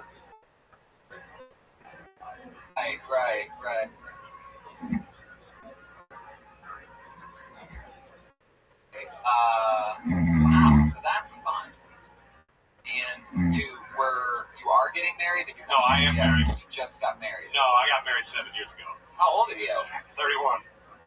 Wow. I'd say, I know you don't want to touch it. No, go ahead. I got 23. I'm not that bad. I got married at the same age.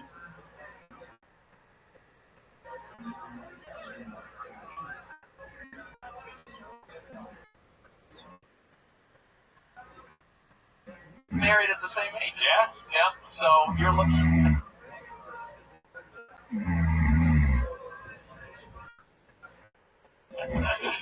You're 31 as well, right?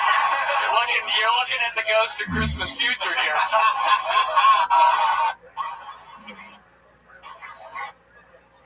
Hey, Pat, it's me. Hey, you. Yeah. What, Pat?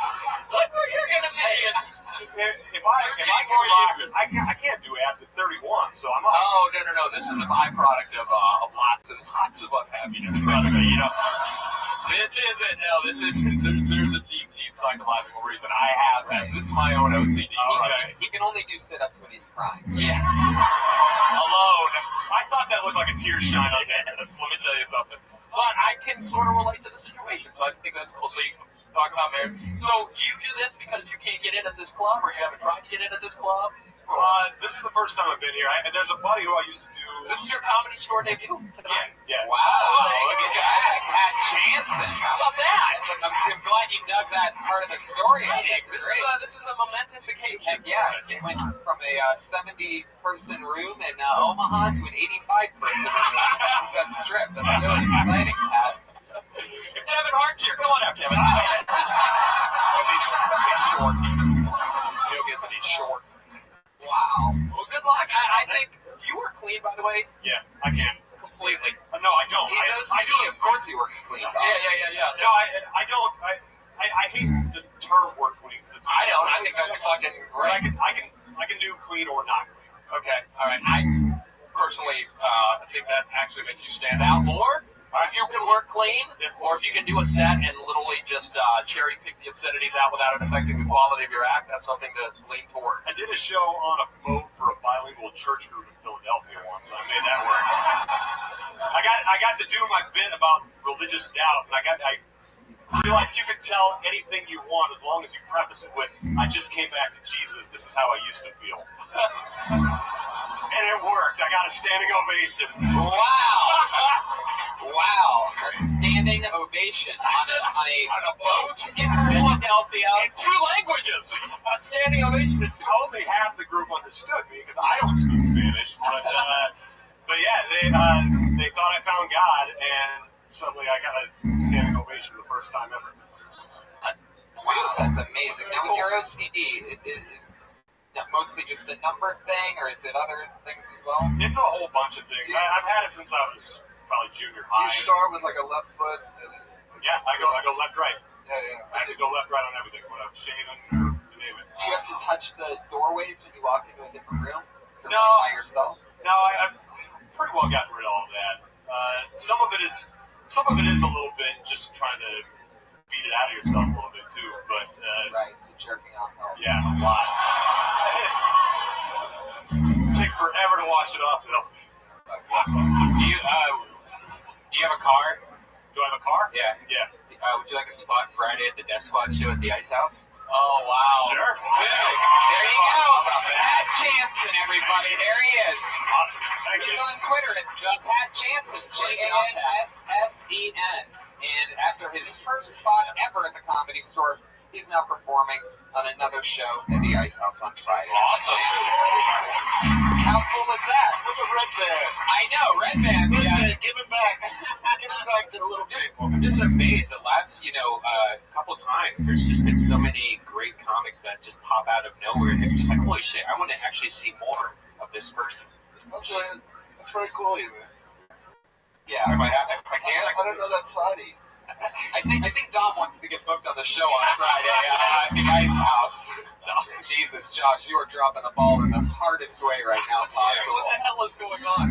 It's unbelievable. Put your hands together for Josh Martin, everybody. He takes care of everything here. Obviously, there's a lot of disasters. There's 5 mics, a live stream, crazy comedians. And I think the buzz is gone. That should never, ever, ever have existed in the first place. There he goes, at Josh Martin Comedy on Twitter. Josh Martin, everybody. He really works his ass off here, and we love him. He's great. He is great, right? And he's a very funny comedian as well. So if anybody's looking to hire a comedian for anything, not this Friday at the Ice House or anything, but sorry, Josh. Spot's taken. For your next comedian. You know what's interesting is I actually started with this guy, and I just saw him recently a few weeks ago for the first time in what turned out to be, because we talked about it earlier, 6 years. And well, we'll talk about it all later. But I started with this guy. He took 6 years off, and now he's back to stand-up comedy again. Put your hands together for David Verdulis.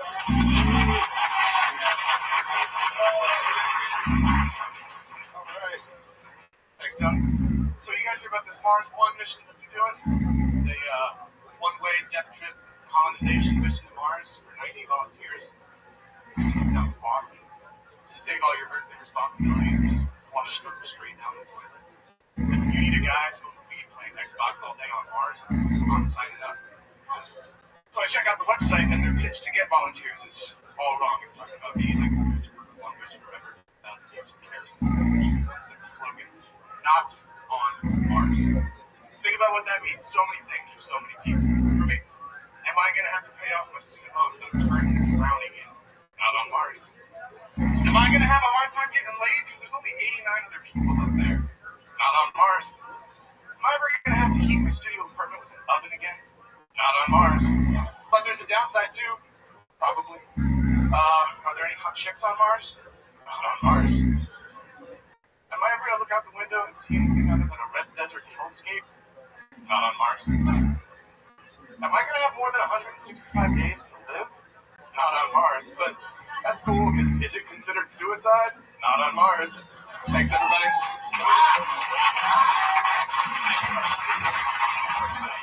Holy moly, that is amazing. You're not on Mars is a modern day get her done, and really excited about that. You're like Larry the Wi-Fi guy or something like that. Where does this act work? Not on Earth.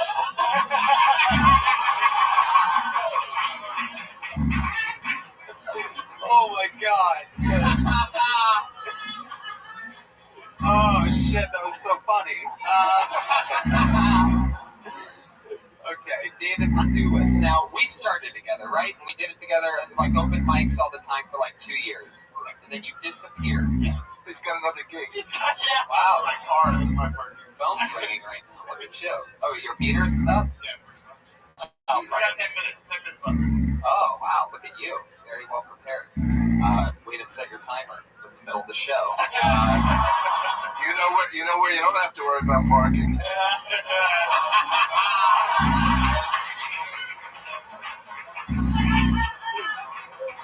Not on Mars. Thank you. Yeah, you really didn't need to say it on that one, but you pretty much stopped the laughter with that not on Mars. Way to really blow that one. So, David, you quit stand-up comedy 2 years in. Well, I took an 8-year break. Most people. Oh, was it an 8-year break? Like 6. Yeah. There's no real 6-year break, right? You just pretty much start over. Yeah, you start over. Right. They're right. Yeah. Yeah. Yeah. Yeah, because you felt very nervous. I felt your nervousness. You kind of sounded like you were nervous. You sounded like me after having sex, and I'm like, "Did you look for the water?" You know, like I'm trying not to die. You know. Yeah. It sounded like you just got done masturbating. Yeah. So, David, what made you stop comedy? A general lack of the desire to do things. I guess it would be called depression. I don't know. Really? Well, actually, that's most people's way of starting stand-up comedy, but I guess you took a different approach. So, now, let me ask you this then. What made you start back up? What has it been, a few weeks now or something like that? I mean, that's how often I've seen you here. You told me that you signed up for the show 3 weeks in a row and didn't get up. Yeah, well, it is a little, I don't know, it's kind of messes with your head when your weed dealer asks what you're doing with your life. So, I figured I had to do something. And, so you started selling pot? Well, that too. But, wow, that didn't get the laugh it should have. So how long have you been doing it again? This is actually the first time I've gotten up since I said I... Have you been trying to perform other places, or are you just shooting for this 1 minute a week gig? No, I've been signing for the open mic outside, and went over to the improv last week, and I didn't get on the list there, so... You should be doing as many open mics as possible, because your problem isn't in your writing, it's in the fact that, you sound like your head's about to explode at any given point. There's guaranteed open mics at Haha Cafe. You can guarantee get a spot every single day. Sal's Comedy Hole, when they're doing it, almost. Hold on, what are these again? Through the simple repetition of doing these open mics, you're going to lose bad habits like taking the mic directly out of the mic stand and sitting on a stool as fast as you possibly can. Keeping the stand in front of you. Right. Which, by the way, Pat Jansen kept the mic stand in front of him too, which is really strange for an obsessive compulsive comedian. Yeah, I noticed that. So you guys don't remember that guy from 4 minutes ago? All right. Smart crowd tonight. That's something we say almost every show, Austin, that we don't even want to say anymore, so we don't. But we should have that at the beginning, like, comics, please take mic stand and put behind you. Like at the beginning of the show. Well, I mean, yeah, a lot of comics. There was a lot of. This is a very dramatic moment for him. I mean, as I get it, this is your first time on stage in how many years? 6 years. Wait, you haven't done any other? That's what yeah. Jesus so he hasn't been up in 6 fucking years. So So this didn't is even end up in that 6 years. You never went to Mars after all that. You talk about it that much, and you were on Earth. Not that I'm obsessive compulsive, but you got 3 minutes on the meter. Yeah, It's just worrying. Just worrying you're gonna get a ticket. Pat Jansen would control himself. He put money in it for you. Don't worry. So, David, I mean, it seems like you really want to be doing this, but I just, I haven't done enough research on what I'll do for my startups and what things when I come back here. I haven't really been working with it. I could just hear a hard-working, grinding comedian in the back of the room just go, like, what a that was Davina's. That was Davina farting. Oh, yeah. Davina's giving a laugh. I love it how every time Bob says a killer joke, he grabs his pen and, like, writes it down. As if it's ever going to work again. Yeah. Like that'll work in Fort Worth. Yeah. All right. Like, that's going to work. Remember that in Ventura County. Like, that's going to work on a bilingual ship in Philadelphia. So, David, what else? I just think this is this is a major thing you did tonight. So fuck the mic stand. You know what I mean? Right. Like I'm not a fan of sitting on stools, period. I mean, literally, the one comic I think who iconically would sit when he delivered stand-up was pre-rape Cosby. So, unless you're putting yourself into that league, Mark Maron does it. Mark Maron. But you know what I mean? Like seasoned veterans, because there's an authorship to that I don't think you're at yet. It's fine. I get that. I think you'd rather pay because you already have the energy there. That's what you're talking about, or pacing jokes? It felt artificial. It felt like you were intentionally entrapping yourself. Yeah, your body's telling you to pace and dial that back. Don't take such an extreme that you're sitting down, because if you're a pacing comedian, I mean, Chris Rock doesn't sit on a stool because he's a pacing comedian. Yeah. He kills as a pacing comedian. And there's other guys that sit on a stool, so you might as well just do what Chris Rock does if that's what your body's telling you to do, instead of doing what Bill Cosby does. Anyway, distance myself from Cosby. I thought I was no more Chris Rock if that's what your body's telling you to do.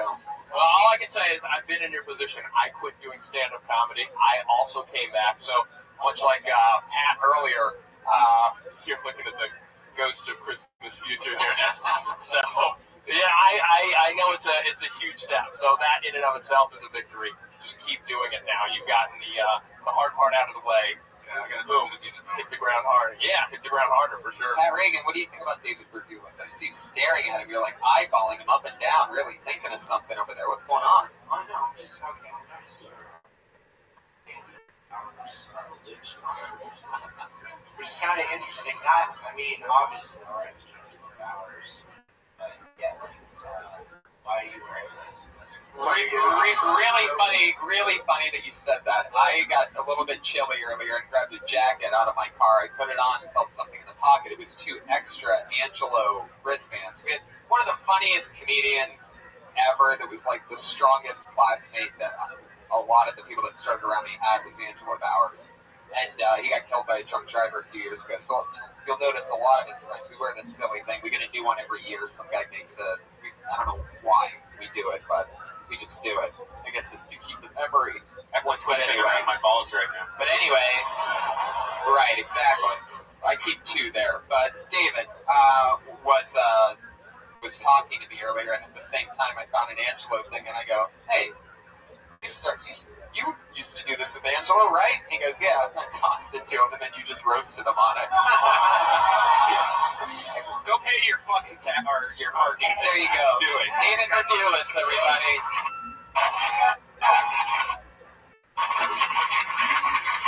It's a rough spot to be in. It's always hard. It's always hard to do comedy when you know your meters are running out. It's always a tough position. But you know what it was? He wasn't in the moment. You know what I mean? He wasn't really like there. He was reciting that set. That's why he was so. Because I'm sure it could have been much funnier. But it's like if you're doing Fiddler on the Roof every night, you gotta be there as Tevye, wherever it is. You gotta be there.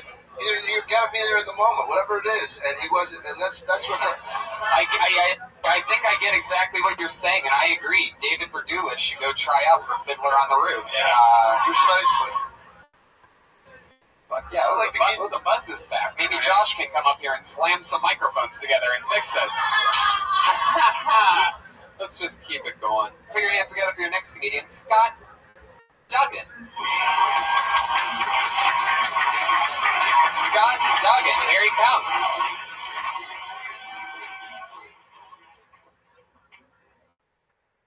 Everybody has a fancy title for their job. Even my dominatrix has a fancy job title. She's like, I'm not a dominatrix, Scott. You're dental hygienist. Sugarcoat it all you want, lady. You both know I'm paying you to stab me in the gums. Berate me for having a filthy mouth. Disgusting. You like that Macaulay Culkin? If I were the guy at ISIS in charge of recruiting young men, I would make it seem way more hip and trendy. And I would start by changing the name from ISIS to Turban Outfitters.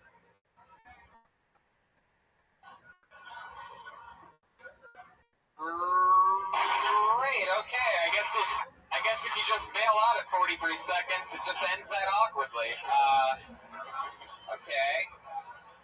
All right. Well, the Turban Outfitters thing didn't work for you, but it did work for Zach Galifianakis in his special Live from the Purple Onion. He said it a lot better. Just saying, it's not a no. I'm just trying to help the kid so that he doesn't repeat jokes that have been heard by 3 million people. And what was the other thing? Oh yeah, the dental hygienist. Definitely nobody's ever talked about that before, and there's a reason why. All right, too rough on Scott guy. Hey Scott, where are you from? Greensburg, Pennsylvania. Oh, wow. Yeah, a lot of.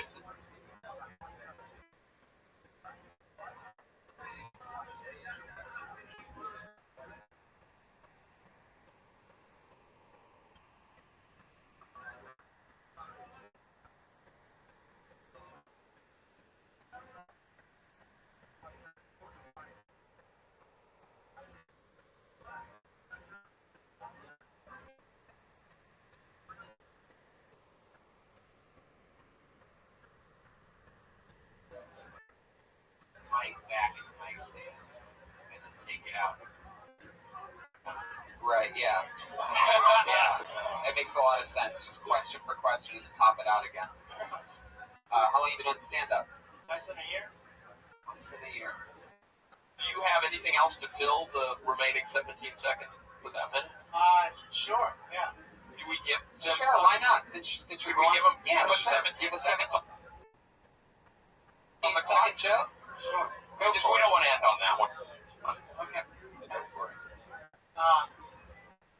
The other night, my girlfriend told me she wants to get a teacup chihuahua. She's like, it's a dog, it's this big, never gets bigger than this, how much it eats. I'm like, awesome. Can I get a teacup girlfriend? Wow. There you go. See, that's a good Hey, one. man. Wow. Better than What Urban super Outfitters. famous comedian's joke was that? Did you know that was? I mean, had you heard that before? Did you make that up, or did you? Which one? The Turban I Outfitters. swear to God. No, I get it. And by the way, the only reason I know that, just to show you, exactly how it works, the only reason I know that is because I once wrote that for something and found out afterwards that it had already been done. Yeah. Wait, he literally says Turban Outfitters. I think so, or at least some asshole told me that. And but if not, Scott, you look like you're dressed in suburban. whoa, Pat Reagan from 3-point range. Wow, man, I knew something was brewing over there. Fuck yeah. Scott, do you always chew gum on stage? Well, I'm super nervous. This is my first time here at the store. I did want to get drunk. Wow. That's an interesting method. You get dry mouth a lot when you're nervous? Yeah. Good answer. What do you do for work? Freelance production assistant. Used to moonlight at a hotel. Nice. You want to take over the sound for this show? Because I'm pretty sure Josh Martin's back there daydreaming. What are you looking at, by the way, Josh? Are you watching the live stream of this right now? Really? Oh my God! Can't you tell? But since you're watching the, why would you watch that instead of just watching the show? You have a laptop in front of you and you're watching what's right in front of you. Like the only thing blocking you from watching the show is the fact that you're watching the show. It's just everything's backwards with him, but I fucking love him, and I can't stop liking Josh Martin for some reason. I just checked Turban Outfitters. His Zach Galifianakis joke. It's also a T-shirt. Well, there you go. Throw that one away. There you go. Absolutely. You need your T-shirt that you have that has it on it. Likable? Yeah. Can we not agree that he's very a little bit likable? He also sort of looks a little unlikable, like a little bit like a Lannister, right? I mean, I could totally see that. He could probably play both roles. Something really McConaughey about him, like sort of like surfboard, shirtless, but without the talent. Yeah, without the. What are these O's? Either you laugh or you don't say O. We're not playing this game. What was the Macaulay Culkin reference? Do you think he looked like Macaulay Culkin or what? I didn't get that. Yeah, people used to tell me I looked like Macaulay. When you were 5, right? People used to tell you look like Macaulay Culkin before everybody forgot who Macaulay Culkin was. I look like him after the hair. People used to tell me that I look like Squints from The Sandlot, but I don't expect people to remember that. What these O's? Is this like? Did you bring your whole family to watch you debut at the Comedy Store tonight? Why is the crowd turning on you? A massive fan base here. Fuck yeah! I think there's a part for you at Fiddler on the Roof. I got a feeling. What are your production PA jobs on? Just freelance. The last thing I did was equipment presentation for Bar Rescue. For that, it's mostly like reality TV commercials. No good stories come out of any of that? You don't see anything? No, I do have a great story. Here we go. I was a production assistant on Nicole Richie's reality show. Okay, there we go. Last day of shooting was at Lionel Richie's mansion. And I took a peek at Lionel Richie's house. Yeah! Fuck yeah! Wow. Dude, drop the mic and walk out of here. No, don't drop the mic. Yeah, it sounds already Josh will go nuts. They might fix it, actually. Wow, so you pooped at Lionel Richie's house? Yeah. That's the big story. Backpack. Right. 43 seconds. He keeps it in a little Ziploc bag with Lionel Richie's toilet water still in it, sort of like a goldfish you win at a festival. So Scott, I forget, what's Lionel Richie? What's his big thing? Oh, yeah. Hello. It's a me. I can see it. Wine guys half-heartedly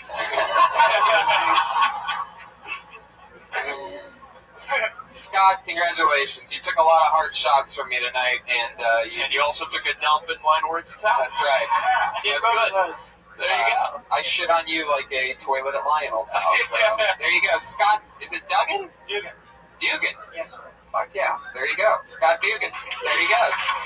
First spot at the Comedy Store. There we go. We're popping cherries here tonight. Yeah. Drinks are coming too. Epic. A lot of people's first times at the Comedy Store. Good luck, Scott, whatever you decide to do. It's clearly. Yeah, it was an honor to have Scott for his first and last time at the Comedy Store. So cool. All right.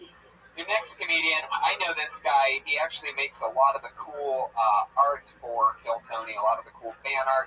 He is a rising comedian through the ranks, came from Chicago.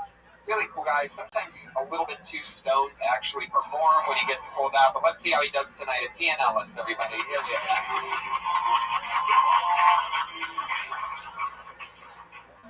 Oh my God, Pat, I love you, but if you're the new Patriot, your chances of being murdered have gone up exponentially. A lot of people sign up for this and want to be the Patriot, and if it's just you, you're probably gonna get stabbed, man.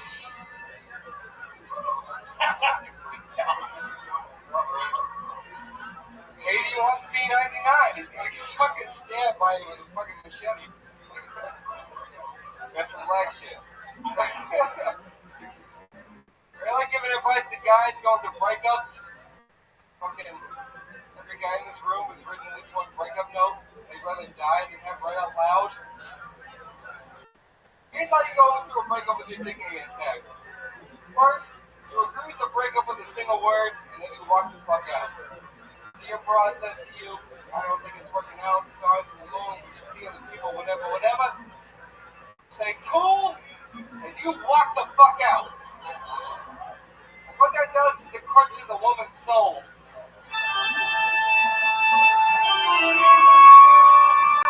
Sometimes Brian doesn't play the cat and he takes a chance and plays another thing, and it just comes across as absolutely confusing. This was one of those moments right then, if you're wondering what that organ meant.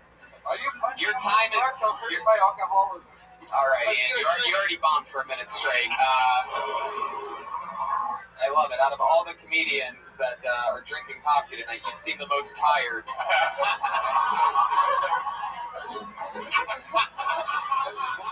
Fuck yeah. I love that you opened up Guns A-Blazing with a 25-second long inside joke between you and Pat Reagan.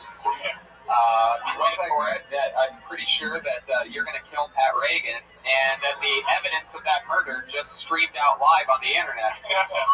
So I love that he got such a kick out of himself. Imagine if the audience actually laughed like you were laughing. How much fun that would have been.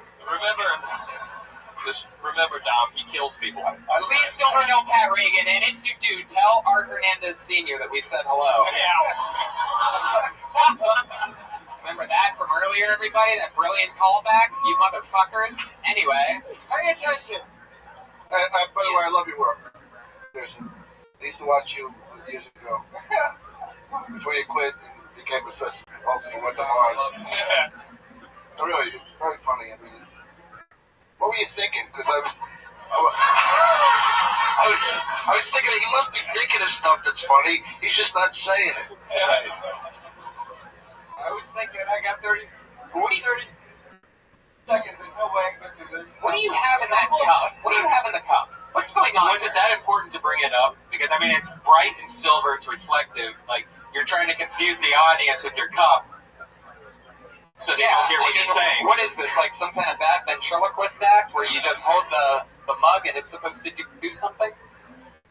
I thought for sure I was going to have 30 seconds. I was like, I'll just bullshit the first 20 seconds, 30 seconds. You didn't bullshit. You issued a death threat. Do you have a response to this, by the way? Right. Hey, you motherfucker. You piece of shit. What are you doing? Jesus Christ. Jesus. He wants to be the goddamn patriot. What are you doing? I think what we're doing is killing airtime. What does this mean? Like this thing that you keep talking about the co-host of the show? Is he the new patriot? I We're mean, just fucking around. That's how we do it here. We change shit on the fly. what do you mean? Would you be jealous if he was? You think I wouldn't, but I know that he wants to be recognized on the patriot list.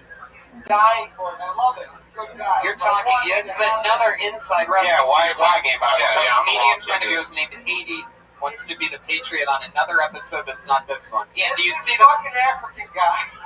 Okay. He's got a very expressive face. Here we go. I brought him up as the guy that sometimes gets too high to do the show, and I'm pretty sure now you see why. Holy shit, Ian Ellis. I've never seen anybody drink wheat coffee before.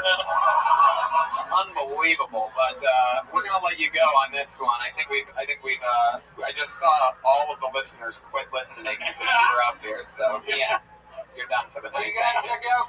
Oh, Jesus. Only one shot. There you go. Thank you. They know, Ian. They're already watching Kill Tony. Not a lot of people have the balls to give a promo to a show that they're at right now, but pretty sure Ian Ellis just did that. Follow him on Twitter at Chicago Open Mic. And yeah, check out Kill Tony sometime. Unbelievable. All right, let's do it again. God only knows what can happen, as you've seen. Put your hands together for Tom Howard.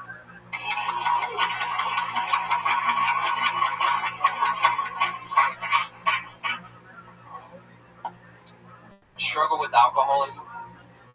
I don't drink, it's just a difficult word for me to spell.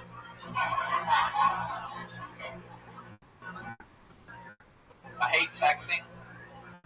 It's nothing like a real conversation. Imagine if Texting was like a conversation. Hey Tom, how's your day? Good, Craig, yours.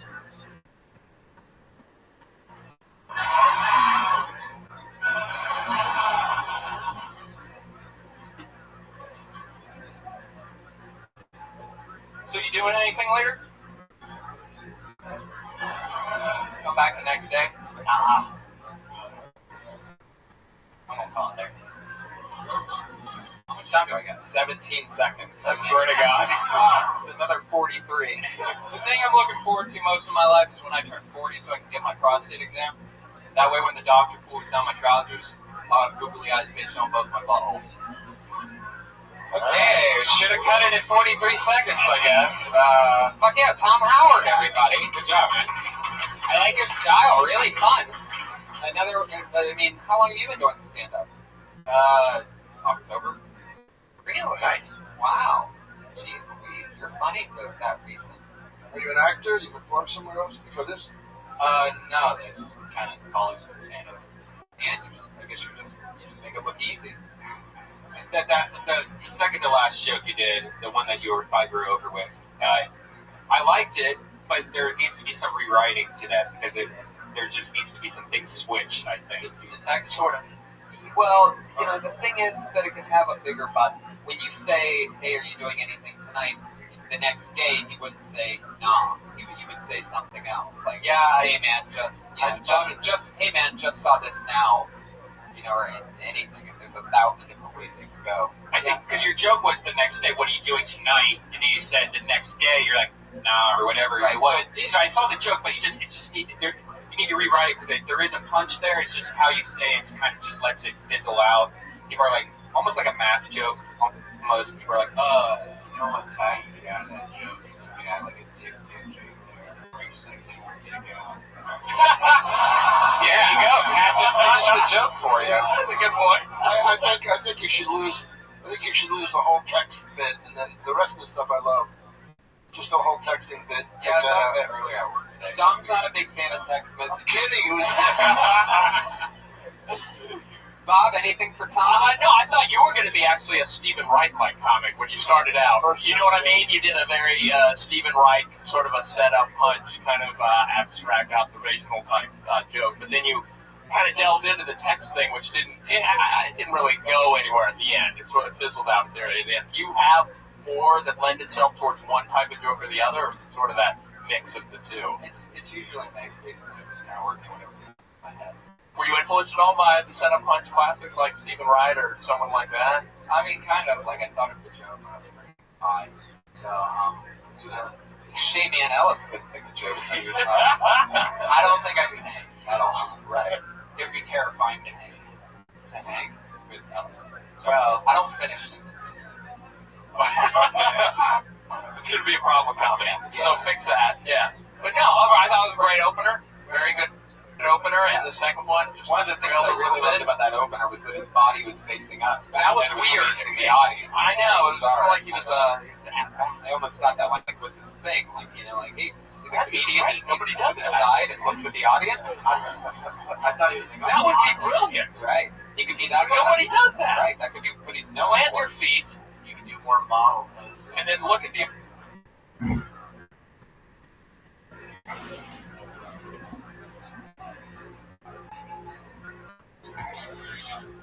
audience and do one more bit. No, I think so. Maybe turn all the way around and like look back at it, like back at the audience. Right. Yeah, like that. Nobody.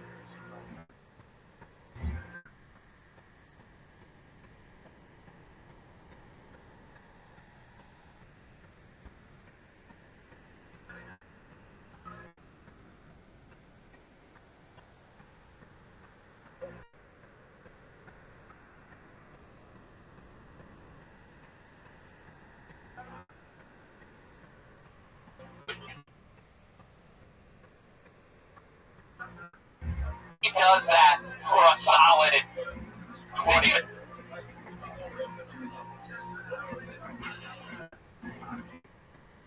That's probably what I Yeah. Tom, we're going to move along. Thanks, Tom. Tom is at The Real Last Mohican on Twitter. Follow him. Ian Ellis is at Chicago Open Mic. Follow him.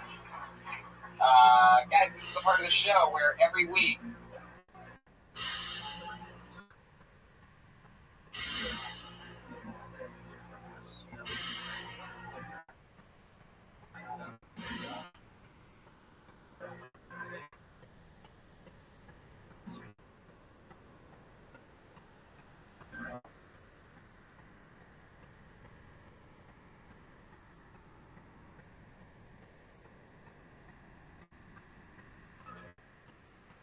instead of going to the bucket, we have two regulars, two young ladies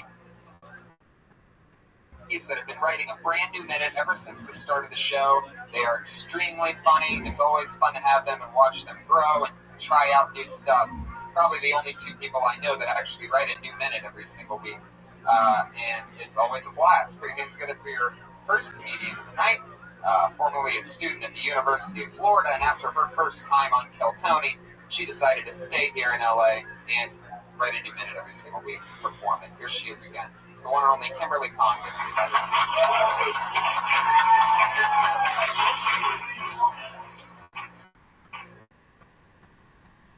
I am from Florida, and I noticed something about that. I noticed that people in Florida decided to name their football teams specifically after things that hurt Floridians.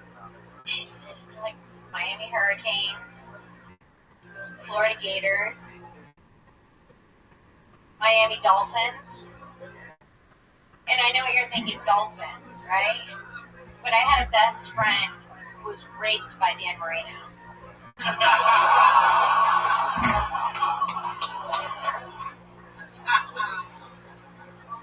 I can closely compare myself to the UF football players because I also did 3 years and went straight to the pros. Quit college to do stand-up. The end. 55 new seconds from Kimberly Condon. Amazing jokes. I mean, there you are. You're right there talking about where you're from. Stuff personal to you, and I love that. I love that Miami joke. That's really good. That was uncomfortable for me, by the way, because I had almost exact same joke as my Dolphin did. Dan Marino. The exact same joke? Almost big less. So it's almost the exact same joke? It's about Dan Marino being a Dolphin. Well, you know my joke. What the fuck are you talking about? No, I don't. I'm confused. But I know I don't. I'm sorry. Anyways, but yeah, that was uncomfortable for me because I was just like, wait a second, I've been seeing my joke before about Dolphins. There you go, best joke of the night. Brian had it, and boom! Just when you thought you made it. I can't believe you did that to her. I mean, it's my closer, so like it's kind of weird. Is it really? I mean, I feel like I've heard you talk about dolphins raping. Yeah, I've heard you talk about dolphins raping people. What's your Dan Marino? You need to specify the end. I'm beginning of my closer right now. I'll just take the 15-minute joke. Give me the chase right now. But Would it make it better if she changed hers to Larry Zonka? I was gonna do the guy that just got the guy with the weird name, the new one, but I couldn't pronounce the name today, so I was like, I'll say Dan Marino because everybody knows. Tannehill? Yeah. Right. Larry Zonka, and then it's not almost the exact Almost, same yeah. Fuck yeah, so that's Great joke. I'm not gonna get involved in this. It's a subtext here, but as somebody who likes jokes, that was really good. Thank you. Very good.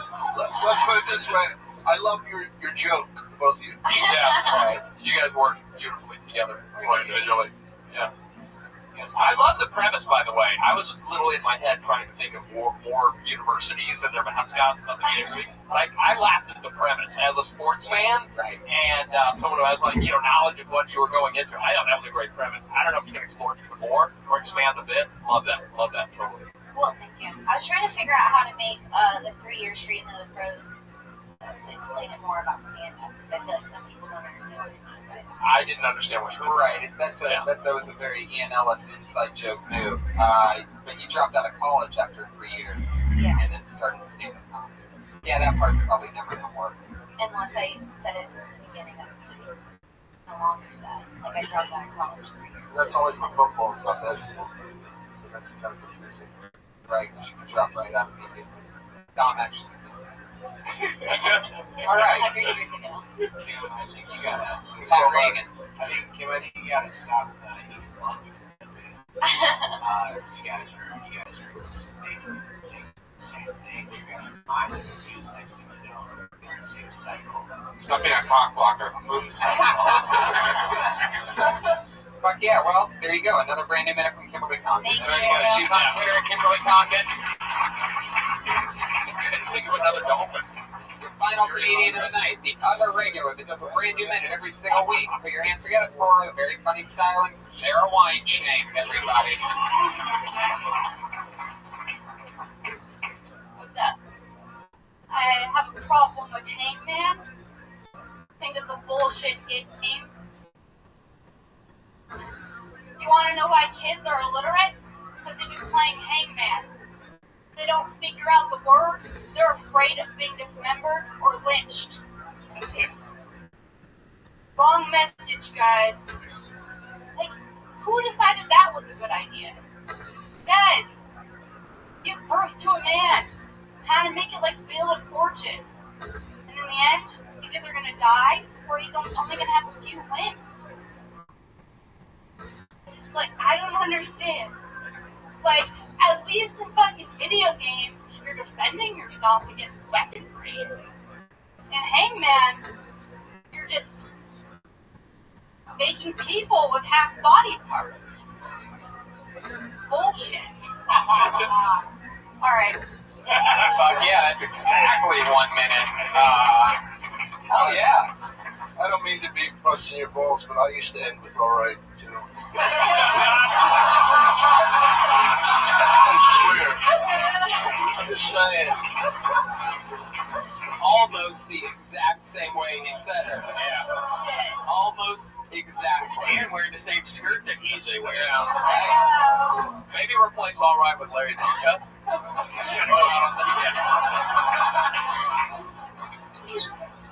Oh my god, it's so funny.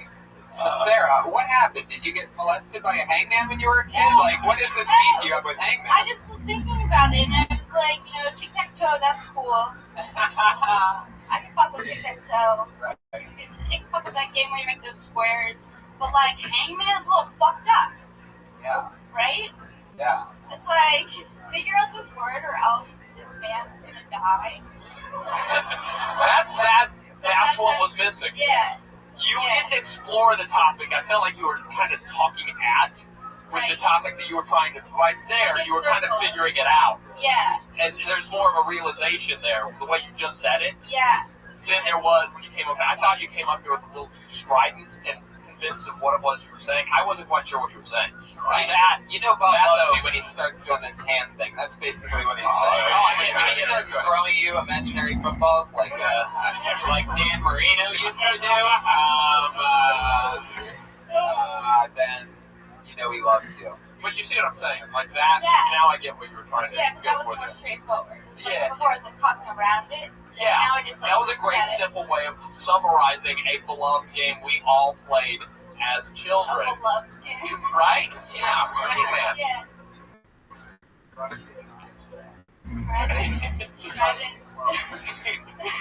Vocabulary. But yeah, so that's something that I think. What part of this week did you write, Hangman? I've been working on the Hangman thing and trying to think about things about it all week. I wrote it like a week ago, and then I've been trying to add to it, and I have some able to. Like, I'm gonna do it on Touchstone and see like how it goes. Right. But like, I've just been writing Hangman over and over again. Then I wrote Lynch. Then I wrote. Then I just wrote Dismembered. Then I like threw out the thing, and I was like, I got nothing, but there's something here. And so that's why I just worked through it. It is true. Like, the only thing sadder than a complete hangman is like a half-hung amputee. You know what I mean? Sarah Weinshank, everybody. There she goes. She's on Twitter, Princess Shank. There you go. That's Kill Tony. We did it again. Pat Reagan's on Twitter at Patty Reagan. Anything else coming up, Patty, that you want to promote? No. Bobo Shack is Shack Knife on Twitter. Shack Knife. That's easy enough. Yeah. Don Myrer is Don Myrer. Anything else you guys want to promote? Congratulations on coming up on 100 of these. Thank you so much. 100 of these things. That's amazing. Thank Good you for so you. much. You guys are a great crowd, too. Thank you. Thank you, live audience, for coming out. The Ding Dong Show starts next. Don Barris is back from South by Southwest. So stick around for that if you want. Remember, San Fran, Sacramento, middle of May. In Vancouver 420. That's right. And Kill Tony 100, April 13th. Thank you.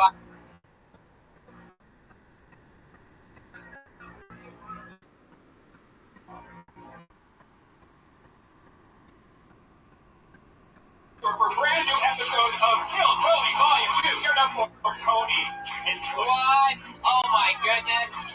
It's the last.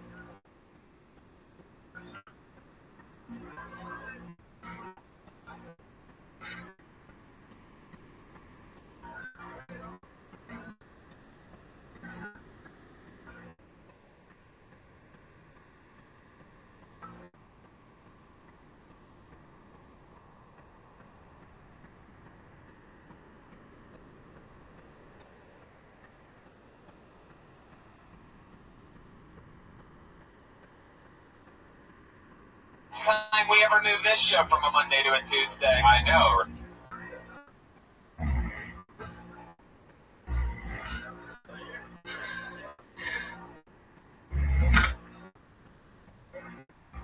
Right? Look at this half fucked room. Yeah. What did...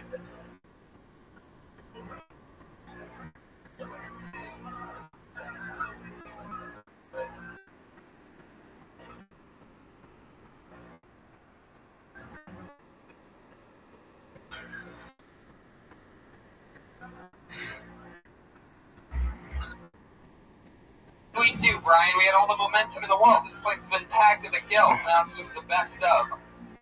Audience. Because everyone watched that amazing fucking show last night on Beaver Roast, everybody. Yeah. It happened.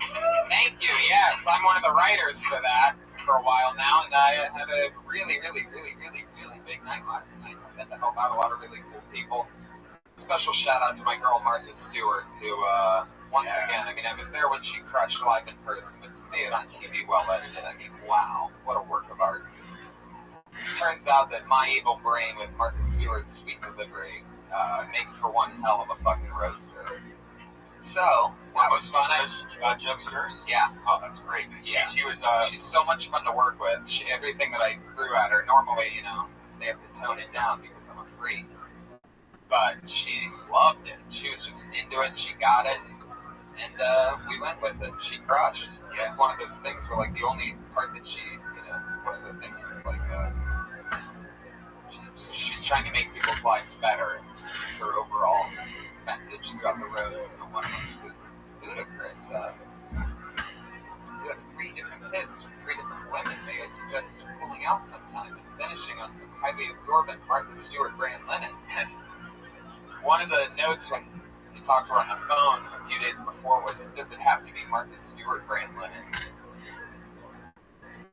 She had no problem telling him to pull out and blow a load on linens, but she didn't know whether it should be her brand of linens or not, which is really interesting.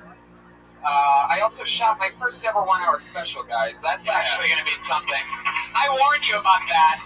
I didn't give too much notice of it before, but I did it. It was fucking crazy. Probably, I don't know. It was like not fucking for 8 years, and then all of a sudden you just blow this big nasty load against a wall, and it was just beautiful. I mean, there's no other real way to describe it. It was just so much pent up fucking art all at once, and I have to give myself credit.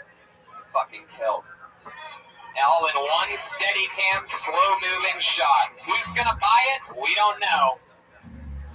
The weather. David Arquette sounds like he wants to, everybody. Let's get this puppy started. Our one and only sponsor, the great Elise Lane. She's sitting right over there. Tonight she made a sausage and pepper grinder with homemade mild Italian sausage and caramelized pepper and onions. Oh my fucking God. I got vegan Italian sausage. Fucking awesome. Unbelievable. It's packed full of cum and buttholes. Yep, that's what it is. It's made of cum and buttholes. That's what vegan sausage is made of. You're right. Because that's not living thing stuff. Anyway, what was the other thing? I guess that's it. Yeah, one shot.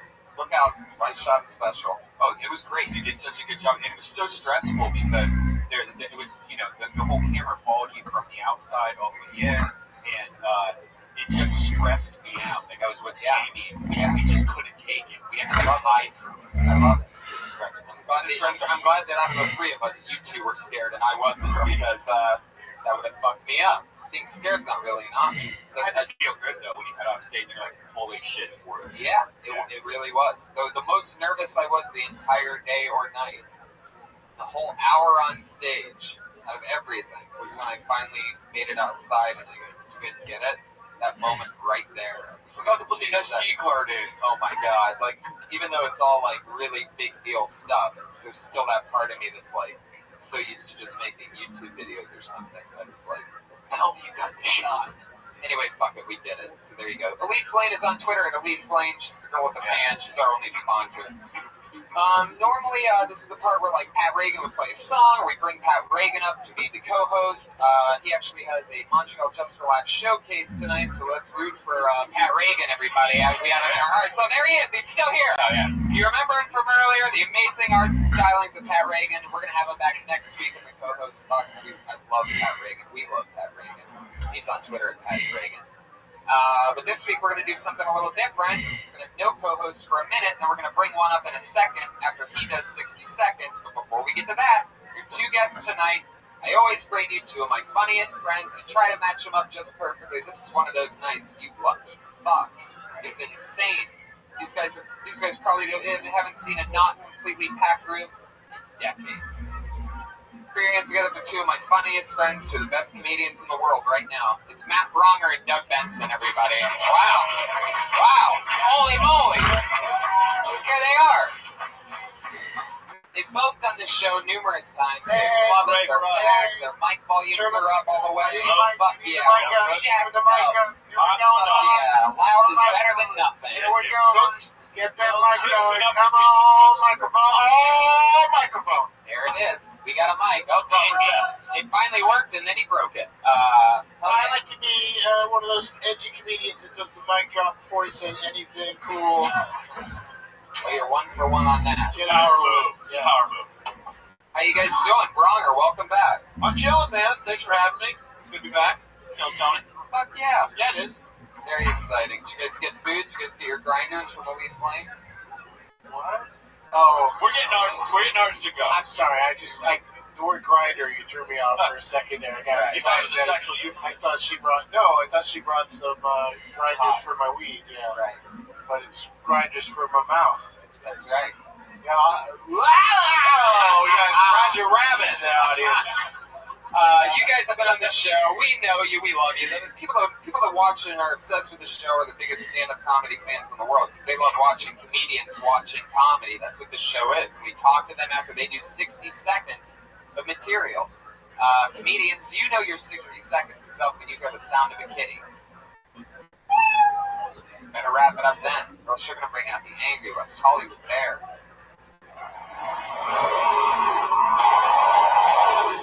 Oh my god, that fucking gunshot is so annoying. The bear has a gun? Oh! It's almost like... All right, to bear arms. Yes. Thanks, guys. Thanks, everybody. Whoa, Bronger's already bringing it. I do it for a living. Jeez, I can barely bear it. Anyway, come on. barely bear? Guys, let's fucking do this. We have a special thing that we're doing tonight where this comedian that's going on first, doing 60 seconds, is then going to be the co-host for the rest of the show. So we're going to have some fun with this. He is an extremely good friend, awesome guy. You know him. We love him. Your first comedian doing 60 seconds tonight. It's the one and only David Arquette, everybody. Here he is. Live in the flesh.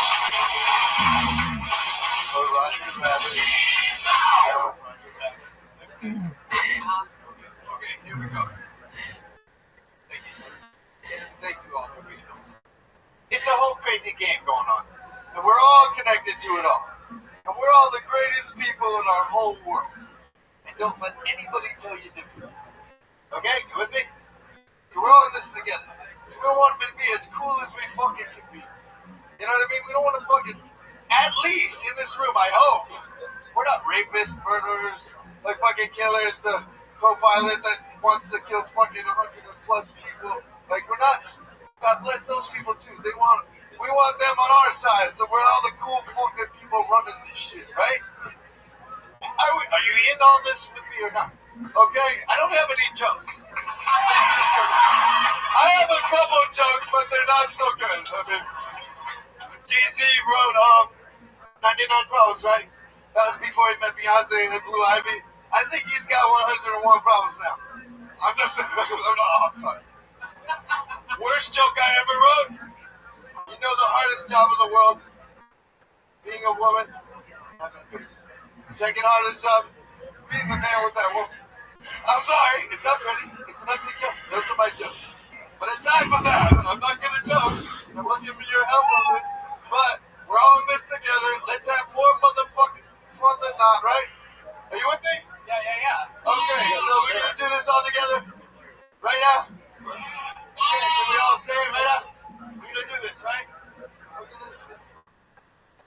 What's happening? Oh no. Love, it's all about love. Oh, okay.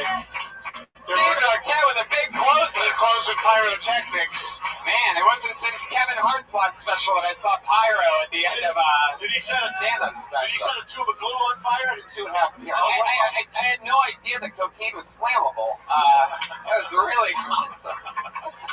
Why did you waste it? Let's hear from Pat Regan earlier tonight. Yeah, Pat Regan. Double shout out to Pat Regan. I'm giving him that. I agree with that completely. What was that, by the way? That thing. Get it at the Magic Apple in the Valley. The Magic Apple. You can also get. I get it on my phone. I'll get the Magic Apple. Flammable money. It's very expensive. Really? That stuff that you just lit on fire is very expensive. No, oh, I see. Fuck yeah. It was $1 you can light on fire, and it'll probably cost you $6. You know? Yeah. It was a fun way to end your set. It was, like, why you? Oh, thanks. You don't have to end with like a big joke if you can light a tube of glue on fire in front of everybody. Because people were a little worried about you, like, what's he going to do with that? Can someone overdose on glue in front of an audience? My favorite part actually wasn't the tube of glue, though. My favorite part was that after about 30 seconds of, being positive. Very positive. That's when he said that he wasn't going to do any jokes. Yeah, that was the big laugh. And then he did 35 seconds of jokes right after that. It was all set up. Yeah. And you notice that's one thing about comedy. At the moment you just have a moment of quiet honesty, it kills. You know what I mean? Like, we just add up jokes. It's just like, aha, there you go. That was great. Like, that was a great moment. Yeah. But I did worry. No, when you took the glue out, I thought you were just going to sniff it. Like, that was going to be your closer. Like, sniff, and then walk off. And I was like, Jesus Christ, man. At least use a paper bag, right? Come on. We all went to high school. Are you ticklish? David, talking to the mic with us. Oh yeah, we got the podcast. Yeah, all I gotta say, if any of you die, don't worry about going to the light. Go to the left. David, I love you. Stay by the mic. I need to burn it for the mic. Get back to the mic. He's dropping it. He's dropping it, but leaving it politely in the stand. Yeah, he kind of like lightly dances away. We don't want to hurt nobody. So here's a little side shoe with his hands. Yeah. Side shoe. So this material that you're working out tonight, like, what is this for? Is this for like what are you giving a speech or something? You got anything coming up? What's going on? We're all in the same game together. Okay, are you preparing material to do an intent? You running for office? Is this whistle stop material you're doing right now? You have a really positive message you want to put out there, though, it sounds like. Yeah, I certainly hope that nobody in here is a rapist or a pedophile, or I think we It'd be weird if someone raised their hand too. Right. They're like, I've got his head. Out. I can't relate to this. Yeah. So David, what else is happening? The secret lady. Right? You know that whole thing? Yeah. Yeah, that's how I think about it. Huh? Yeah. So we have to make sure whoever's in control of the robots when they take over, that they're cool fucking robots. I am so excited. I am so excited that you're going to be the co-host for the rest of this show. David Arquette, go sit on that stool over there. We're going to talk to comedians on that stool right there. Yeah, that mic is yours. No, that stool. The one that one. Is that what you want to wear the Iron Man costume? No, Do we have an Iron Man costume? Sit on the stool. We just do a regular Well, co-host so you now. just be you. Sit. If you don't have to sit on if you You're don't gonna want. tell me I want my own costume. I love it. David's a real. I think the chef for Oscar's costume. I got that. I bring that to Phil Tony anyway. All right, we'll see you on Monday. Word up. David Arquette is Shaft. Yeah. You could be a member of Pat's band. It could be It could be Reagan and the Arquettes or something like that. I love it. Let's do it. Well, David, you've been on the show a few times. You know what it is. We're gonna talk to comedians after they do 60 seconds uninterrupted. You can't talk during the 60 seconds. But when they're done, we're going to talk to them about anything. You guys ready for this shit or what? Let's do it. As always, a lot of comedians signed up for the chance tonight. Here we go. Your first comedian tonight goes by the name of Bud Galloway. Bud Galloway! I fucking love David Arquette, man. I have a female roommate, and it's just so hard getting ripped out of her. Especially when I go pull out and rent all over her chest. There's rent and ejaculate. Well, I had a life or death situation today. It wasn't today, it was like 3 weeks ago. Now I know for sure I'm not Jason Statham. I was taking a left on Fountain and had to cross traffic. I was in a hurry. I just had to Jason Statham that shit. And I just guessed and go. And I guessed wrong. And the sound came out of me I've never heard before. It was kind of deep, kind of low, kind of like, what was that? I realized it was the sound of masculinity leaving the body. He even talked to me afterwards. He's like, oh no, man, that was too big for me. I gotta go. Where you going, masculinity? Well, I'm always. That's how it happens. That second sound comes so fast. Yeah. Why have the warning sound if the next one is immediate? You light them in a minute, and then light them again in a minute and 1 second. But Not how the clubs do it. But Galloway, how's it going, man? You've been on the show before, right? Oh yeah. What have I told you before? What do you remember? What are highlights from other things? You said my oxymoron joke. Not about specific jokes, but you. Not about jokes? Yeah. Well, I kind of lied to you last time I told you I was. I sort of do that once a week. You lie about landscaping on that.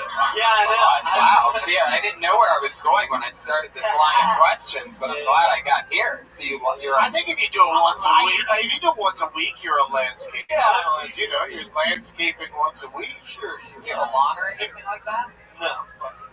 Geez, I mean, you're really aggressive about that. When you're saying landscaping, you just like pick up a leaf or something? No, I worked for a guy like twice. I just thought that you would say the word ejaculate in a way that made everyone uncomfortable. That's the thing that stood out for me, is because you said it twice and both times it was like ejaculate. It seemed very professorial or scientific as opposed to a comedian, you know.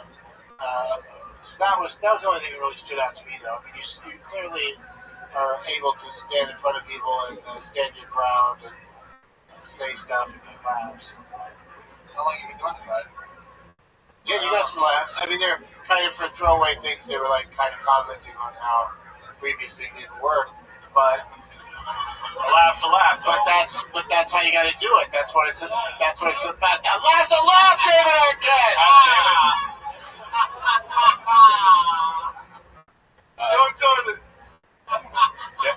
The first joke you said, you said something about pulling. It's hard for you to pull rent money out of your roommate. Hard to rent out.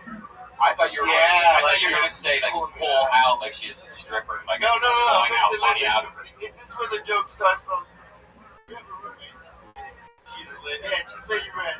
Well, you're not smoking her, so No. I'm trying to get rent out of her, and it's really hard. Well, she pays rent by me having sex with her. Is that true? That just sounds so sad. Nothing sad about that. Nothing sad about it. Hollywood Arquette.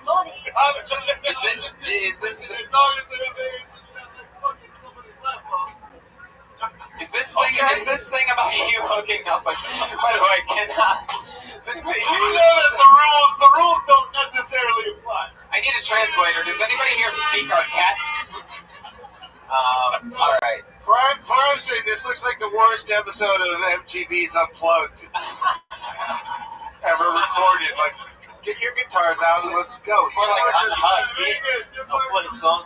Unhugged, guys. All right. Maybe we should take that stool away.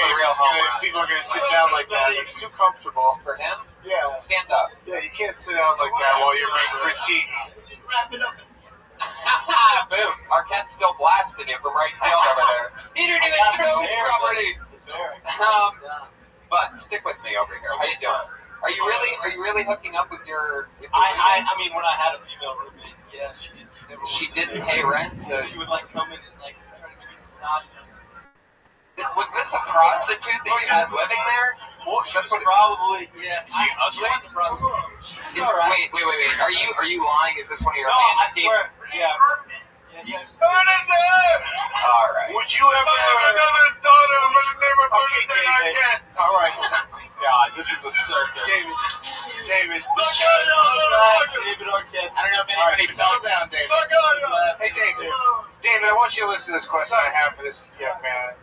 Have you ever pretended to be a high school student and got a girlfriend in that high school while you were there as a 26-year-old man? Because David Arquette has done that in a film called Never Been Kissed, and I think we need to make this all about him. I agree. It's all about you, baby. It's all about us. Holy shit. I'm hippie. Look at him go. At least they put acid in all of our food today. Okay, Bud. Only one of us ate the food. Bud. So, now you're single? How's that going for you? You live by yourself now? No, I live with four. Two guys in the living room, and it's a two-bedroom. We have 4 people. 4 girls is a better day. 1. 4 bitches. Wait, he's right. Actually, David's on to something. Wait, I think I got this. Hold on a second. I might be completely wrong. But I think what David's saying is that he does that one thing the way that he did it. And then he talks about, but he says it like it was in the past, and then now he says, now he lives with 4 people. And David's saying that it's a lot harder to blow a load on 4 people at one time. That's right. And if you could figure out the wording of that, Bud, maybe you'll get something. Yeah, you do all the work on that, but he really gave you a nice starting point. It's true. I'm starting to figure out this David Arquette thing, I think. This is like if Jerry gave one of his kids a microphone during the telethon. Said, just chime in whenever you feel like it. If one of those kids created a hit show called Cougar Town, hello? Oh, nothing on that? You guys didn't know that? All right, fuck it. Bud. All right. Special shout out. Bud. Anything else you want to say to us? Matt, what do you think about Bud? Any final thoughts? I think he had a genuine perspective. I think he just got to define it more, to be real specific with you.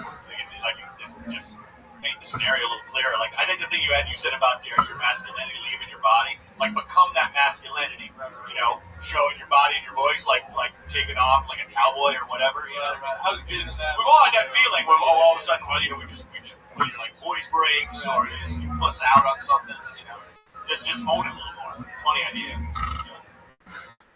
Fuck yeah, Bud Galloway. There he goes, everybody. He's on Twitter. Thanks, Bud. That's what it looks like. That's your first comedian of the night. Can I say one thing? Cheers on him. Cheers on the ground like you do with comedy and love. Yeah. Let me break that down. Like that Cheers on the crowd like you do comedy and love. Like the Nickelback song. Yeah. I'm sorry. All right. We know this young lady.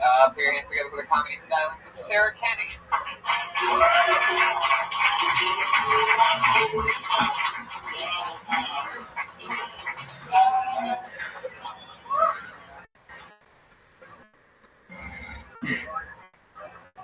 was interviewing for this job at SeaWorld, and the woman asked me if I would be comfortable stimulating male whales in their breeding program. And I was like, comfortable? That's why I applied for the job. I remember being at SeaWorld as a little girl and seeing those whales in their tanks and thinking, one day, I'm gonna rape the shit out of them. So I got arrested. So good news, not all cops are racist. And while I was sitting there in the police station, the cop asked me if I'd been arrested before. And when I said no, he got kind of annoyed. He's like, well, that's too bad. We'll go a lot faster if we had you in the system already. But I've been breaking the law since I was 15, so whose fault is that? And then he was like overseeing this woman who was entering my information on the computer, and he points to the screen and he was like, denies gang affiliation, without even asking.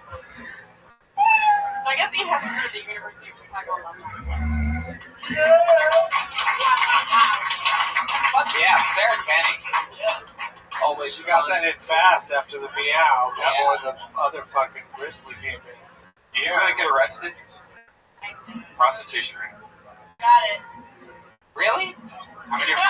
Yeah, the joke would have been about getting arrested for prostitution if that was what happened. What do you get in trouble for? It was really stupid. Got my bike on during Lollapalooza. And so on my way out, they let me bring it on, and then I was trying to get back home. They tried to deny me access. I argued a little bit. I wasn't like super violent about it, but apparently the conductor didn't like so he told the head downtown and just wanted to Jeez, oh man. Yeah, it was really crazy. Did you spend the night, or did they just like look at you like you? No, I was in. Oh boy. So that guy didn't respond well to you saying, go fuck yourself, I'm bringing this bike on this goddamn train. And I fuck your bus. And it's Lollapalooza too, so all the people that are being brought to the jail that night are all people who are trying to get a bicycle into the city of Yeah, well, Lollapalooza is a festival bringing bikes on buses. Correct. It's illegal in Chicago. Yeah. Like I get off the train and he's shouting, cover, and I'm like looking all around, like, what are you yelling about? Who is this for? Oh, me, not me. What did they do with your bicycle? They locked it up, and then Your bike jail? It's a special bike jail. This is just an important lesson that you should have. You should get a concealed carry license for your bicycle. Were you living in Chicago at the time, or did you bicycle to Lollapalooza? I was living in Chicago, and it was really bad timing because I was interviewing for jobs here and in Chicago. And what did they call the actual arrest? Because I've never heard of like craziness with a bicycle before. Yeah, no, it was like trespassing. What? Yeah. I feel like we're now getting a whole real story. Yeah, I don't know. It sounds like you'll get the job. You'll get the job if on the interview you go, I got David. She's a train hooker. All she needs to get is your money. Okay. You need to blow it up and put it in your house. You get arrested and pop up and smoking bikes on the truck. I really had something great. I had something so good. I kept trying to say it, but we instead had to hear that.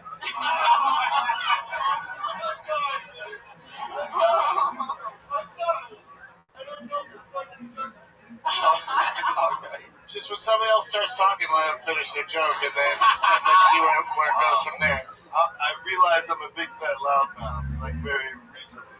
So It's like Howard. You know what I mean? It's like you've been on Howard numerous times. You're one of the best Howard guys. It's just like that, except. I'm not arguing that he's entertaining. No, that's what I'm saying. I'm talking about very enjoyable. Oh, he so is. Hell yeah, David. I don't know how much more flammable eye drops you have left, but this party's just getting started. I hope you save some for the big close. I got something, baby. I love Kill it. Tony, and it ain't flammable and it's safe. Sarah, you're one of the comedians that have been on the show, I feel like 4, 5, 6, 7 times. That I feel like it's consistently getting stronger. You know what I mean? Like, I feel like there's always more pops, at least in the minute that you're always doing on the show. I feel like there's been an evolution. Have you been doing a lot of spots and like having fun the last few months? I have, yeah. I've been going to pretty regularly. There you go, a little ringing endorsement for Flash. It's just, it's a great place to spread your wings. Oh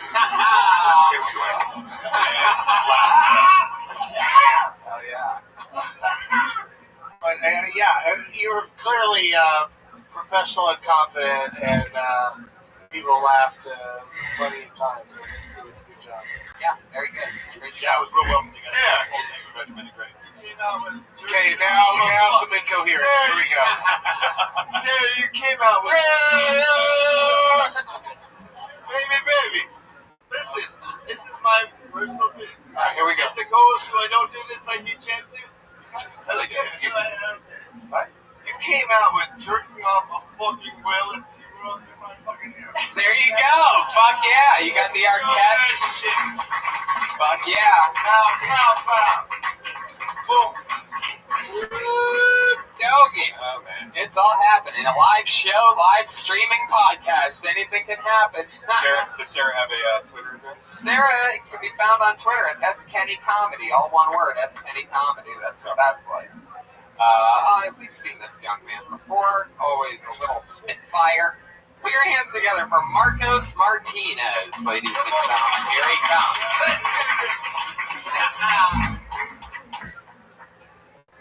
Talk about baseball. Sucks. It sucks. Luckily, Latin America got their hands on it, right? Jose Abreu, Jonas Cespedes, Yasiel Puig. I can't wait for them to get on the rules committee, start changing the game, right? The ball's gonna get bigger, the bat's gonna get smaller. You'll be able to use your feet, and you know what you'll have? A better sport. So my name is Marcos Martinez. I'm third generation Mexican, third generation. Right? That means don't ask me about Mexico. I don't know. But if you want to know where to get the best guacamole, Farmer Boys, guys. Make the trip. Farmer Boys.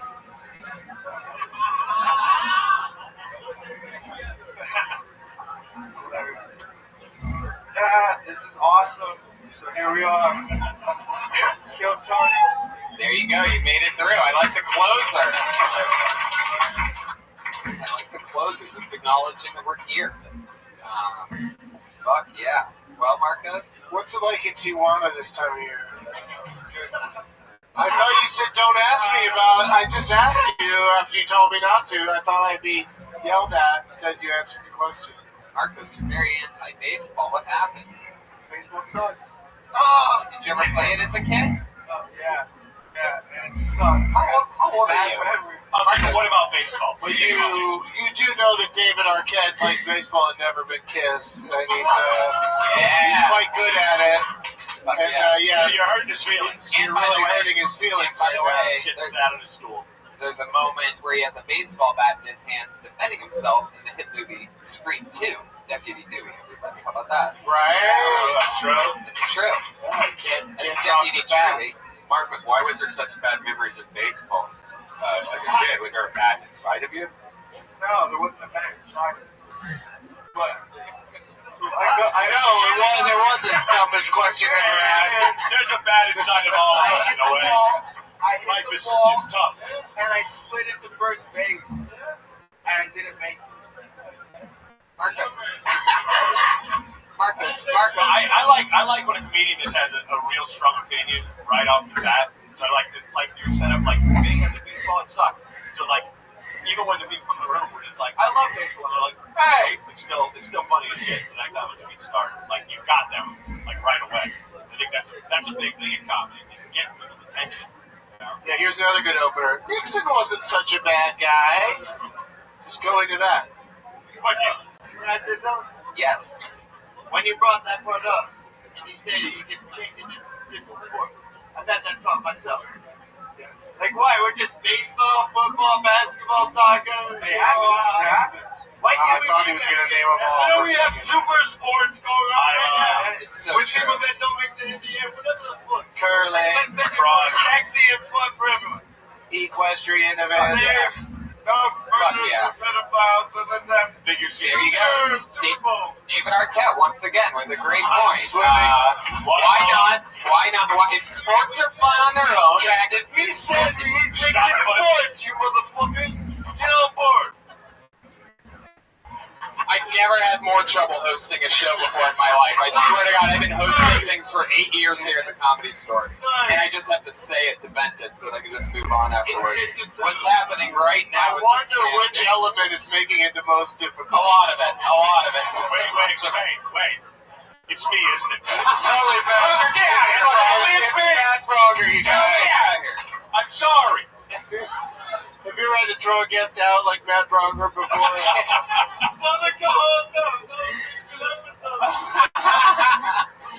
I have no idea how this is. Can I look at some of the chat feed to see what people are actually saying? Like, how is this carrying to the rest of Courtney Cox's ex-husband is stealing the show. Jesus Christ. Oh, this is the best episode to watch live. What is this shit? Oh, now I'm afraid for the panel. Before he lights anything else on fire, you should locate the nearest emergency exit. What's up there? What's farther up that way? Oh my God. It's so bad, everybody. It's so bad. This is great. I really liked your stage presence. I thought that you were very comfortable to watch, and at first I was going to get really pissed off because you were like, let's talk about baseball. I'm like, oh, no, I don't want to. But then you were like, it sucks, and it made me really happy as somebody that hates baseball. Has anybody ever told you? I hate baseball, man. It sucks. Marcos, has anybody ever told you that you look like a giant 9-year-old? Yeah. How old are you in real life? You're 23. Are you just saying that? No. You look like a big baby. You know, can you imagine him getting like a little Oshkosh, like overall type thing going on? A little booty. Yeah. What kind of, are you single? What kind of chicks are you hooking up with, looking the way that you look? Thanks. Yeah. Are you from LA? What do you do? Hit all the quinceañera?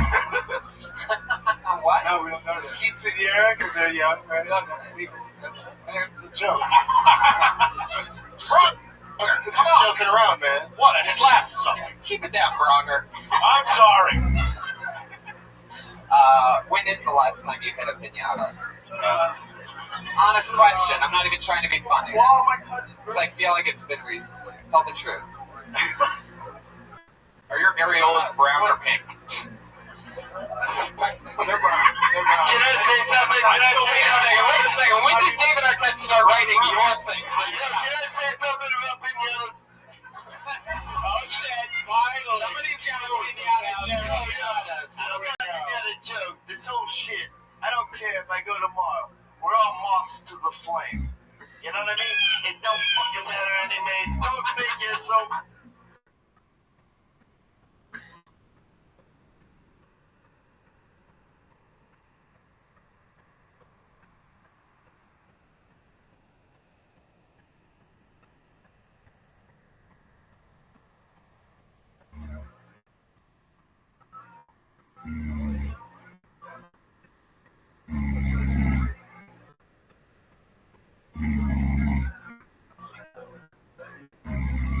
Fucking important.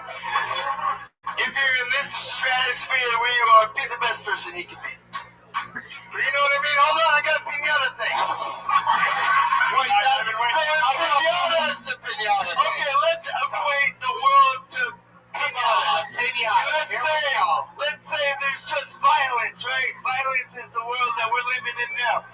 ISIS has a really good fucking PR department. Love needs a better one. So, if piñatas are violence of the world, and it's hitting something crazy, and then fun shit comes out, and everyone collects it. That's the world I want to live in. Boom! Oh yeah. Who doesn't want to live in a world where if you beat something, fun shit The only will come out? violence that exists is pinata style. Where nothing gets hurt, and then like it's I was trying to agree with you before you interrupted me. The only thing I disagree with, the one thing you said I disagree with is that ISIS has a good PR department, because they really don't. They're killing it right now, man. They're killing it. Wow. How are you? This is a fucking That's one way to describe what ISIS is doing, yes. This is what happens when you say pinata in front of David Arquette, everybody. Apologies to everyone sitting in the splash zone I'm tonight. serious. I've been working on my comedy thing for a long time. I don't know how to collect it. So, just for those of you paying attention in this episode, once again, the magical word of the night is pinata.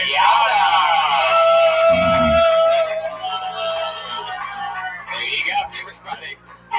So keep an eye on that. There it is. That's the stuff we love. What are you doing? Sorry, David's on a cutoff. He's on a personal cutoff. I love that. He's cutting He gave himself a timeout. Go get a called a comedy store break. Guys, that's not a timeout. It's another bonkers. Yeah, that's it. Yeah, just I said a comedy store break, didn't I? That's a bonker. Let Papa eat his spinach. He'll have another cocktail in his hand when he comes back, I'm sure. Oh my goodness, he's on fire. Let's all regroup. Everybody take a breath for a second, everybody. What's happening? We gotta talk about this. We gotta plan this out. When he comes back, we have to all work as a team.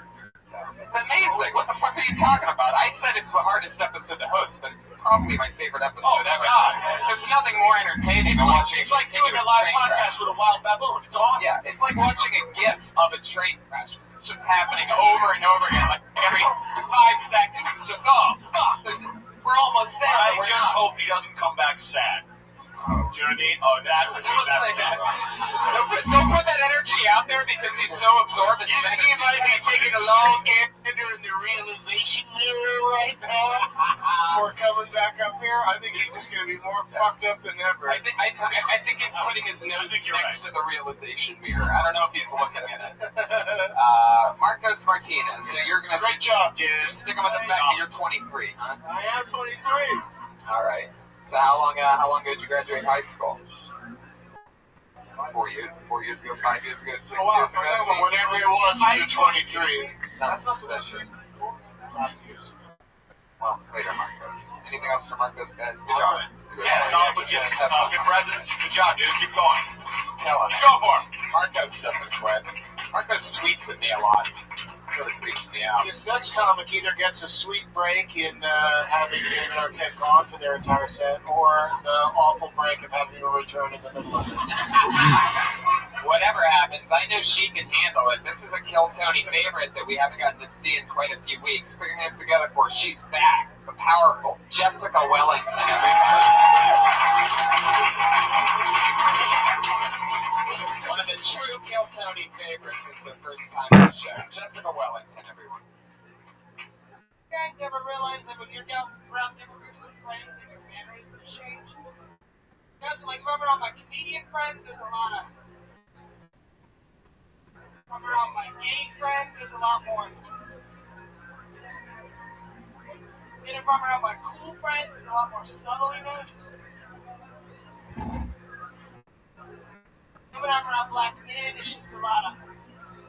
I know that's a visual joke, but you can watch it. And also, I gotta give you guys a public service announcement. And this is the serious... Like, if you ever get hold of some really good black dick, you're forever gonna be chasing that high. Like, at first I was like, nah, I can have a little bit, put it down. Now if I don't get it, I start to get all itchy and sweaty. It's bad, I'm addicted. It's so bad that I will suck a white dick just to get some black dick. There you go, exactly a minute. Jessica Wellington. Always funny, always a new minute. That routine reminds me, I know some black dick I could hook you up with. Oh, yeah. Get it? That should have to... Anyway. Ranga, you were just telling me the other day that you were itching because you hadn't had black dick in a while. No, I had a black dick at one point. It was cut off. I was born with 2 dicks. I'm a black father. And yeah, it was itching because it was gone. It was a phantom itch. Is that what you're talking about? Yeah. Totally. You just out improvised me on that one. I threw something at you, and you overly responded so well that like I couldn't keep up. Yes, I have to throw a hand grenade when it comes to fencing. Yeah, exactly. You lose. I thought like your viewpoint was very direct and well expressed and very funny, and you had a lot of confidence, which was awesome. Yeah. Yeah, how's it been? You've been out for a little while. I've missed you guys so much, you have no idea. I've been doing these competitions, which they're good, it's great, meet people, but it's tiring. It is, like, sucks it out of you. It makes you think, what am I doing? Who am I? Well, it's all practice. Like, comedy competitions are the fucking worst. Like, it doesn't matter if you win, great. But if you place last, you've still got some stage time. So just look at it that way. You know what I mean? Like, you never don't learn on stage. You know what I'm saying? Exactly. So good for you for sticking it out. So that's what I've been on these past Mondays. Oh, I see. How that's been going for you? Well, like, I keep making it, like, to semifinals, finals, and that's it. Well, that's fun. I think Mr. Arquette is returning. Here he is. There's some hubbub in the room. It's the one, the only. Sorry he missed her set. Yo, we can go for a private session. What? Yeah. That'd be interesting. Do a set for him out in the parking lot. Ready to go. David, do you have a black dick? Yeah, man. There you go, Jessica. She's got an itch that you can scratch. Yeah, I got a black dick. I got a red dick. Fuck yeah. I'll get it for you. David Arquette, dick dealer. Jessica, if you have anything that you've always wanted to ask David Arquette?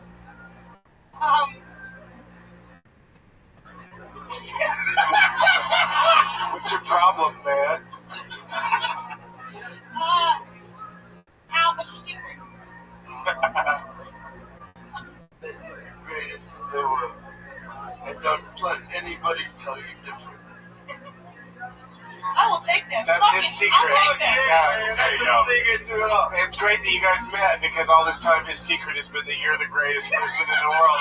You are. And you finally ran into each other for the prophecy to be foretold and shared. It's all been one big storyline just for that to develop. Well, that's fun. So, what else did you talk about other than black dick? That was pretty much it. Was the first thing? I usually say tic-tac after tic-tac when I do that. It's like, you think I'm sucking dick? Wow. That's I can't believe. Is that security? That is pretty amazing. I forgot about security. Damn. David went for it, everybody. Oh, He went for it. Full commitment. Yo, you know how we established that pinata was a word earlier? Pinata! Yeah. Okay, I'm just saying, tic-tac's a word for me too. So it's like, slowly they turn. Niagara Falls. Tic-tac, I might start freaking on somebody, I'm just saying. Yeah, don't. Oh, shit. Somebody said pinata. Don't freak on anybody. Like this. Tic-tac. The point of the show isn't to put young comedians through the paces of what it would be like if David Arquette were to freak attack you while you're trying to do. You never know when it's happening. Yeah. Well, not everybody can say that they've had a... Look, everybody that's waiting to come on now is terrified that they're going to get humped. I gotta go get my black dick. David, if you were here for a set, you would know that she's in the black guys, not white guys. But the joke is that I will suck a white dick just to get some black dick. Come on, let's do it right now. All right, both of you, save it for the Burger King restroom. Sorry. Now, you at the end of your first joke, you were doing some with your hands. I couldn't see it. Can you do it again for me? Slower. Yeah. Oh, I see what you did there. I see what She's sucking off that big microphone dick and working those miming those balls. I love you as normal, as always. Would you like to do the Despot Show Friday? Because I'd like to see you. Yeah! Wow, that's a really fun promotion! That's how it happens. That quick. My favorite thing in the world is when Brian does Brian Claus, Santa Band. I knew if I came with my good dick material. Yeah, just need to see it. You were like, if the top of my head to the side of my head looks like a wave crashing on the beach, I'm going to move on to a Death Squad show, and it happened. Congratulations. The only catch, Jessica, is there's no black guys in Pasadena, so Friday night you're going to have to figure something out. That's one of my favorite Beach Boys songs. No black guys in Pasadena on Passover. Women to Women of Arquette remix. That's my least favorite Beach Boys song. I didn't read that on time. I meant least favorite when I said most favorite. David's train is here to pick him up. David, your train's here. The Polar Express wants to take you and the other children. I'm good, man. To a very special place. Jump on with the other Christmas children. Jessica Wellington, thank you so much. Jessica Wellington! Jessica's on Twitter at the Duchess_101. Of the New Hampshire Wellington. That is the Duchess_101. Jessica Wellington. David, you ever been with a big girl before? I love it. Anything, you always try to work one into rotation, like, Chef Elise, do you do a nice Wellington? Oh, it's yelling at us from off of the... Young mother single. I don't have a black deck, but I'll go. And show you love. Everybody having some fun night. He really just checked his pockets before he said, I don't have a black dick. I'm asking for father was single. Your father's single? The first thing you said? the first ever podcast with subtitles that's ever been put out before. It's going to be out. If you have him on again, bring some masking tape. I am so glad I just pulled this name out of the bucket. This is one of the goofiest, silliest motherfuckers that we've ever seen before. And every week he always brings it with his awkward timing and cadence and delivery. Put your hands together for one of my newer favorite people that I've seen recently. It's Michael Perkins. Oh, yeah. Here he is.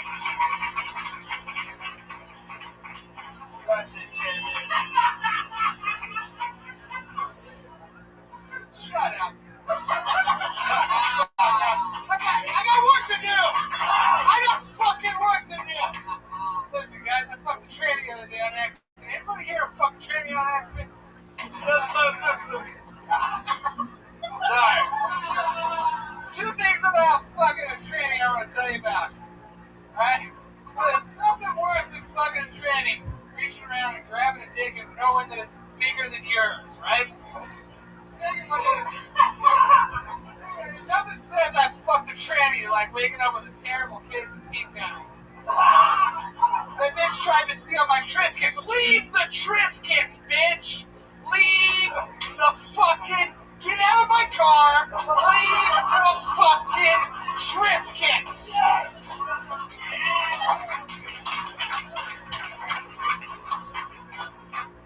None of the jokes, you little jack dicks! One time my dad caught me jerking off. He said, hey, you keep doing that, you're gonna last a lot longer than your peers and girls are gonna like you. Keep it up!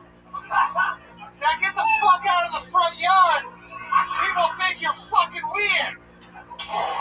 Wow. Yeah, that's good. It's okay, Michael. We have to bear. Hey, you got a little extra time because you kept your own applause break going for longer. I applauded it halfway through the set in a maneuver that I've never seen anyone do before. He put the mic in the mic stand during an applause break and just took a step away, started clapping. Looking out, why not keep this going? Therefore, increase the applause rate to another level. Yeah, just make yourself at home. Put your beer here and, You don't put your beer into the sword. Just come sit on the table. Oh, Michael. Thank you, Toby. Now, Michael, what happened? I thought where did you take your like your little front yard? I love this man. Relax. This man took advantage of an opportunity because he had a solid minute of solid material about transsexual individuals, and performed it in front of arguably one of the most famous brothers of a transsexual in the world. So I think only when David thinks of that transsexual material matters. Transgender. Thank you. Transgender, I apologize. Hey, David, you want to party tonight? Oh, no. Yo. Oh, listen, this is a true story. I'm a wildcat. My girl. Wait. What did you just say? You're a what? Wildcat. Yeah. I'm really a wild dog. Yeah. David, you don't have to tell people that after we've seen you for 45 minutes in a row. More dog than cat, but You listen, everybody, I'm a fucking maniac. Now, the point I'm trying to make. Guys, I'm a loose cannon. And Fuck around. by the way, I'm going to explode in your face. Oh, well, okay. So, I guess that's the end of that my round. lady, when I was leaving today, she said, "When are you going to be back?" I said, 12 o'clock, like Cinderella. So we can Which party, is but ironic. I have an 11:40 motherfucking 5 curfew. No, not tonight, Dave. It's me and you.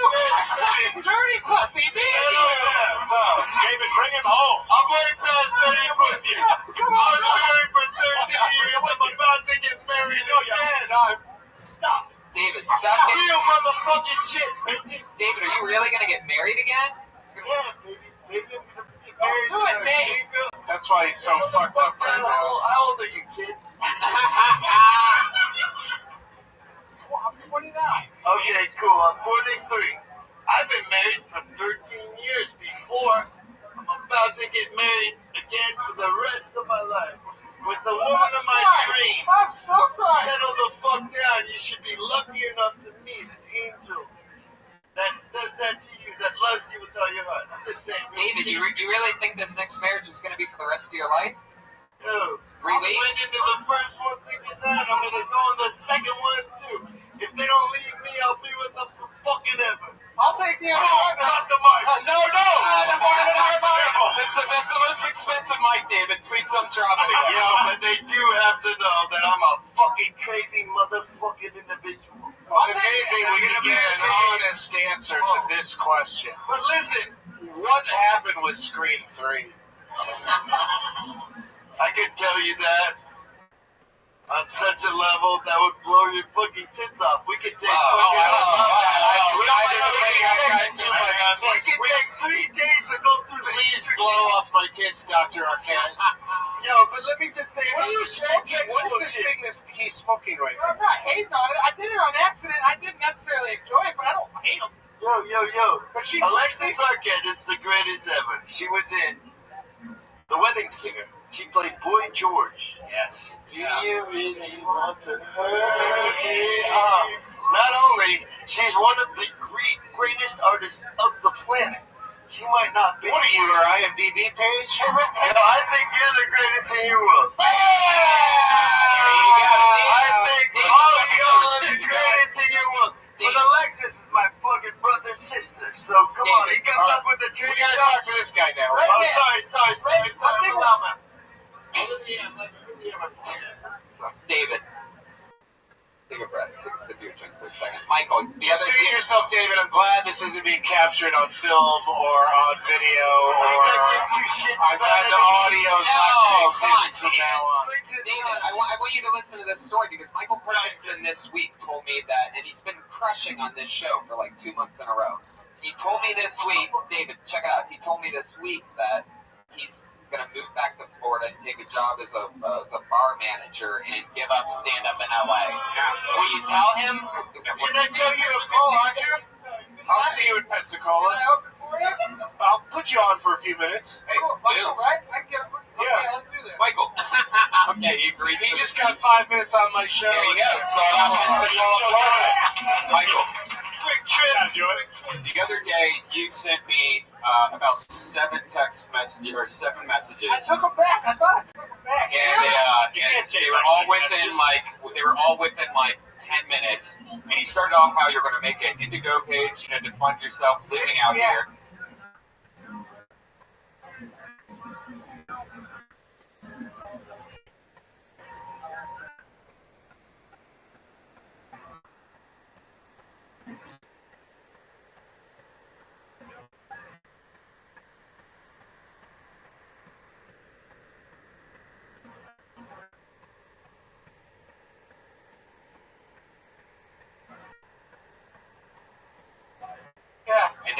you don't have enough money to be here. And then you said, oh, fuck it, I'm leaving tonight. And then what happened? I have the gout. I just lay it. Wait. You got What the gout. did you just say? I just got a pirate disease. Come on. You have the gout? Michael, I like you for having gout. The last time I talked to you, you said you didn't have the gout. My doctor's man says gout because I'm fat. It triggers the big toe. And my big toe hurts like shit. And you know what? I skateboard. I fell off my skateboard the other day, guys. Why don't you wear shoes then? You have sandals on. Fucking shoes, man. That's why you got gout. You're walking around Sunset with AIDS feet. Yeah, man. You're all gouted up, dude. And Michael, also, you could do Friday if you could get to the Ice House and yeah. Squad Show. Wow. That's 2 cents. You son of a bitch. I was going to leave tomorrow. No. I'll come to the I'm going to fucking murder him. He's going to give you another gig for every weird melody you have. I like you, Doug Benson. Doug Benson! Nobody! Except you if it's your world. Then you're the greatest. I like you, but Doug Benson is the greatest in his. And all the greatest in mine. And you're the greatest in yours. Mom, I should not have told you this is on Ustream.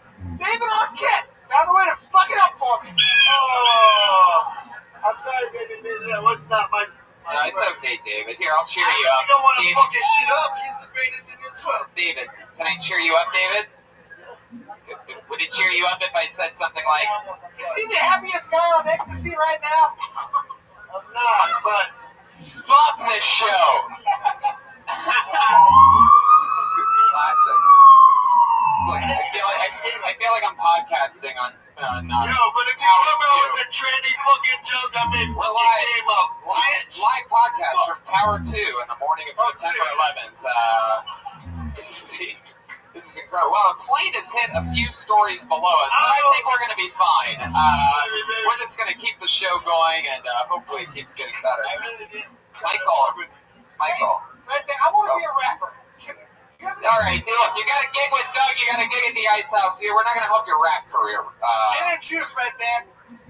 Sipping on Johnny. I have no idea what's even happening Getting a plant?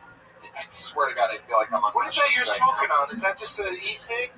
I lit it with my iPhone flashlight, like an e-cigarette with an e-light. Nobody got it. I got it. I think we all watched it and knew exactly what happened. I love all you guys. Can we just be one string in the equilibrium of life? Just vibrating through time? Wait, did you catch what Arquette had?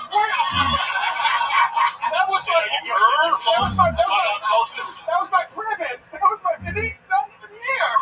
He just disappeared. Whoa. He's wandering around looking for opportunities to harass people.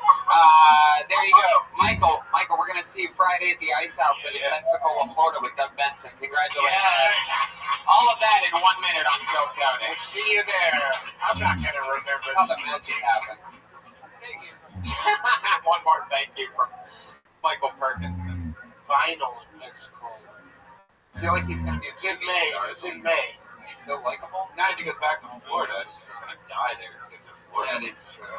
Certain inevitable death. I mean, the kid's already got the gout. Normally, you have to be like in your 60s or 70s and a king to get the gout. Very, very hard for a. All he eats is steak, and all he drinks is port wine. Well, it really is. All he drinks is beer, and all he eats is like pure chicken, like just big pieces of chicken, like a big leg and You said pure chicken, I thought you meant like just raw chicken. Yeah. That's horrific. Even Yeah, you sound the hell eat some out of while it. they're alive. Well, I mean, you guys have a lot of friends that get the gout. I've had one. Well, he's a big guy like him. Yeah. Yeah, but that's it. Did he make it through? Yeah, he's alive. Oh, yeah, without a gout. Nailed it.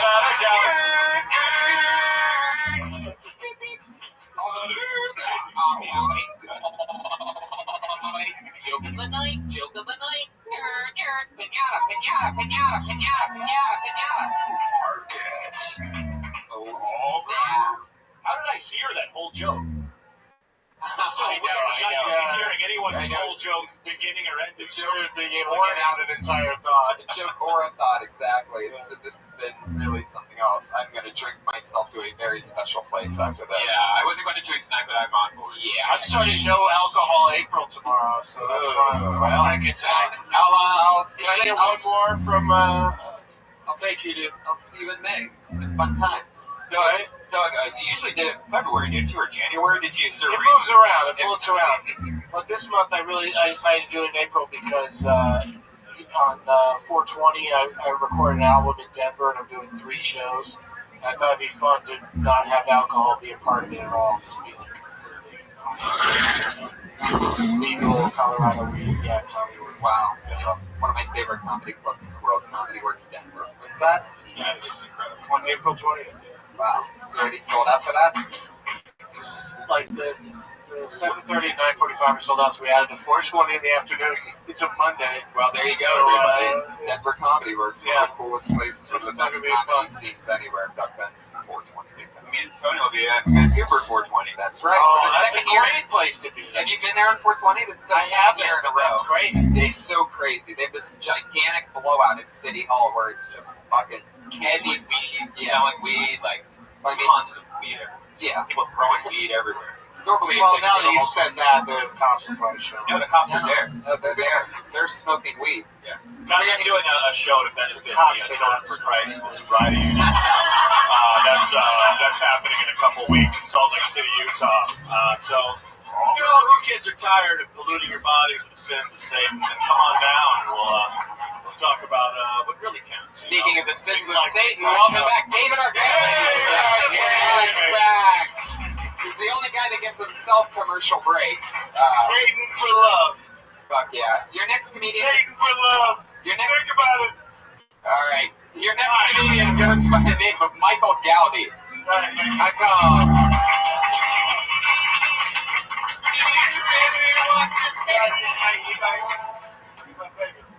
Hell yeah. No one's gonna do.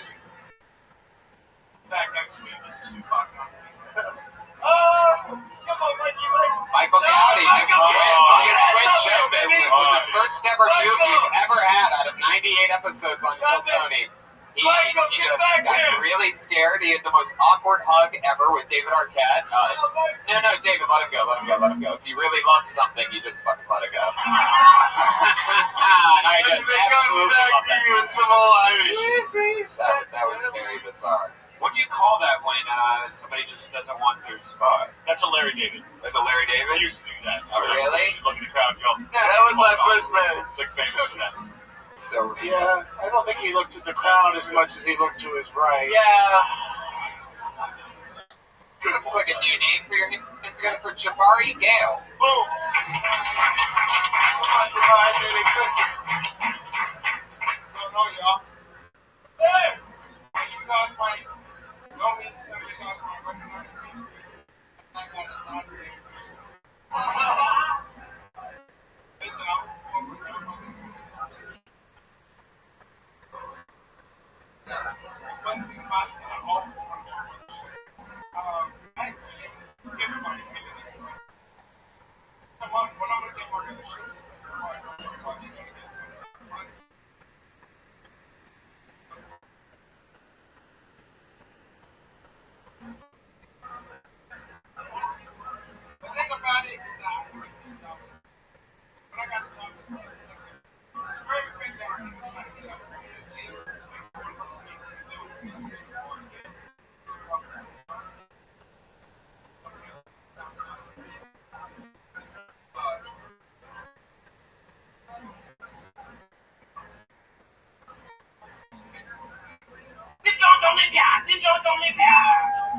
Okay, Jabari Gale. Fuck yeah. It's my first time seeing you. How long have you been doing stand-up? Stick with me, Jabari. I know David Arquette's a powerful presence. Just stick it over here, buddy. You gotta nail it hard. You just hear him. You can't look at him. It's too much. If you do both, just stick with me, Jabari. How long have you been doing stand-up? Stay in the pocket, buddy. Don't panic now. Don't pull a Michael Gowdy on me now and just run out of here. 2 years. Where at? Miami. How long have you been in LA? Really? Wow. How's that going for you? did you just come from your job as a ride operator in Pirates of the Caribbean? That's what that outfit looks like. That's a really specific reference, Gaga. I'm sure you're 100% right, but without the Google image behind Hey, it. we can't all be eight-legged freaks, am I right, David Arquette? Hi-ho, it's off to work we go. Where was he when I needed him? Like a minute ago, he could have done that. It would have been a good I could day. come up with the fucking Pirate Caribbean song. Oh my Came god. up with the Sleeping Wolves. Jabari, other than, have you ever been this close to a celebrity like David Arquette? Give a shit, me. It's okay, David. Just let it all happen. Smarter than me. Don't let anybody tell you that. All right, but that's not true. That's not true, David. That's not true. You should really try to fuck Jessica Wellington tonight. Yeah, she likes it. She Where did she go? Be careful though, because in the dark she looks just like Michael Perkinson. So be careful. It happens quick. I don't know if the gout's an STD or not. So, here he is, Michael Perkinson. Stood up for that one. Not easy to stand up when you're Michael Perkinson, and he did for that joke, and I appreciate that. Because of the gout, not because he's 400 pounds, guys. Anyway, Jabari, stick with me. How long have you been out of Jamaica? Wow. Doug and I were just in Jamaica. It's true. Yeah.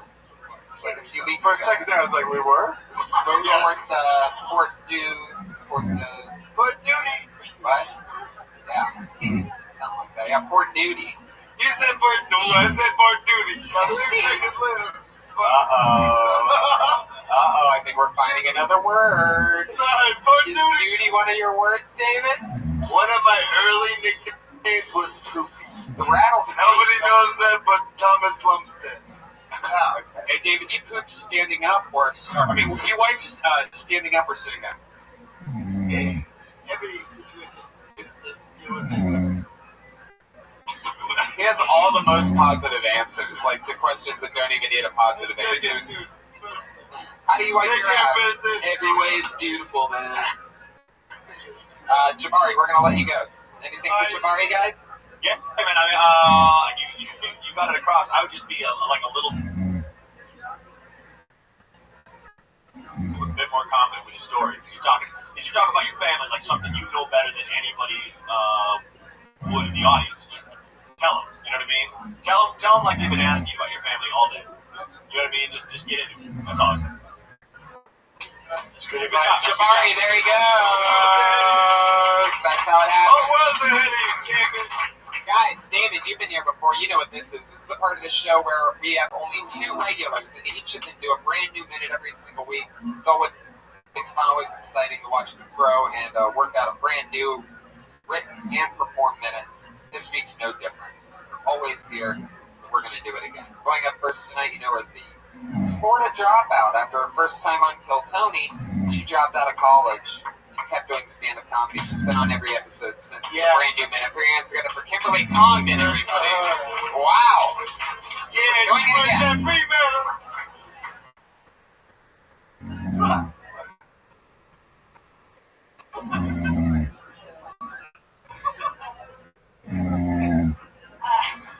So I joined the gym last month. I decided to join the gym. Just cool. I've already lost $40. I don't work out. I go specifically to find guys. It's a lot better than Match.com.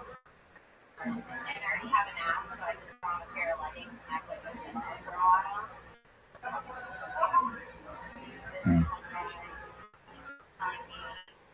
Should do side bends and sit-ups. Please don't do that, guys. And dating service a lot.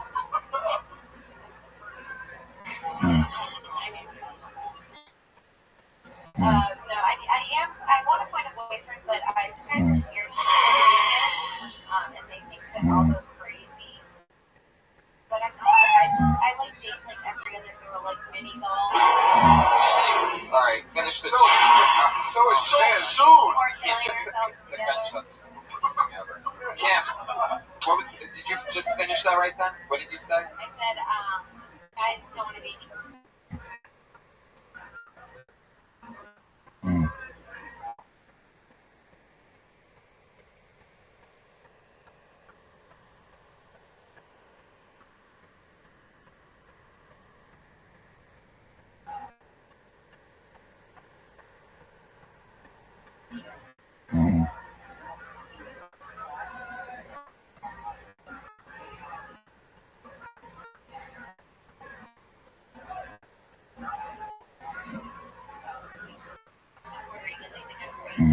But I'm just like every other girl, I like shitty balls.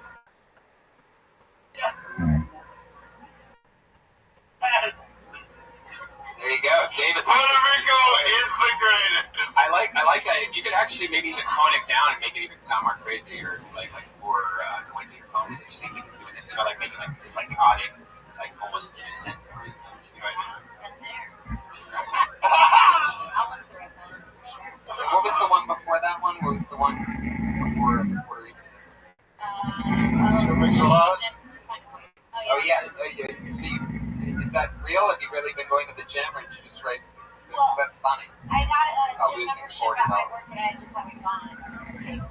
I think he's saying lyrics from that Sir Mix-a-Lot thing until everybody's clearly getting it, and then drop that it was Sir Mix-a-Lot. You know what I mean?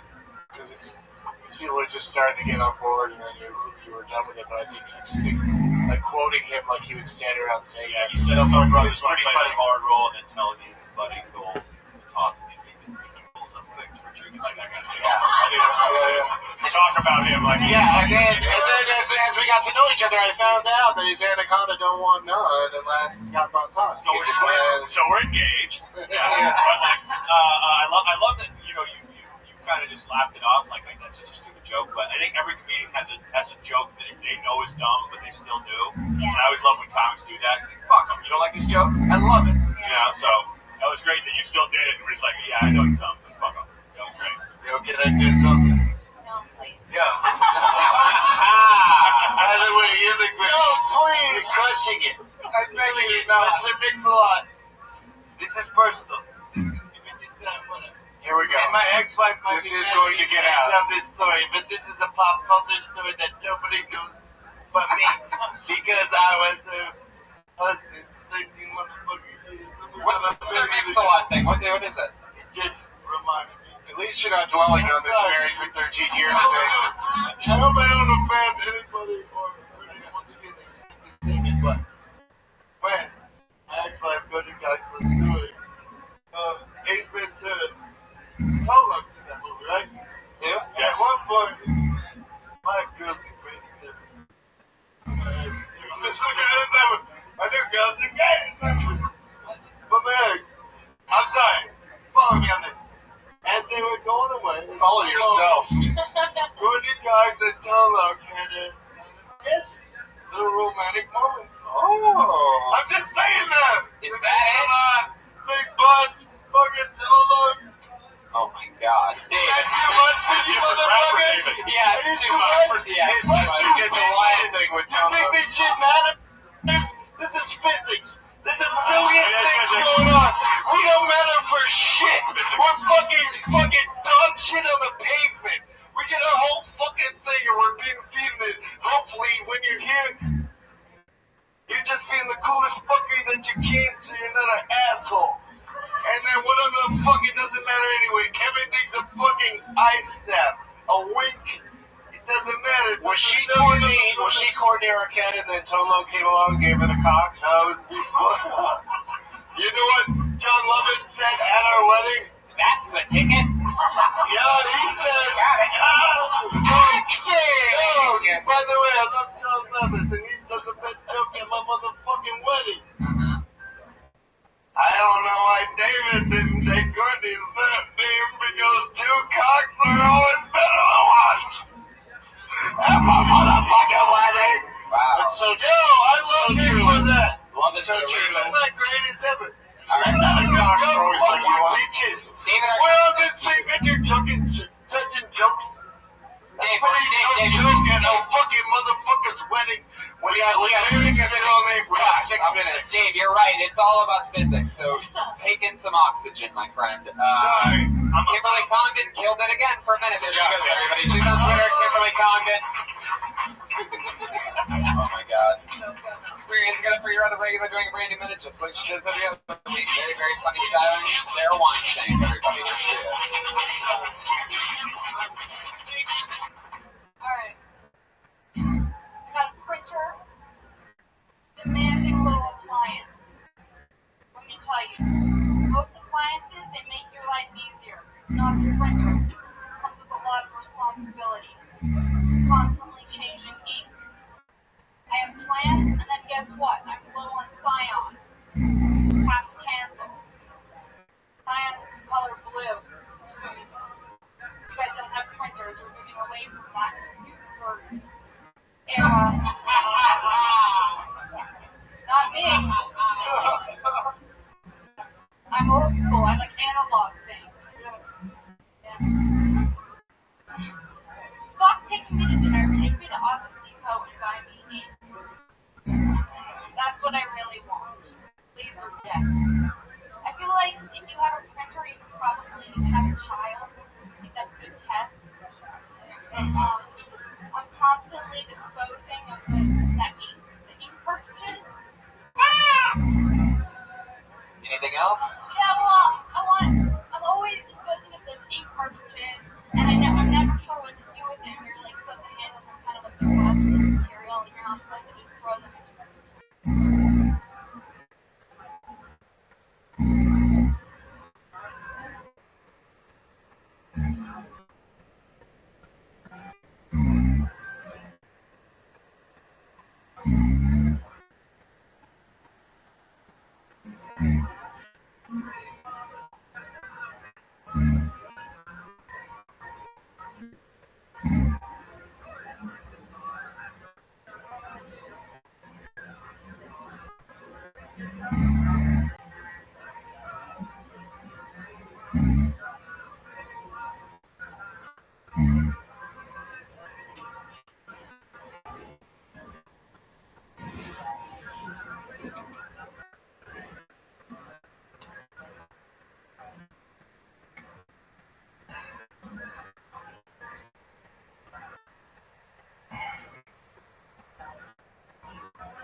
What do you think about Hillary?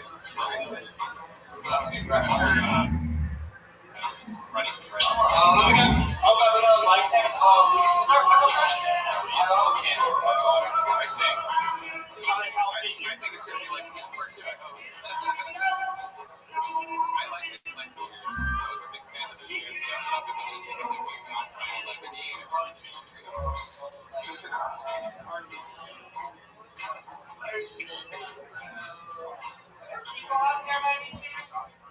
yeah. Yeah. Just curious. I mean,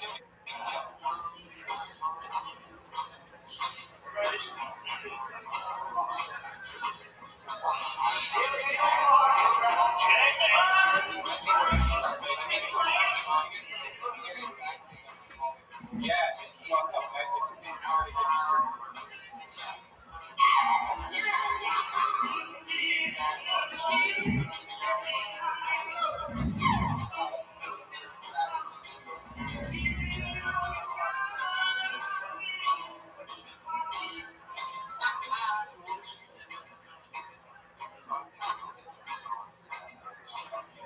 All right, where's Josh?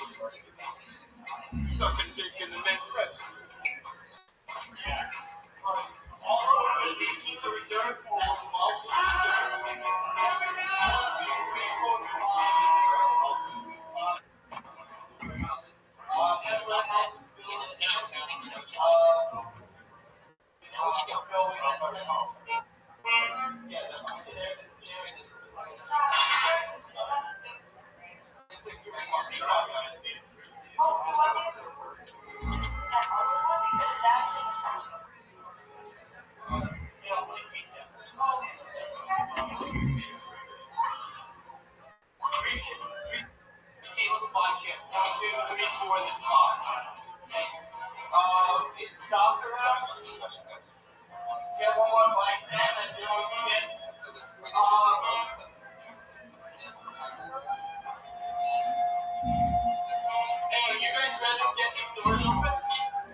Guys?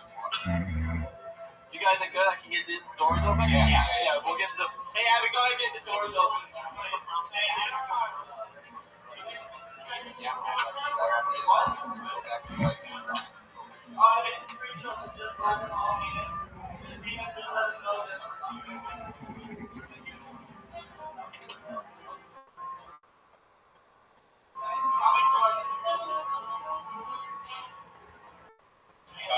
You want something to drink? Great, walk out to the front bar.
If you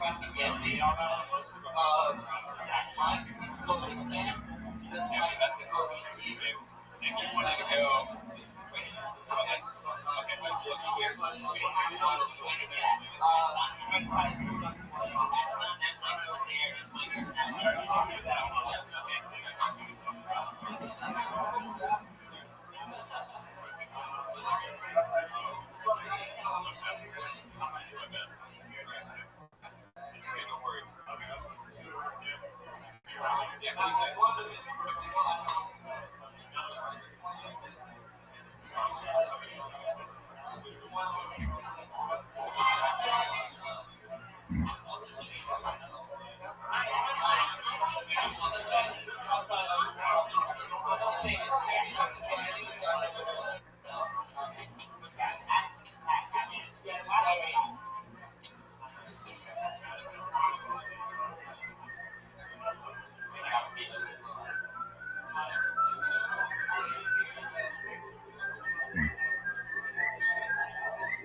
Any of you got anything else to say? Now's the fucking time!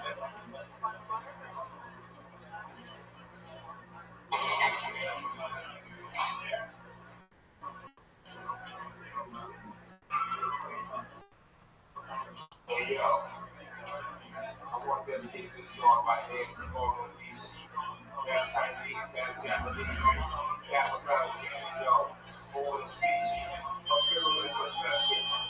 I got the sinister cat eyes, a little freckles on her complexion. She goes to Yakuza, but she's wicked like a Medusa. She got crazy name killers that slice white booyah. Quickly chop her head off, and wipe the blood off. A long range like a shot she busts, never let her dud off. Got a minute to pray, and a second to die. see the image of the devil be flicking inside of her eye. But since she was a little girl, yo, she never would try. She sees so much tragedy, it makes things in your eye. She grew up with a little dirty face, but she had her face.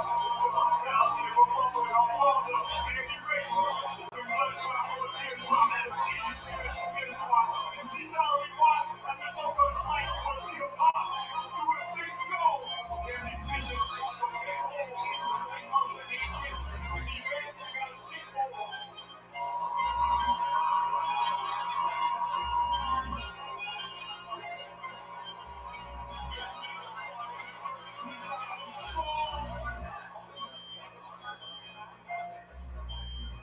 Yo, see the person on lead cap, son, just the age of 11, but fucking the enemies and devil. That was a favorite weapon. And death played in hell. Boy, it can't be played in heaven. And the demon release, I start praying to the weapon. Pull out the teeth. The bitch is so sweet. It's literally so for the cultist. But she has no risk. But the control ain't short. Like the witch is so just. And then she hates it. It's like the mercy. Always hopeless. Over easy. Black Chinese, now Japanese. Never know what you're doing. Over the species.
Sitting on my bedroom floor, feeling so alone. Blacking all the windows and disconnect the phone. No one calls me anyways, no one even cares. I could disappear like a ghost in a graveyard.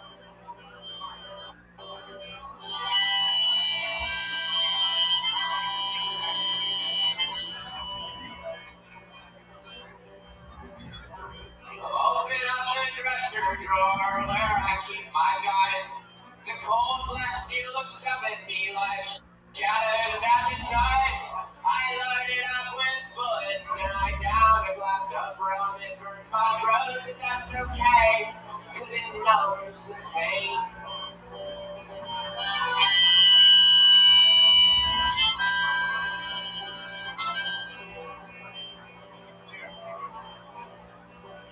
Crying like a newborn child, my hands are shaking with fear. I think it's what I have to do, but I'm not thinking clear. I close my eyes and count to 3 and draw one final breath. Then I put the handgun in my mouth, and guess what happens next? Suck the gun like a dick. Suck the gun like a dick. Suck the gun like a dick. Suck the gun like a dick.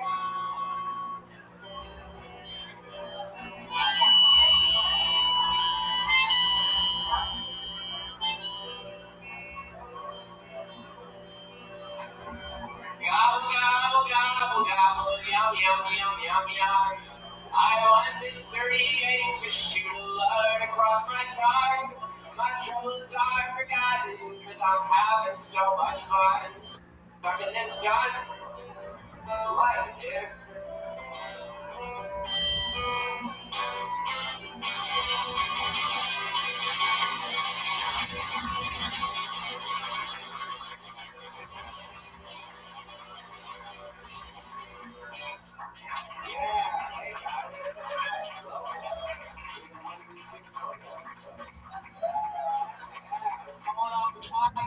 Tonight, just gonna be me up here playing acoustic guitar songs. Anyone who came here from the podcast, hope you like this shit. I'd like to play a song, guys. This is part one of a quick trilogy of love songs. This is called Me and Greg's Dad.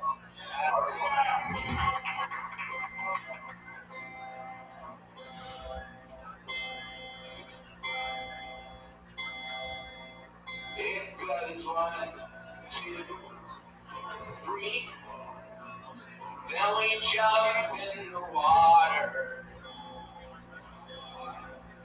It's just you and me and these oceans of blue that surround us. This blue that surrounds us now. I'm a baby boy. You're my best friend, Greg's dad. You, me, and Greg went on a jet ski group tour. You and I ditched the tour so we could be alone. Now you're the king of my body and I am the god of the ocean. I hope Greg's not upset that we totally ditched his fat ass, his tubby ass. And you turn to me and say, looks like it's down to just us, babe. You goddamn angel.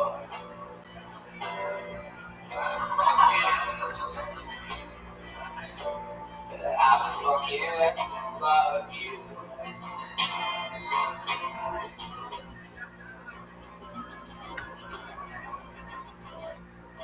Greg's dad, cool guy, sweet man, gentle man, soft hair, kind eyes, sweaty back, a thin thighs, great lips, fat hips, looking at you. We make love with the yo-yo, I'm gonna sit back down.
water. And you start to hum off beer. And you start to closing inside. Turn off. That's what I do. When I fucked up my song, I just say closing time. We make, do you even remember this part? It goes, we make love in the open water. And you start to hum a beer and bring a song. Interrupted by the snowstorm. Who informs us? Something's wrong. Greg is dead.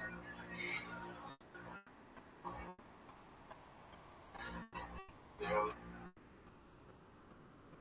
was an accident. Oh my God.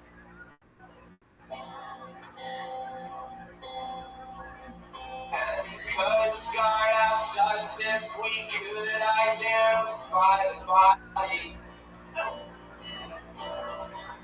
Say that's definitely Greg, you can tell by his fat ass, his tubby ass. And he turned to me to say, looks like it's down to just us, babe.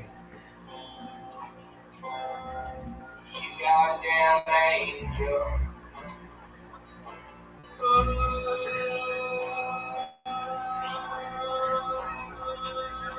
Te amo. Oh, te amo. Te amo, great dad. Te amo, great dad. I fucking love you. That's why you really had to do this.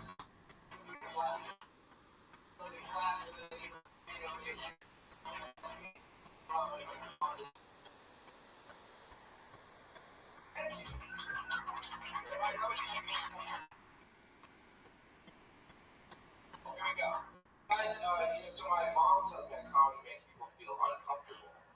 She says, for the record, my mom also once told me Mount Rushmore occurred naturally. So this is kind of personal joke. This is my mom's favorite song. It goes like this.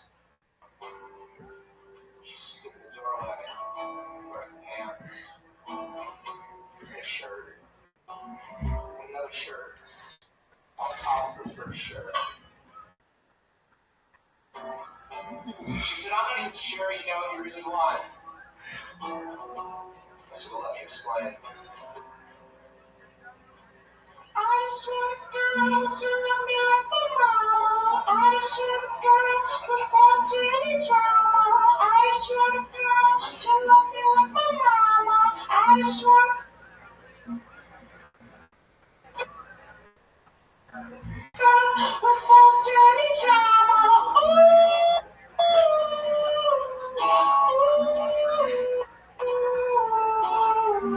Today's Coachella, man.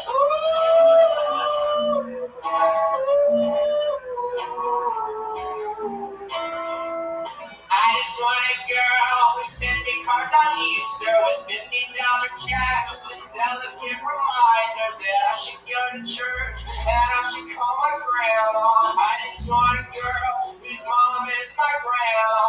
I just want a girl who lives way out in Boston in a house with my dad and my brother Austin. I just want a girl who raised my sister Megan. I just want a girl whose name is Vicky Reagan.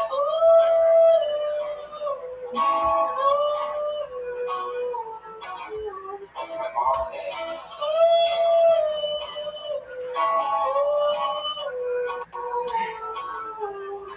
Oh, I literally want to take my mom. How much you get for gas? I literally want to take your mom. I feel like you're going to jail like a walking.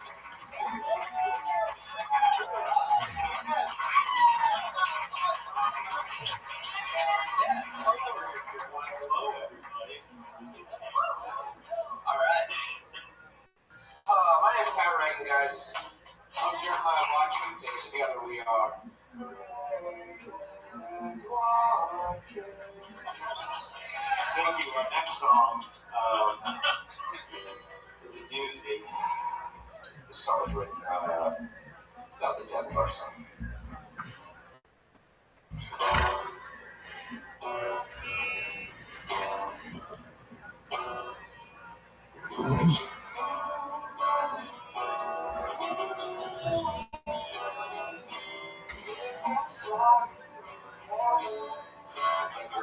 Thank you.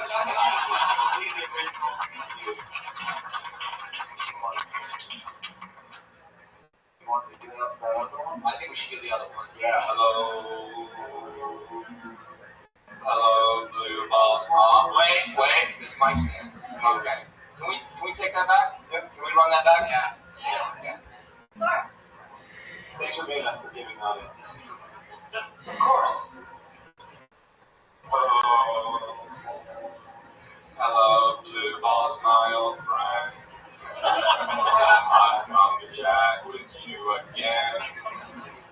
Because my boner's softly creeping, getting horny without screaming, and the friction that was rubbing on my thigh makes me cry. And that's the sound of blue ball. Thank you. That was really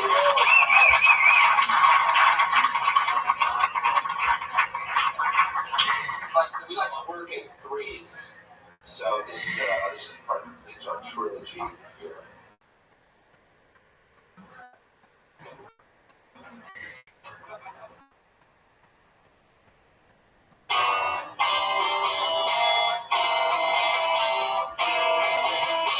You guys fans like soul music? Yeah, you guys like soul music? You guys like soul music?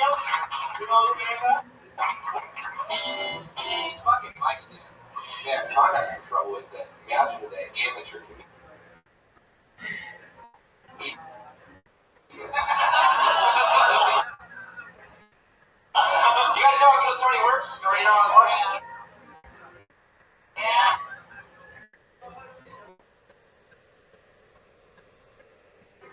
Yeah, they have this bucket of names right here. It's the bucket, and they draw names from the hat, and then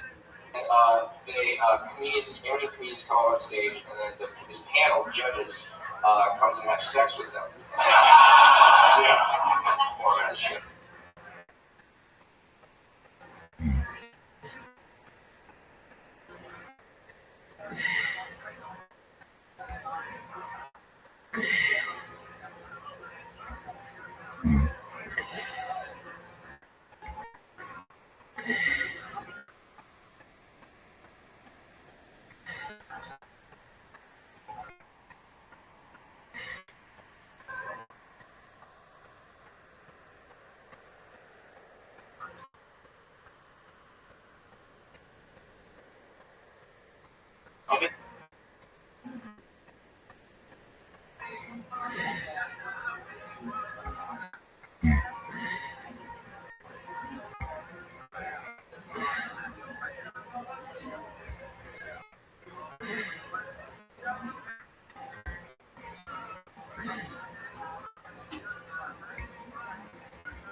I'll come. It took me an hour to get here.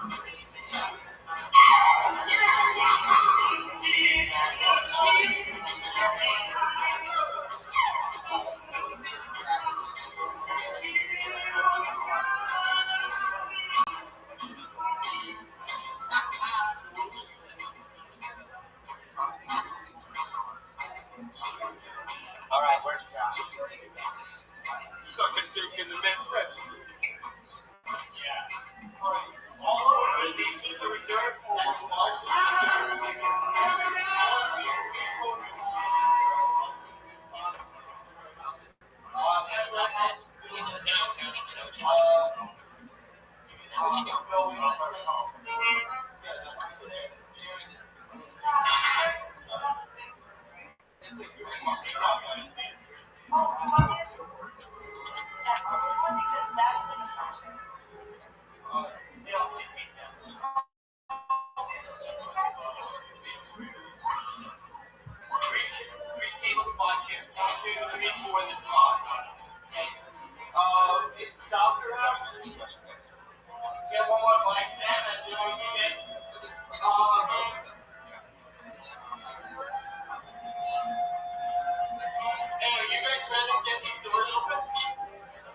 Guys? You guys are good? I can get the doors open? Yeah, we'll get the... Hey, Abby, go ahead and get the doors open.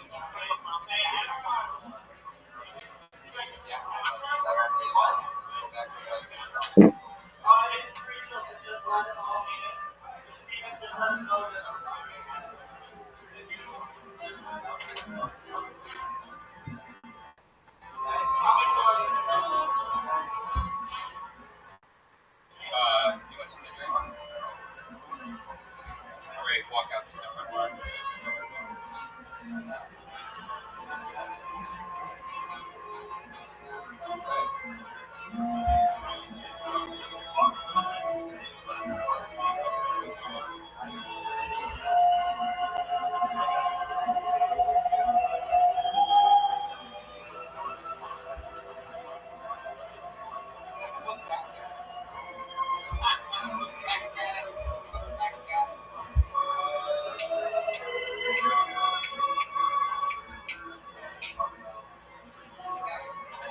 They're gonna start seating right now.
So,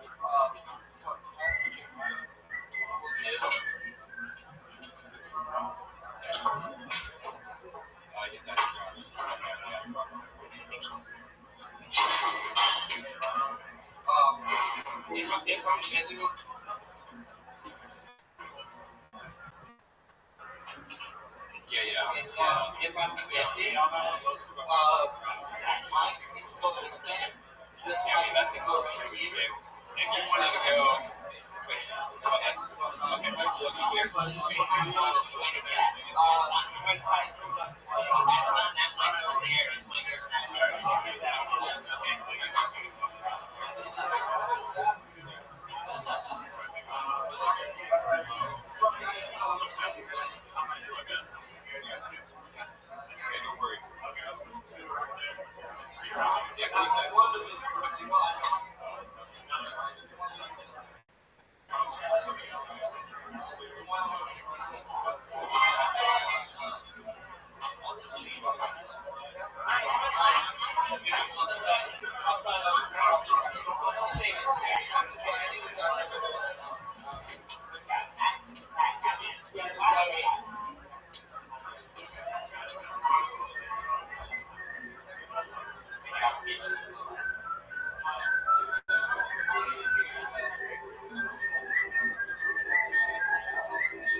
Any of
you got anything else to say?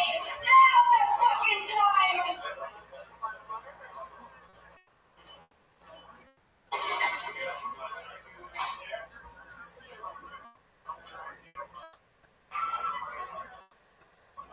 Hey, yo. I want to dedicate this song by name to all the DC. Got Chinese, got Japanese, Africa, yo, all the species. A feeling confession. I got the sinister cat eyes, a little freckles on the complexion. She was a Yakuza, but she's wicked like a Medusa. She got crazy mean killers that slice right through you. Quickly chop her head off and wipe the blood off. A long blade like a shot she busts, never let it cut off. You got a minute to pray and a second to die. You see the image of the devil reflecting inside her eye. But since she was a little girl, yo, she never even tried. She seen so much tragedy, let me explain to you why. She grew up with a little dirty face, but she had no face. The brutality of her mother and her mother can't erase. The blood drop from a teardrop and a cheek, you see the spit spots. She solemnly watched as the shoulder sliced from her dear pops. Through his thick skull, and she's vicious like a big hole. When it comes to agent, and the events, she got a shit for.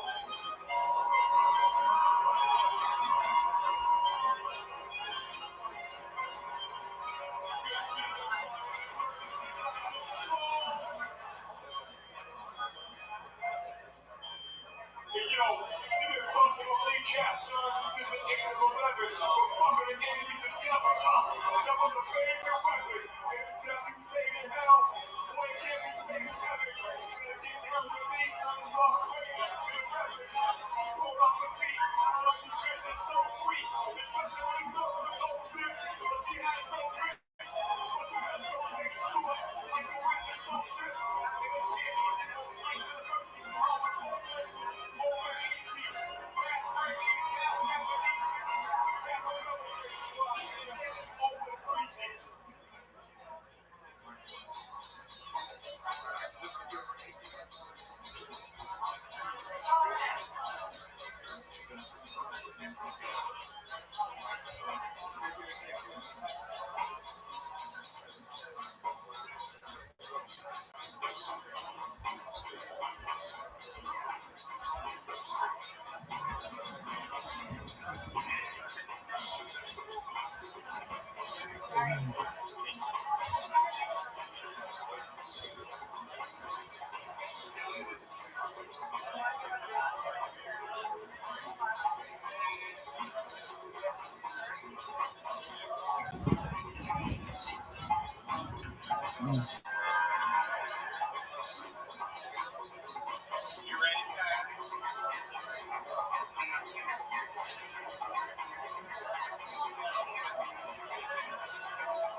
at me like shadows at the sun. I loaded up with bullets and I downed a glass of rum. It burns my throat, but that's okay, cause it numbs the pain.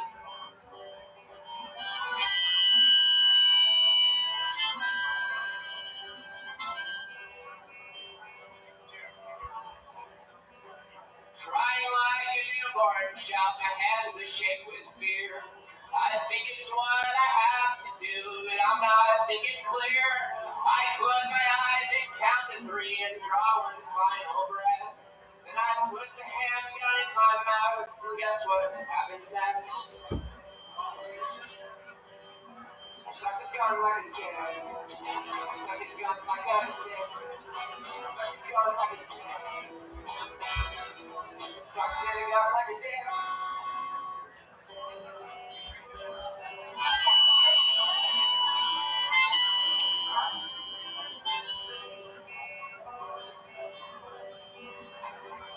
Gobble, gobble, gobble, gobble, yum, yum, yum, yum, yum.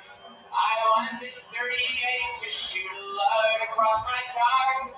My troubles are forgotten, cause I'm having so much fun. Sucking this gun like a dick.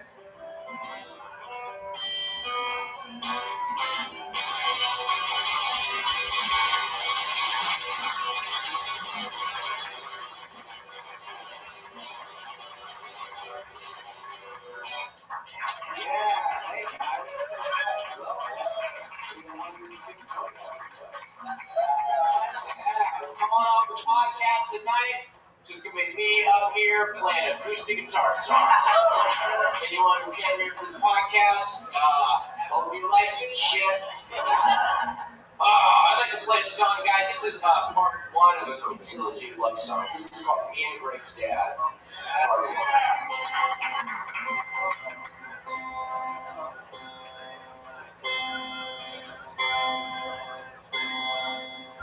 It goes 1, 2, 3. Then we jump in the water. It's just you and me.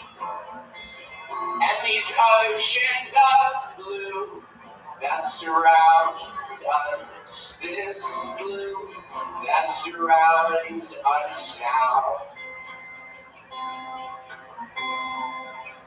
I'm a baby boy. You're my best friend, Greg's dad. You, me, and Greg went on a jet ski group tour. You and I ditched the tour so we could be alone. Now you're the king of my body and I am the god of the ocean. I hope Greg's upset that we totally ditched his fat ass, his tubby ass, and he turned to me and say, looks like it's down to just us, babe. You goddamn angel.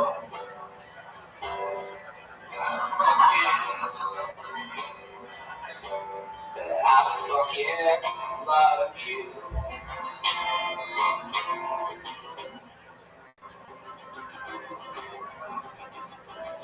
Greg's dad, cool guy, sweet man, gentle man,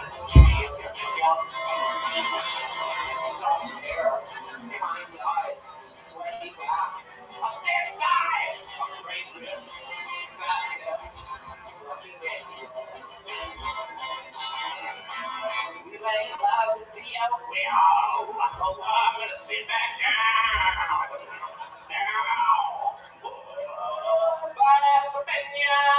Sit on the onion.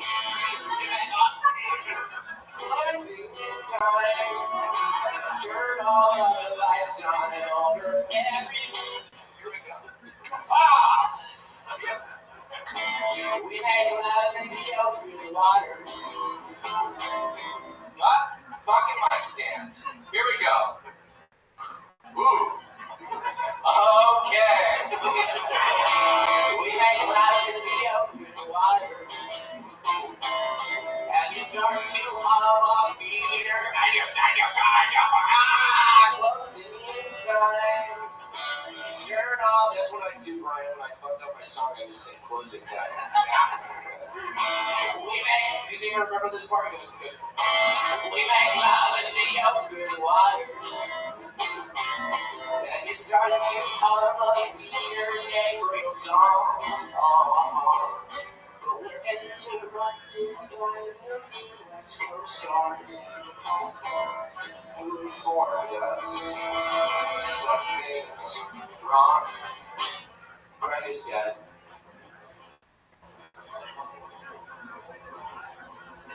There was an accident. Oh my God. And the Coast Guard asked us if we could identify the body. We say that's definitely great. You can tell by this fat ass, his tubby ass. And he turned to me and say, looks like it's down to just us, babe. You goddamn angel.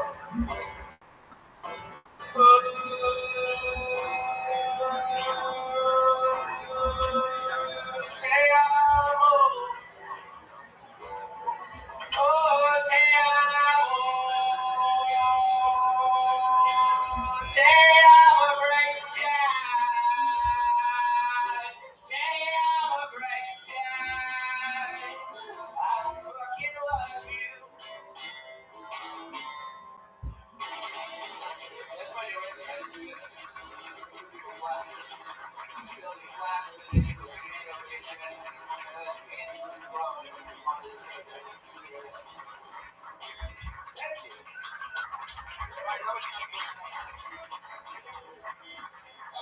Cool, here we go.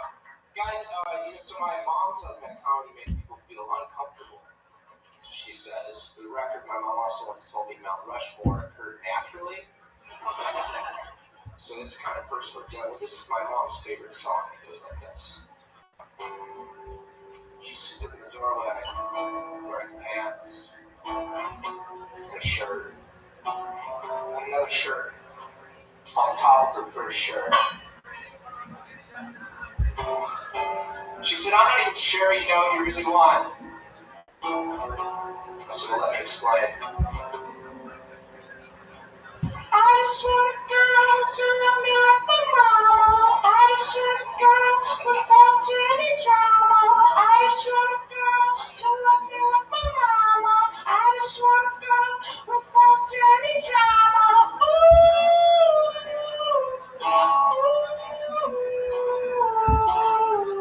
We need to Coachella, man.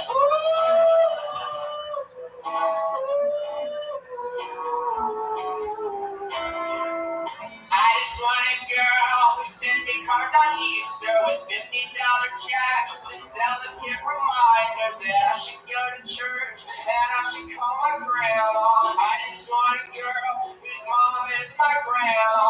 I just want a girl who lives way out in Boston in a house with my dad and my brother Austin. I just want a girl who raised my sister Megan. I just want a girl whose name is Vicky Reagan.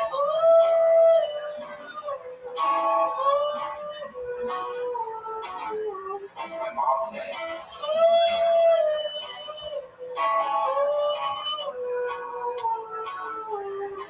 Oh, I literally want to take my mom.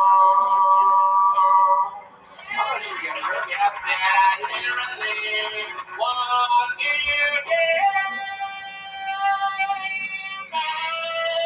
my own mom. I like to welcome Jeremiah Walker.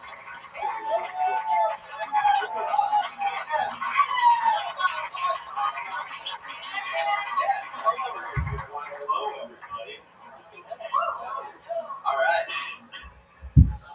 name's Pat Reagan, guys. I'm Jeremiah Watkins, and together we are.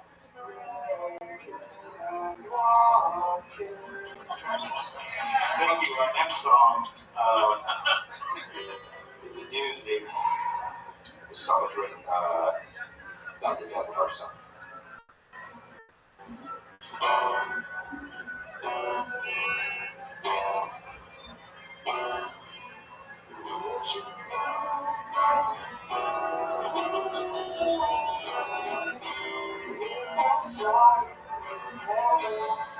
Thank you very much. Thank you.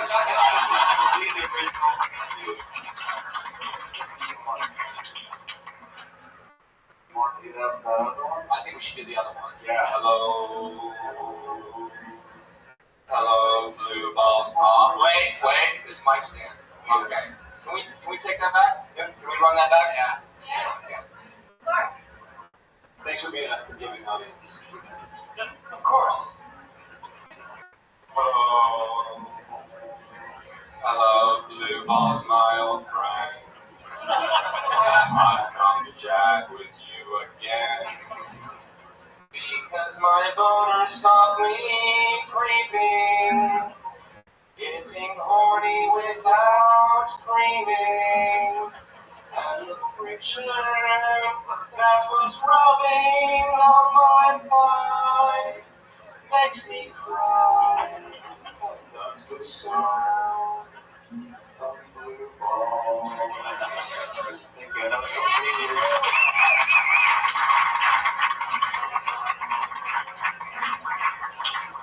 We like to work in threes, so this is part. It's our trilogy here.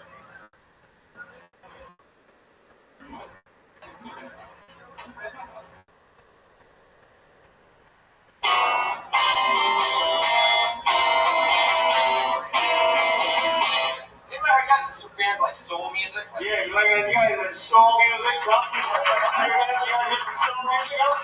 You know what I mean? It's fucking mic stand.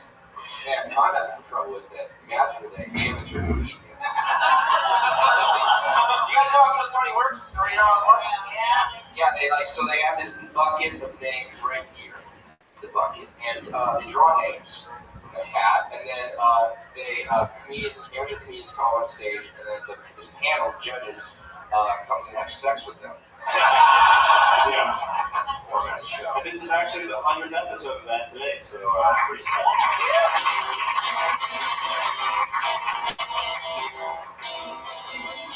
A mushroom salad.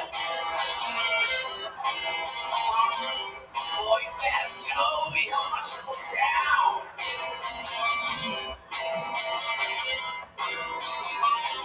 Mushroom salad now, baby. Yeah, you better show me watch yourself.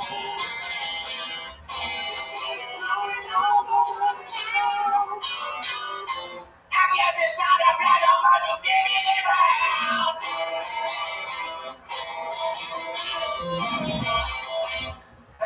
Thank you.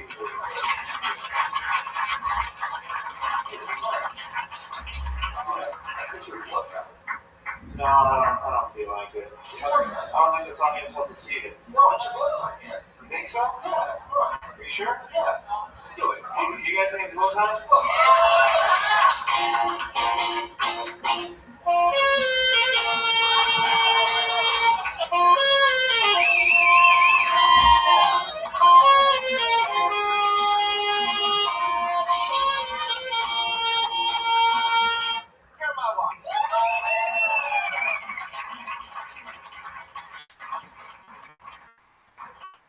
This song is going to be a little bit sadder, guys. Is this a dog crowd or a cat crowd? Dog, you're one guy with a cat. It's like dog, one guy cat. Well, one you for everybody except that one guy. This is a song about a sad puppy. And this is going to be the last song we play before the podcast doesn't start, and I just keep playing songs. No, this is the last time we're going to play, guys. Give it up for yourselves. to me a cocktail.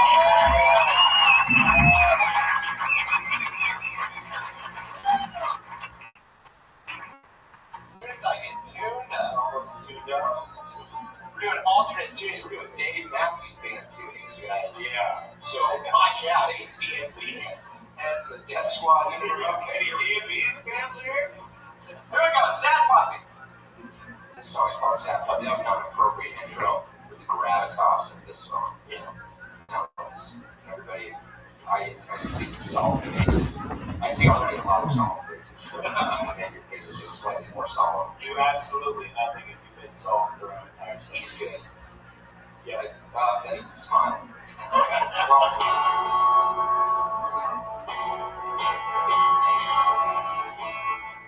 That sounds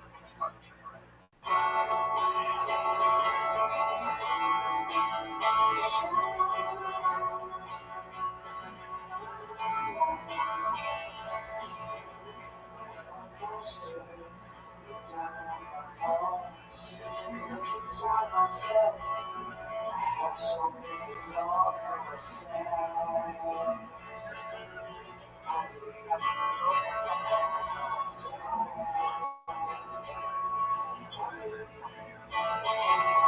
I can feel sweet for my life again. Can't even get a lead to be my one and only friend. To chase the cat to put it to play French. Why'd you chop my bones off and those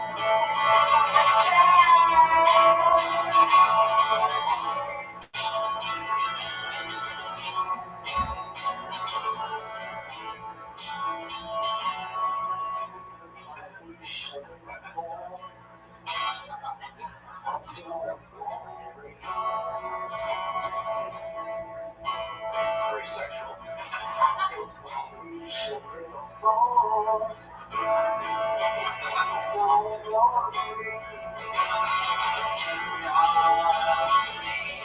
I watch you there through the window and I stare at you where nothing but you wear it so well. You walk by my house every day. You're a beautiful lady. Your eyes with diamonds and lay with makeup is well. Makeup is my heart, bitch.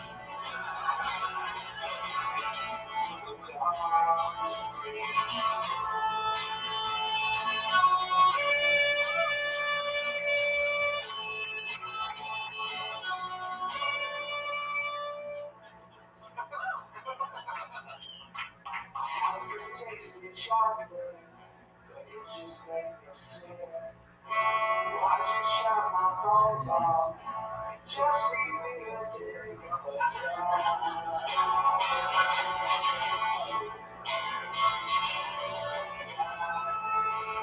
Not this funny. Hello.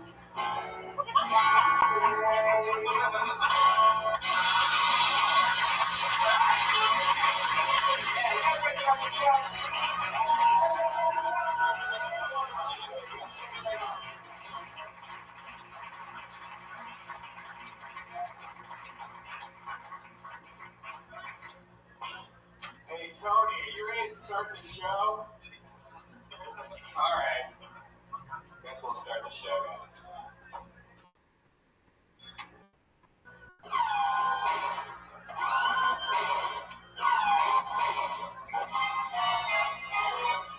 Hey, this is Rabbi coming to you live from the world famous comedy store. Give it up for Tony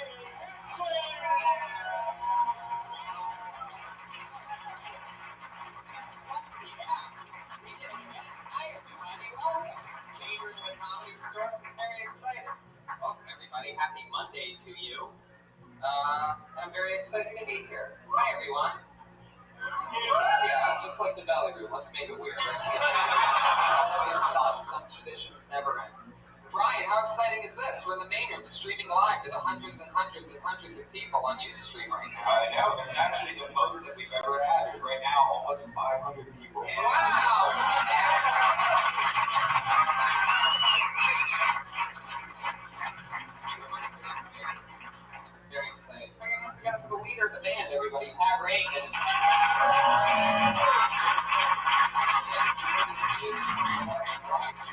Sat in this room. It's very exciting. First time we've ever been in debate with a coffee store. Pat, how you feeling? It's hot. It feels good, man. I'm hot. I'm sweating, but I'm glad for Yeah, always rock and roll. I love that. We had delicious food made for us by our one and only sponsor, our amazing chef who cooks us a new gourmet meal every single week. Tonight she made maple balsamic glazed lamb chops and salmon with French peas and mint puree. So deliciously amazing. Elise Lane, you can find her on Twitter, the girl with the hand. Hell yeah. And Elise Lane. Now, Pat has been the co-host of this show. He's been the man on the side, the band leader for what, like a few weeks now? About 4 or 5 weeks. Yeah, we've had a lot of fun. We found out that we have this amazing chemistry, which is always exciting. And for those of you that may not know, I know some of you have obviously been to this show before, but some of you might not know the whole backstory, that after the first episode of this show, there was a man who came up to me in a $5,000 suit that was supposed to be the Iron Patriot. It was a spin-off character of Iron Man. It's like a more American version of Iron Man. And he came up to me after episode 1 and he said, I want to be part of the show in any way possible. I said, great, you're going to be set decoration. You're going to stand next to the stage, and you're just going to stand there. After a couple weeks, it turned out we started letting him talk a little bit, and he was so obnoxiously weird that it was funny. So then we put a mic in front of him. This went all the way for about, 30 weeks or so. Yeah. Until Doug Loves Movies podcast, right. Or Doug Gets High. Yeah, Getting Doug with High. We did Getting Doug with High. We brought the original co-host, the Iron Patriot, along with us. And he sabotaged the entire show. We told him very clearly before the show, do not talk unless you're spoken to. And he took over the entire show. Which, on Getting Done with High, which is a show where you smoke pot throughout the entire show, is really frustrating. I don't know if you've ever been high and furiously angry at the same time. It's not a great combo. It's like a whiskey vodka. It's like just mixing. But it happened. It was crazy. And so we parted ways. His last words to us were, when this show gets picked up for TV or for something like that, I'd be willing to come back. There had to be a live stream. There had to be so many things. This guy had so many demands. So he left the show. Then we started replacing him with a brand new Patriot every single week. And then eventually, we just realized, why not have the guy that plays music? Why not give him a shot? And Pat just stuck. But since it's a Kentucky country, and we're crazy fucks on this show, it hasn't really been working out really well, to be honest about it. We love Pat. We love Pat. That's an interesting angle. I see where you almost went there. Right. But, you didn't play along. But what's crazy is that, the Patriots been begging me. He left about episode 30, we'll say. Ever since episode about 31, he started begging me to be part of the show again. And, we just couldn't do it because he clearly couldn't take direction. But just for one night, just to see how it goes, we're gonna have Pat work with one of the hardest people to work with in the world. I don't know why I would bring a nuclear bomb on my own episode. Totally detonated at any point, but I decided to go for it anyway. Let's see how it goes. Ladies and gentlemen, it is the one and only, the original Iron Man.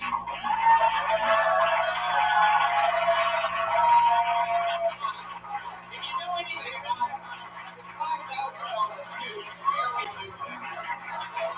He can't sit down in his suit.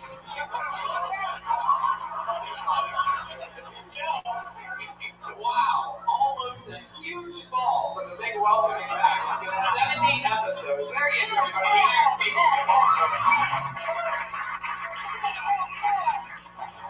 Special things. It's one of 4 special things he can do is that sound that he makes with his mouth. Want to fire that out again, Patriots? We continue? Josh. Where is that? Yeah, Josh just went away. Just the energy of the Iron Patriot just brought down the entire show. How do you ruin the electricity? This is our system of figuring out what that means. Yeah, Josh just taking a lot of miles around. Just touching my remote. That didn't do it, Josh. It's down now. Oh, okay. Patriot, welcome back. Josh, can you help coach that microphone so that somehow they can meet in the middle? We'll see how it sounds. Patriot, say something. I will lead these new Avengers into battle against anyone who can get my way in life. I am the Iron Patriot. I kind of miss it, I'll be honest, right? Yeah, I can't believe you can say the same lines as he did before. I thought you'd evolve a little bit, like something cool. Any new shit, Patriot? Whatever you like, you say. There's a billion ways. I heard it. That's not new. You just completely ignore your best. Alright, we heard your moves. Alright, settle it. I asked you if you had any new sayings or something. Just between me and you, here's my little secret. The bad guy always wins. The only you is just perfect symbolism for the times. That second thing was you bombing. It was pretty accurate. It looks like your costume's gotten a little bit more beat up since last time. I see sponges and stuff sticking out of it. Like the car wash sponge right there. I mean, you're right. How did you get so stretched up? Yeah, I got those sponges at Home Depot. I think you're answering the wrong question. We literally need to know where you got this sponges. How'd you get the scratches on the side? Well, this costume was sent to me in Baltimore from England. They made it in England. The other store was in Norway. One of them was working in England. They sent it to me Baltimore. What kind of battle? What kind of battle? Was anybody wearing a thing where they can't sit down and they can't get? You almost fell on the first two stairs that you saw. Somebody battling in their outfit. What do you mean you weren't a battle? You're not answering anything. Now, Patriot, since you've been gone, you've been making a lot of collages with me and Tony, of pictures with weird music, and me and Tony have actually been very scared for our lives. What was the motivation behind all that? It's a new kind of music video. I use pictures, and I put the song that I wrote with it that I feel fits the song. It's really totally for you, Tom. It's a slideshow. I like dance music. Yeah. I've been watching this show live since February. Every Monday at 8 o'clock, I'm on a routine. I smoke some weed, and I've been listening to dance music, and so I heard him saying something about a Facebook stalker song or something. It grew on me, and I like him. I want to do a song with them later on. A duo. Yeah, I play guitar, they can sing. Let's not do that. Would you ever work with a Dirty Grabber? Yeah, man. I like his processed electric voice. I think it would sound kind of cool. Well, yeah, he's like the original auto-tune if it only had one note. Well, Patriot, I'm excited to have you back. It's going to be a lot of fun watching you and Pat's chemistry over there. The new and the old standing. I mean, that's episode 1 beating episode 100 right there. Because Patriot, I highly doubt we're going to have you back next week. I really just don't see it working out. Oh, God, he knows my schedule. Yeah, we'll see you next week, Patriot. Yeah, we will be in Vancouver, by the way, next Monday. So if you're listening, if you're one of the streamers in Vancouver, come to our show. Can I ask you a question real quick, Tommy? Oh, this is how it fucking happened. I'm getting up at 9. This is exactly how it started. Okay. I told my mom to watch the Justin Bieber roast. And she said the best thing. That's such a hacky question. She said, the best segment, she said, was the Martha Stewart in spite of the filthy jokes. Now, I want to know, what does your mom think of your filthy jokes? She loves it. What are you talking about? It's a great question. She loves it. She made me this way. My mom's funnier and more evil than you. Great question. Special shout out to my mom who's watching a live stream. But,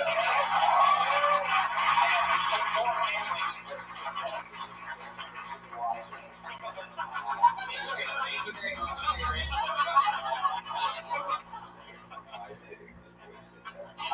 Thank you, and be quiet until I ask you a question for the rest of the show. You understand what I just said, right? Yeah. Very good. Guys, you know the show. Over 40 comedians signed up for the opportunity tonight to do 1 minute in front of that microphone right there. They always do 1 minute. They always do it in front of 2 of my funniest friends and guests, and we talk to them about anything. Maybe we give them advice. Maybe we make fun of something. Maybe we try to help them out in any way possible. Tonight, 2 of my favorite guests of all time, 2 of the funniest people that I know. Put your hands together for them, everybody. It's the one and only Dom Irera and Joe Rose.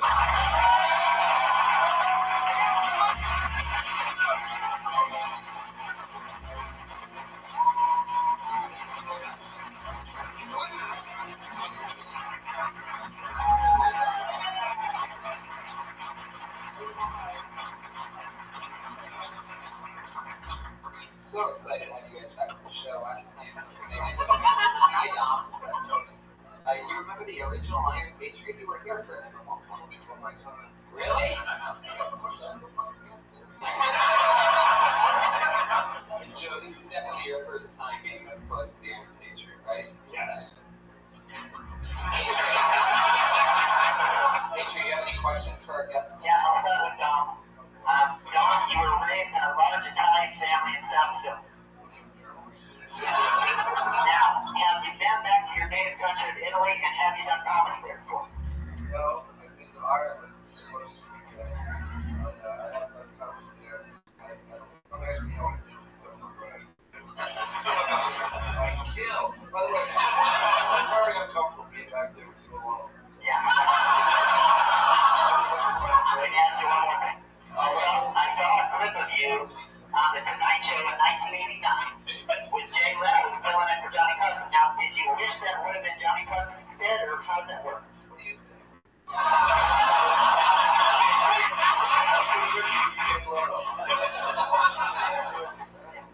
Great question.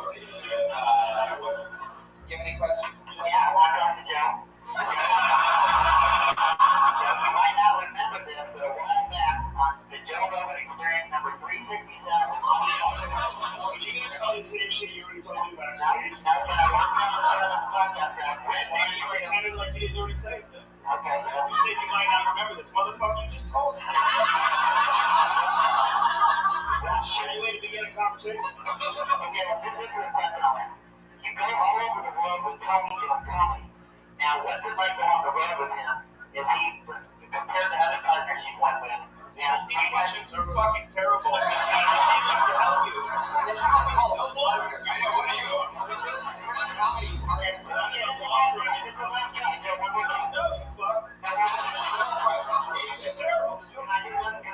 No, Patriot, fucking no, you son of a bitch. No, stop talking. What did I tell you, Patriot? I told you before, Patriot, I told you before this show that if you get out of hand, I'm gonna have the two biggest store guys drag you and straighten your outfit all the way up to the middle. Alright? So just behave yourself and relax. I will talk to you. When I ask for something, then you can talk. You're an animal. Raymond, do you have any questions for our guests? Yeah, I do. Joe, in episode 290. See, Patriot? That's why I got no fucking you. Please tell me. Timing, so. Do you want to finish the question? I heard a fart noise and I was just wondering who made the fart. I've never made that on camera. Who's on the front? Dom. Next question, Dom, you have a lot of testosterone. Have you ever hit a woman?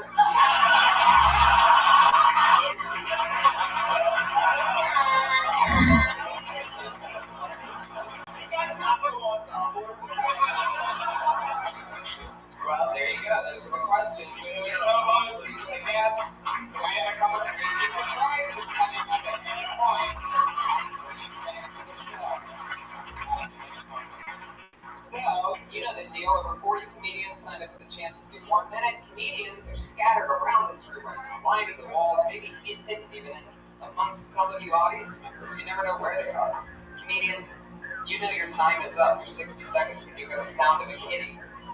Oh, that's adorable. That's your time. Grab it up then, or else you're going to bring out the angry West Hollywood bear.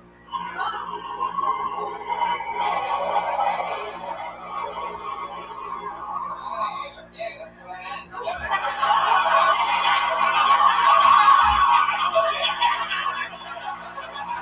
Tony, we might want to say that if you come, if you do get picked, the way to get up on the stage, if you haven't been on the stage before, there's a pair of stairs on each side. Yeah. So that's how you do it. But if you fall, people will probably like you more. So, alright, let's do it, guys. Who knows where they're going to come from? Put your hands together for David Berdulis, everybody.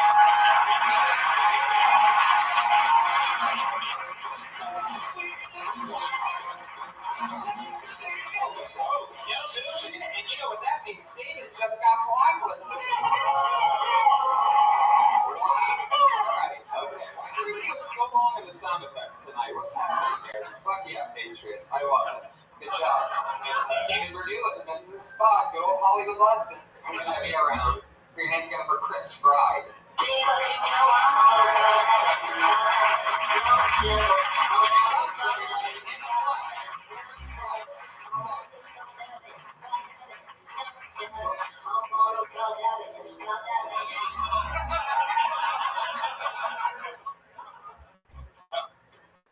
Hey guys, how are you?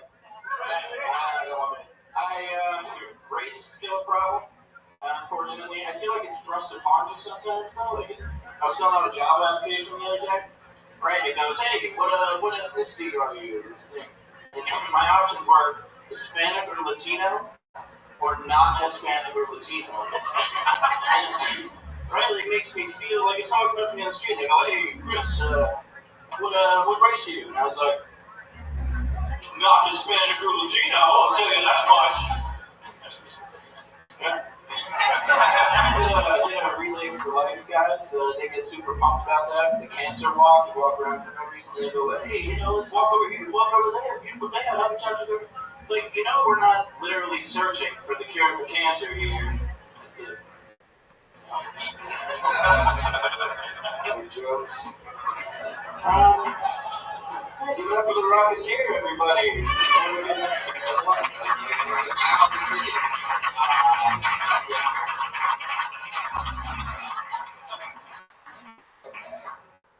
Where are you going?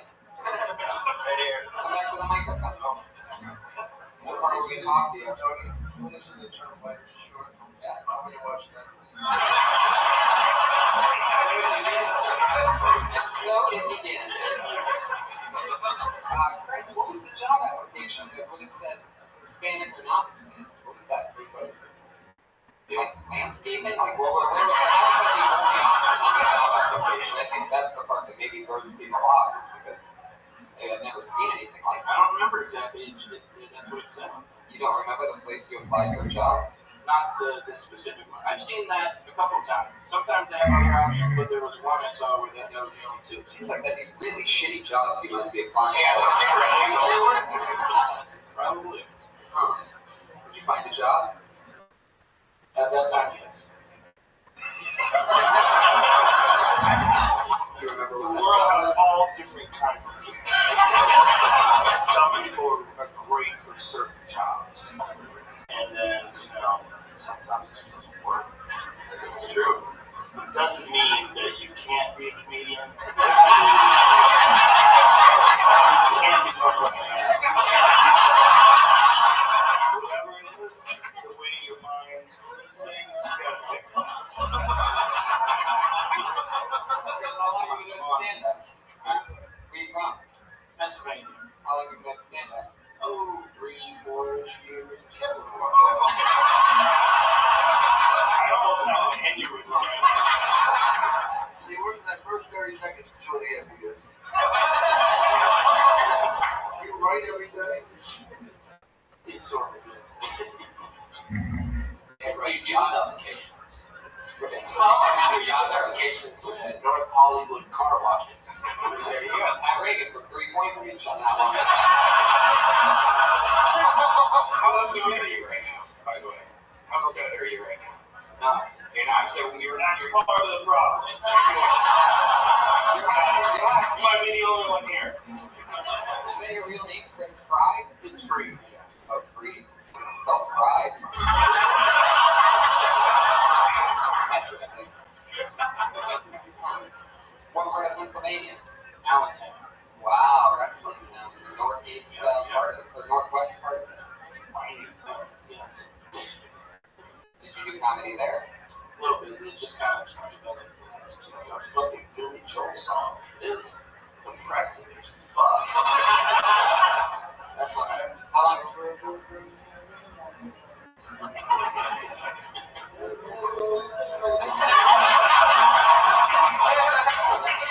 How long have you been in LA, Chris? oh, a year. How's that going for you? Off and on, well, sometimes not. Check out the fucking applications. Free.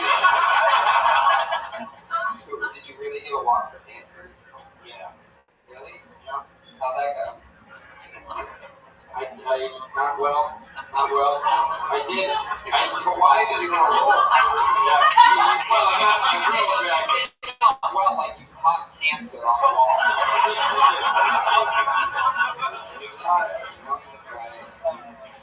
Chris, how do you feel like out of all the sets that you normally do, how do you feel like that now? Not too swell. Not too swell. What was weird about it? Did you feel different when you went up there? Were you nervous? Or I guess a little bit locked up at all? A little bit mentally, talking. I didn't know where my sentence was going, but it just flowed. Well, have you done that stuff before? Yeah. Chris didn't just flow. Oh no, What's the funniest part of the thing? What part did you think? Yeah. Tonight, I never thought once. Not tonight, no. Wow. I mean, do you get out a lot? Like, what clubs do you get out at? What do you? Yeah, I go to bars, Mostly bar shows and with other comics and stuff. You ever go on the road at all? No. You should, I mean, I know it seems weird, but like there's bars in San Diego, and just getting out of LA will definitely help out. I think just you get kind of burned out in this town and just doing the mics around here. Trying to send you off. Yeah, you know the real comedy in Mexico is hoping you get drunk across the border. I'm telling you, the real comedy boom right now is in Allentown.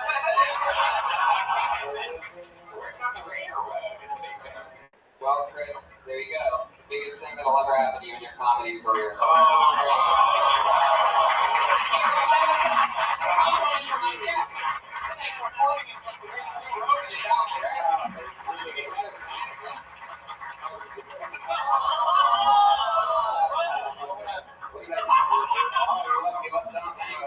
I actually thought you did okay, man. I know it's hard to be in front of this crowd and stuff like that. And your stage presence is pretty cool. So. There you go. Try that, man. Try that one. Another suicide. Suicide prevention. Hey, Dane Cook's looking for an opening act. No, he did. Oh, yeah, he did. Actually, Dane signed up to be in the box. Oh, I know this guy. We're going to go for Dan Madonia, everybody.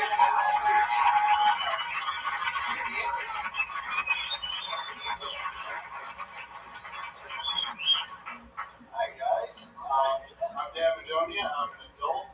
I don't need anybody's help to move the couches if I want to make a fort. It's my responsibility. You guys have responsibilities too, right? You can't just take any pill you find off the ground. Right? You have to Google it first to know what ride you're about to say. Right? Because what happens if it's a Benadryl? Then you've lost your entire day. Right? Because we've all had a Benadryl before, they should just change their slogan. Right? It should be, because you can't have allergies if you're in a fucking coma. I've been smoking weed all this time. Who knew all I needed was an antihistamine? That's it. 80 Vicodin in one little pink pill. Thanks, guys. That's my dealer's name.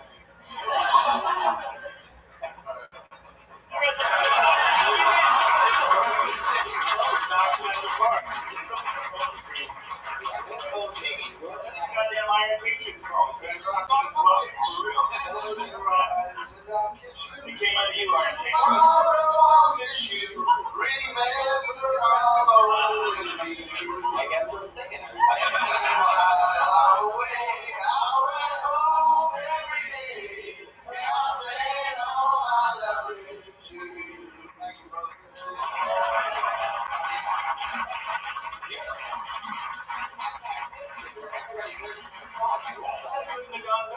You open up strong, you went right into your material, you killed, you ended before the time. Yeah. The ding threw you off, but it's not a ding you look for, it's a cat meow, but fuck it, you nailed it, dude. Absolutely. It was really good.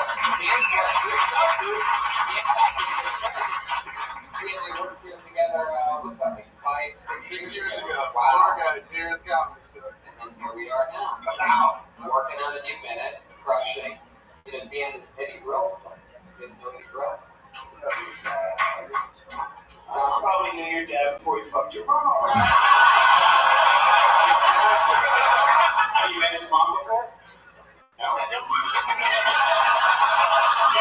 Somebody in the audience met your mom before. Lots of people in the audience have met my mom. That's what was assumed in the first joke. Yeah. That's just a different position. Next time. Fuck yeah, Dan. Good job, Dan. How's everything else been going? You worked with Dom Herrera before. Yeah, we sing all the time. Disqualify myself because I love this kid. All right, get ready. I never forget the first time I made love to you. You sing. It's so nice to be You know what's crazy is Chris Fry actually didn't commit suicide until he saw how well it could go for him. He just now doing himself. He wasn't going to do it. And he's like, oh, this is how it could have gone? Does everybody loving me? There he goes. Literally the second shot. He survived the first. All right. Well, first one was just a call for help. Somebody finished the job. Dan, that's how you do the impossible. They say it can't be done. You kill. Dan the Joke, everybody.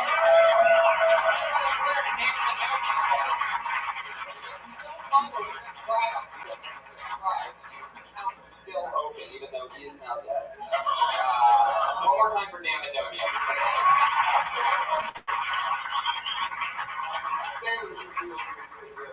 I mean, do you have any idea what that would do for the numbers for this episode?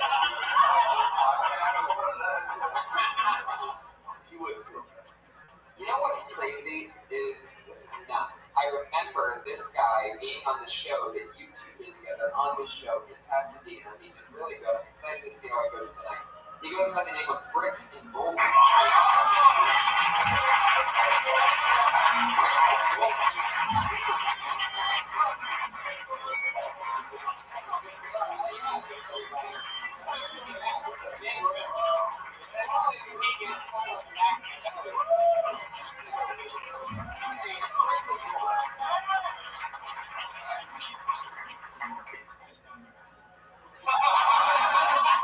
White America, you are fucking up.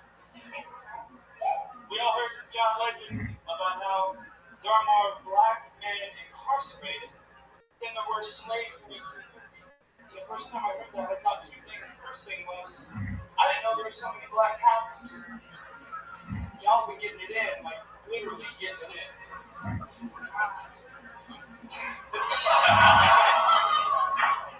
the second thing I thought was, no, I don't agree with either the rate of incarceration or slavery. I think, they're both bad and focus on our society. But I mean, if you look at it from an economic standpoint, you had to choose one. I'm just saying, 100 years ago, China was a third world country, right? Now they're our biggest threat. When was the last time you saw some Chinese dude throwing down some railroad tracks?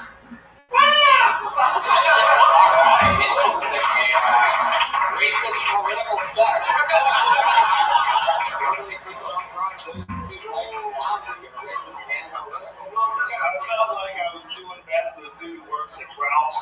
One of those dudes that in the back that stacks his boxes and we already closed the place down. We were hanging out in the alley behind the supermarket. He just wouldn't shut the fuck up. I was wrong. I felt like a scare set. You just said it, Rex. I think it's still not present. Yeah, black people like to fuck. I admire how you hold your mic. It's very gangster how you hold your mic. Like you're holding so far away in such a quiet voice. If you're going to hold it that far away, you got to project. I mean, we can barely hear you in a head to left. Okay, that's good. And also you're competing with the mic stand, but that's very not bad. I don't mean to be. You're talking about super technical. Yeah. There's a lot more issues. Well, I just thought that it was really bold of you to go out on the limb and say, you didn't believe in slavery. Those are like really complex subjects. Like there's subjects that are easy to pull off, and there's subjects that are like black belt subjects.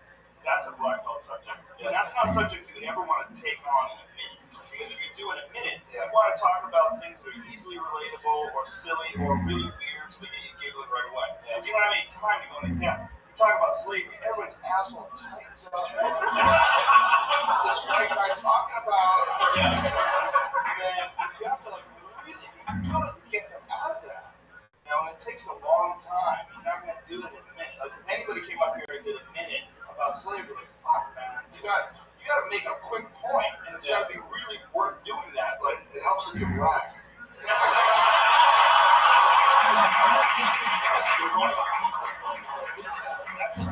That's controversial material. Have you worked that bit out before? Have you done that before? I've never done a lot of it. That's another problem. That's something you gotta work at. Like even Chris Rock said, he used to have that bit. It's one of the all-time classic bits. I love black people, I hate them. That bit is one of the greatest bits of all time. He will tell you that bit bombed for like a year. He couldn't get it to work. And it's because it's about race. And racism is a super touchy thing to talk about unless you have a really good point. Because you're automatically, unless these people know you really well, you're automatically going to take a little bit of a lead on that one. Like, what's this guy doing? So to come out and do that like on a 1 minute set. Yeah. Right. It took him a year, and that's Chris Rock. Yeah. And you're more like crap rock. So it's going to take you a lot longer. Where's the horn? I want that fucking horn when I do this right. Now I'm going to get it at an inopportune time. I can just tell her the first joke that I say that doesn't go right, it's going to blast it. Can you tell Tony used to break for roast on Comedy Central? Thank you. It's all funny jokes. I like your first time better. How many times since the last time have we gone up? I haven't been up 10 times. You're kidding. Without trying to do it. I don't know, it's a good question. Because I know I have it in me, you know what I mean? This is obviously a bad example that everybody here doesn't see. Well, everybody that does comedy never is going to bomb. There's no way around it. You're going to bomb. You're going to try things out, you're going to bomb. If you don't try things out, you're not going to get good. Yeah, I think, you guys can give me a subject, I can go back and write you guys come up with something, funny about it. No, I'm just saying, funny dogs and ice cream, that stuff comes easy to me. I was looking to challenge myself regardless of the outcome, you know what I mean? That's what I want. Well, you're certainly challenging yourself by talking about slavery and then having the punchline being that half blood and they fuck a lot. Yeah. That's as risky as it gets. Yeah, I don't know if anybody can really make that work that well. He's still big close to that. I'm not saying he's trouble for me. So it's a different thing called Are those wheels turning over there? It seems like you have something. What's your name? Bricks and Bullets? Yeah. If I was going to talk about slavery, my name was Bricks and Bullets. Maybe I'd change my stage name to something like Cat Williams or Dr. Cornell West or something. Fuck yeah, well, Bricks, I still want to remember that. We're not getting farther and farther right now. I'm afraid we can tell you one more time, we're just going to fall back into the audience. So, I had fun with you, Bricks and Bullets. There you go, it's Bricks and Bullets.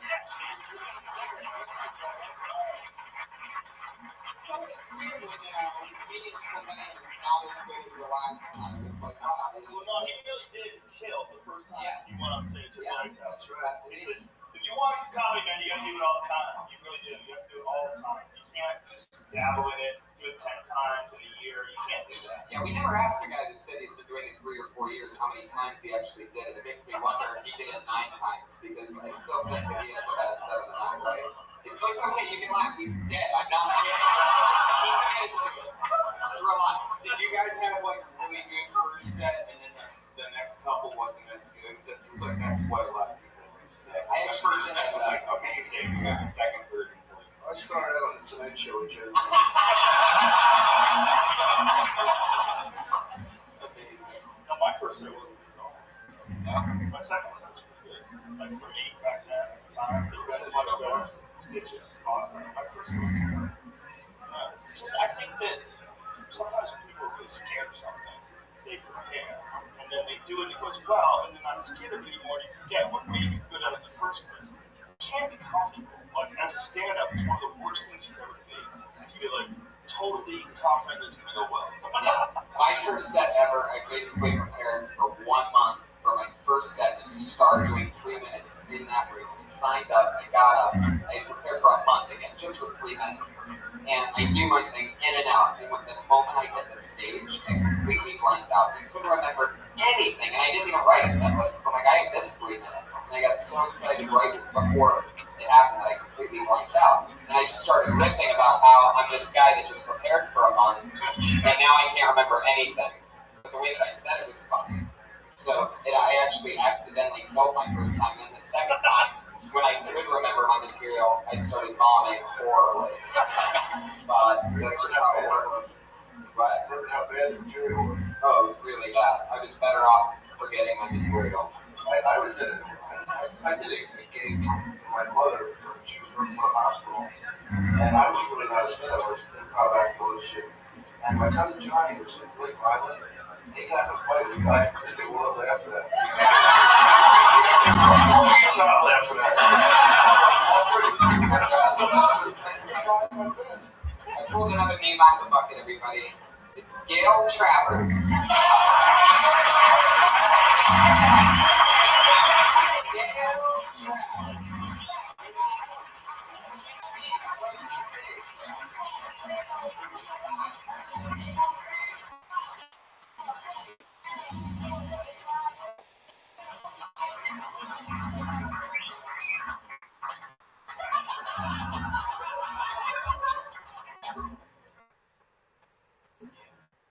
So I was dating this Navy SEAL guy, and he takes me out to dinner, and he tells me that if a robber ever broke into his home, he'd take his 45, and he would shoot until all the bullets are gone. That's pretty wasteful. What if another robber comes in? The guy's not going to have any more bullets. So I'm thinking that he's not thinking about the future. So I got rid of him. Then I started to find this new dating website. It's called the Most Wanted List.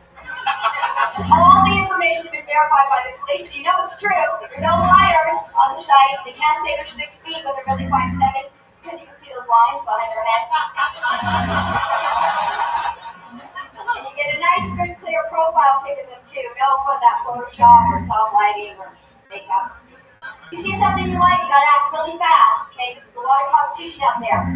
Bounty hunters, FBI, IRS. Immigration. Yeah, that too. And there's a lot to choose from. Bank robbers, whores. There you go. How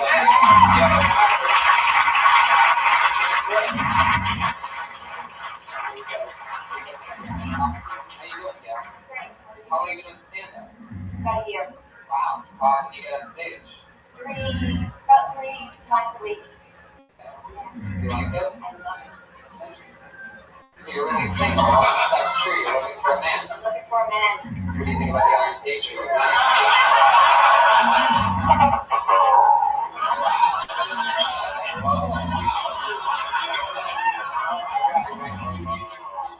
Take a step forward, Gail. You're learning a Sally Field for a punchline. Is that an inspiration of yours? Sure. Cool. Yeah. But yeah. Yeah.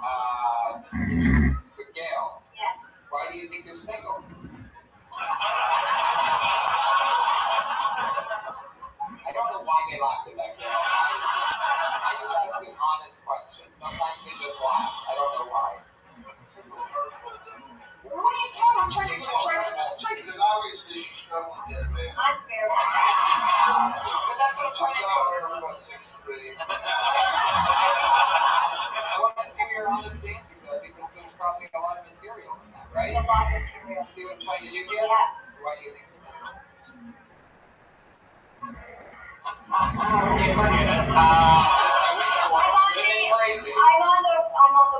I dated a mob guy, but I didn't know he was a mob guy. He was on the Most Wanted List, and that's where I got his. That really happened? That really happened. Wow, you had a really great set. Thank you.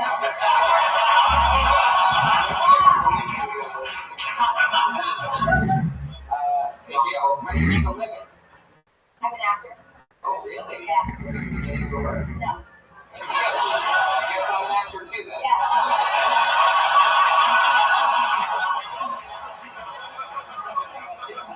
Yeah, that's it. So what are we talking about? Like extra work or? No, before. Oh. So, Yep, double vaginal, double anal. I think that's not what corporate means, bro. I just call them anybody in corporate. I shouldn't do that, but I just call them corporate boys. Well, what did you do? Fuck me, I should spit, sir. I was in pharma. Pharmaceuticals. So I call those corporate boys. Oh, got any scripts, girl? See what happened? Alright. You can also see bullets and bullets, but So, Gail, can you say what pharmaceutical company are we talking like? Oh, this was 3M. Now, I know 3M did Post-its, but they had a pharmaceutical division. But they sold it off because, well, they were corporate colors. I guess you don't cause your tummy water, right?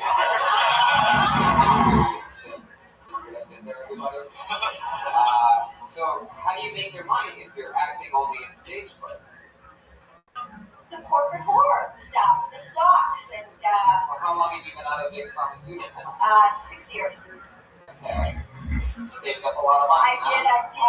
Yeah. You know, I guess we're not really getting much out of Gail, either her chance for work or her actual relationship situation. But who's the last guy you dated? Jesus Christ. Oh. Answer the fucking questions. Normally it's else. I'll tell you that the last guy I dated was a bodybuilder guy, and he told me. Is this a joke or is this real? No, this is true. It's a true story.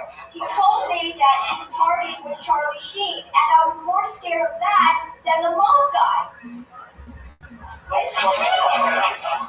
I believe it. It's true. I think he partied with Charlie Sheen. I don't think so. Do you have a question for her? Do you have nice feet?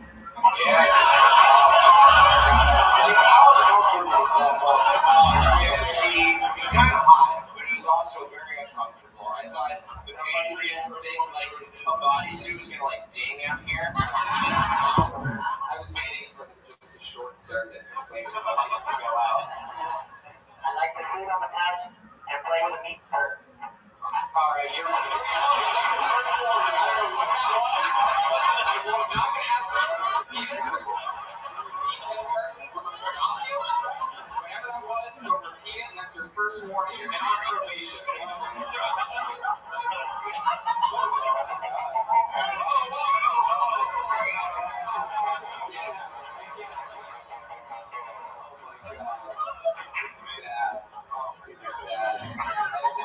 What happens if you get her pregnant? Does a vibrator come out?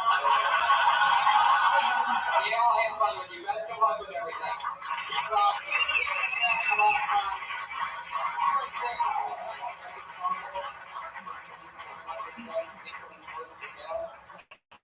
Patriots, stop trying to grab her.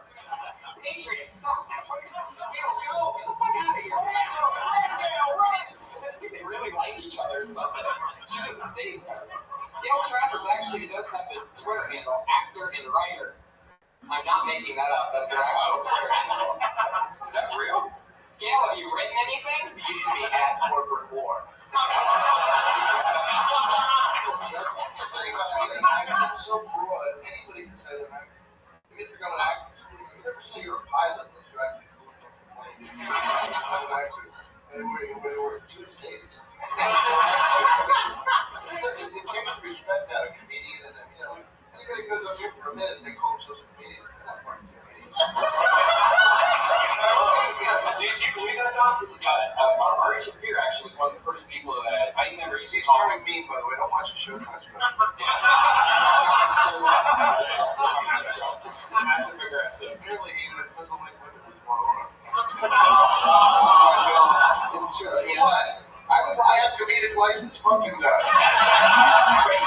He was one of the first people, like, after doing comedy for a few years, I would never call myself a comic. He goes, if you do it, you're a comic. Just tell me whether you're a comic. What is to you when you can make your first paid gig, or... Well, I would think a combination of paid gigs and good, audition gigs. But I mean, at least I think really, if you're a real comic, when you make a living doing comedy, otherwise you're trying to make a living. Yeah, but I think honestly, the only people that really should give a fuck are the people that are real comedians. And if you're a real comedian, you shouldn't give a fuck. Is it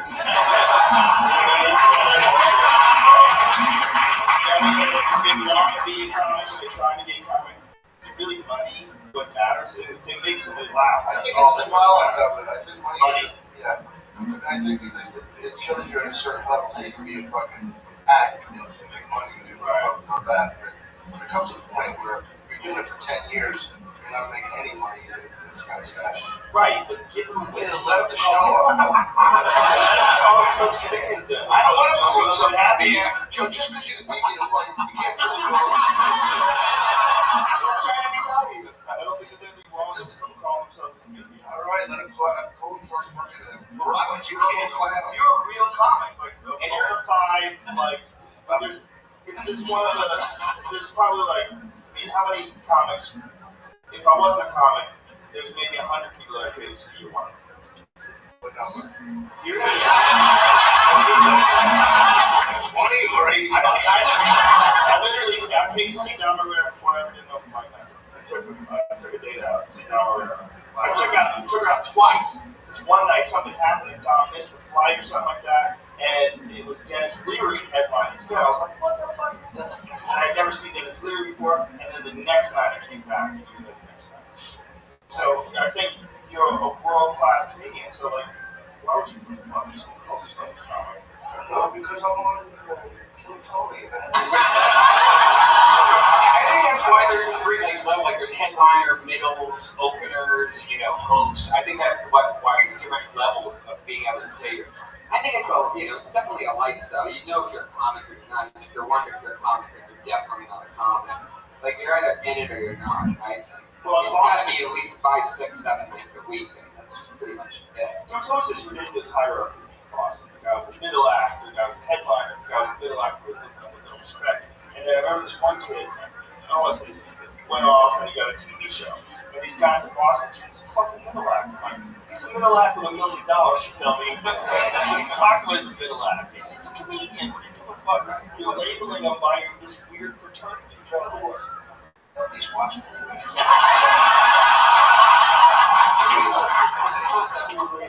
Matt, I think your wheels are turning over there. You want to post something in this comedian conversation? Well, yeah, I mean, I just have a general note for all the comedians that are being here tonight. We're going to perform.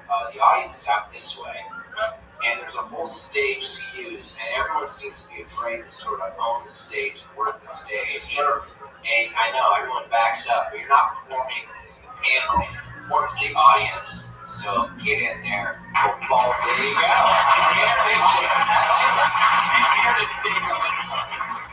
Come up this way so you don't have to get molested. That's one more thing. I like that. That's one more thing you have to think about now. You're fucked. Yes. Now they're going to back up even farther. Your hands go for your next comedian. I believe I will not in any way say this right because it's impossible. Chaylis Robinson.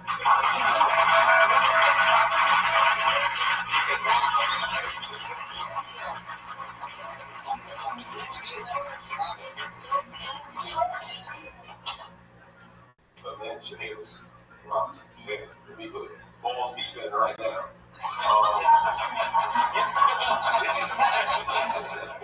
Anyway, I'll tell you something. Usually I feel guilty about things that I shouldn't feel guilty about. So I walked behind this family one day. They just happened to be white. I didn't want to scare them. So I stayed about 10 feet behind them. They were sick. But usually the mom of the family just told me more to the side and said, maybe you should pass by. I said, oh, I'm sorry, I wasn't trying to scare you. Straight face. She said, oh, you weren't. You're about 100 pounds soaking away. My 12-year-old daughter could take you. So I looked at the daughter. She had cornrows and a lot of cornrows. I'm not fucking with that. You're probably supposed to brush this knowledge. So I feel like I should probably work out. What's the point of being a shit around if I can't still learn? It's like a clock.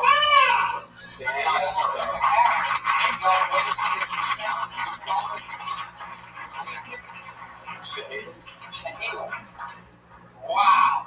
That's an interesting spelling for that name. Yeah, it's spelled wrong, actually. And just kind of went with it. That's it. Like, basically, you want to know the story real quick? Sure. It was spelled wrong at birth. It's supposed to be CHA. test, and my mom just roll with it. That's amazing. Just roll with it. That's one way to put it, rolling with it. Not going to the office and getting your dick checked is another way. Impressive. This is just 2 letters out of your name. How's it spelled? It's spelled Chaliss. So I said Chaliss. Yeah. And it is Chaliss. Chaliss, but yeah, it's right. Which, by the way, It's definitely Chalice. which, by the way, would make it what? Chahha? Wow, Wow, so you would have had ha-ha. You would have been a comedian. Wow. And you never thought of that before, that ha-ha thing? But No, that's what, you had that name your entire life and you didn't realize? And I mean, yeah, I was in there, but I didn't think about it. I'm like, oh, you had you're a comedian. I didn't think about that shit. how long have you been stand-up?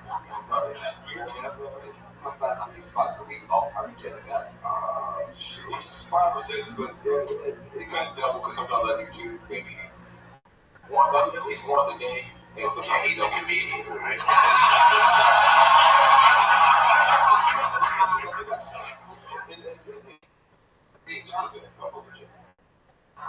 What part? Going to Virginia, like 20 minutes outside of DC. Great English.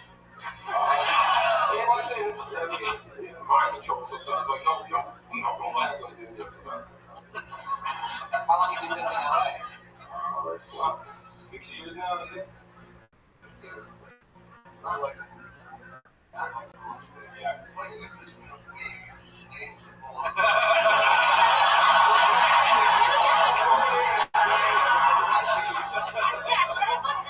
That was great. How do you make your money? I work at a retail store, so that's what I do. Yeah. How's that working? That's I right. fucking hate it. What retail store? See, if I tell you, then I'm really gonna fucking hate it. But I work at Walmart, so. Wow.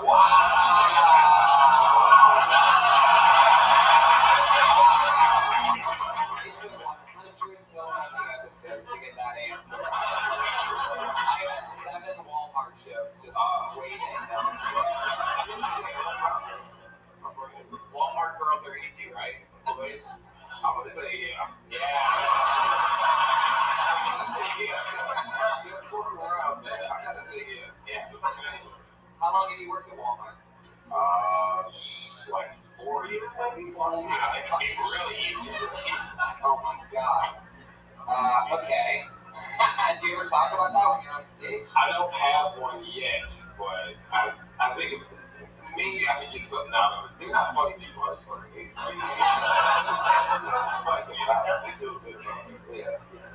You're very relaxed, man. You adjusted to the fact that this guy reacted to you. You get nervous, the ball's out you.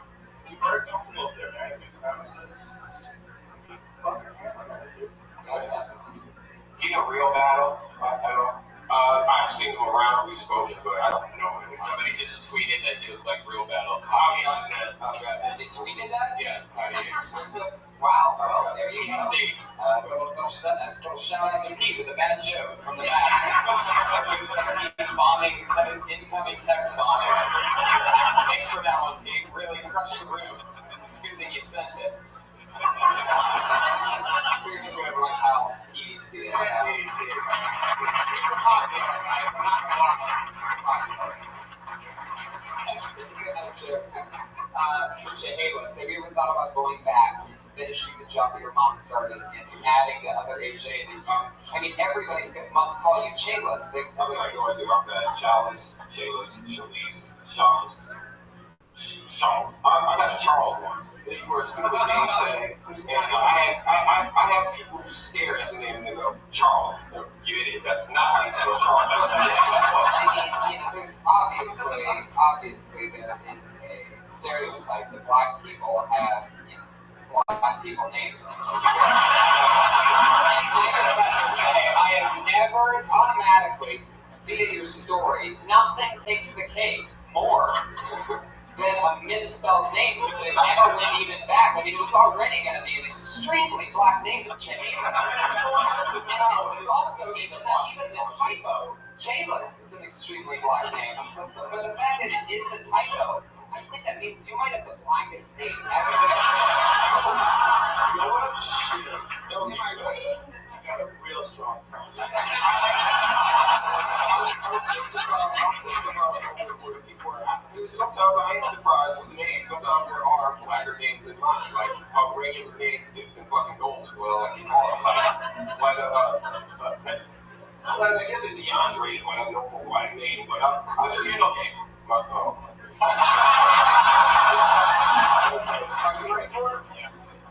Is it spelled right? She got that one right, okay. Yeah, it's spelled right. Now, see, get your jokes ready when I tell you this. The middle name is Kyrie.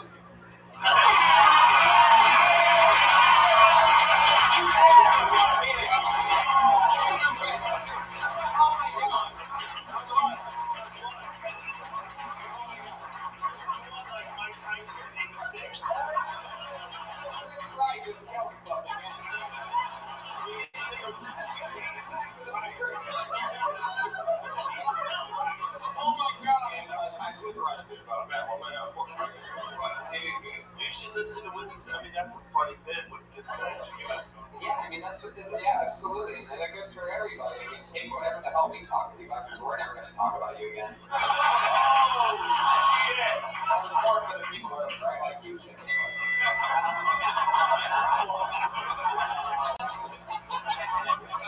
Okay, so can you please, for the love of God, explain to us just the truth behind how they decided, how they landed on Calrissian? I mean, if you don't know, well, I'm just gonna say real quick. Star Wars. You guys all know Lando Calrissian. Star Wars, okay? You take over. How the hell in God's name you got that as a middle name? That's not our answer. A lot of us were born in the 80s. My middle name is not Skywalker.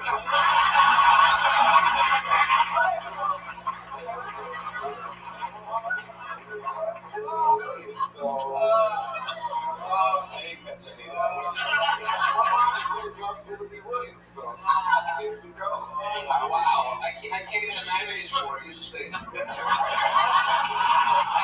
saying the reason why your middle name or Calrissian is because your parents love Billy D. Williams, yes. Which makes me wonder how close you were to having your middle name just be Colt 45. Take it all, Shahiwas. Take it all. You win, buddy. Great spot to win one time. There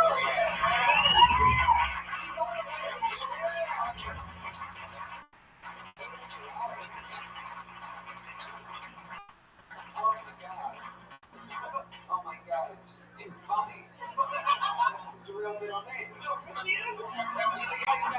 guy should have 40 minutes of killer material on his first and middle name. And then he should just close with one thing about his last name. It'll be the biggest comedian. You're racist. What did you think about that? I definitely realized over 30 episodes of The Patriot that there's a very strange racist side to it. We don't condone it. It's a lot of the reason why we ended up getting rid of him. The Patriot, what'd you think of Chehalis? Now remember that my share my banana song, I got that name Latitra. What do you think about that for a black girl? Answer my question. What do you think of Chehalis? What? Bringing it. We got you locked in for life, buddy.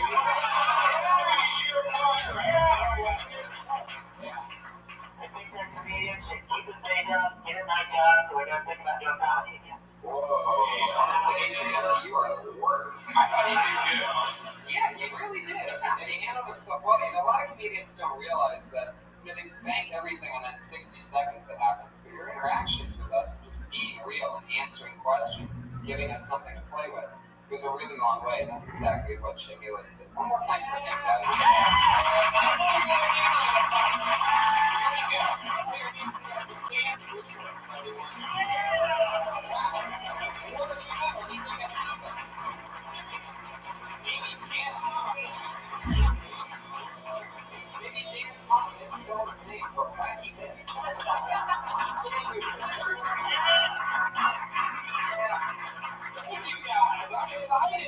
I'm excited because I got a new job. Yes, thank you. I got a job as a government. have to do is stand stoned in the grass all day. And carve the garden. Oh, it's great. I was thinking about it, though. Gnomes and dwarves, they don't have a lot of options for work. Think about it. I mean, we can work for Travelocity, or we can go work in the mines all day and come home with some sleepy bitch with a weird apple addiction. I was at the bar the other night, and I saw this pretty woman. I tried to get her number. She told me I had no game. So I pulled her still up from under and screamed, Django.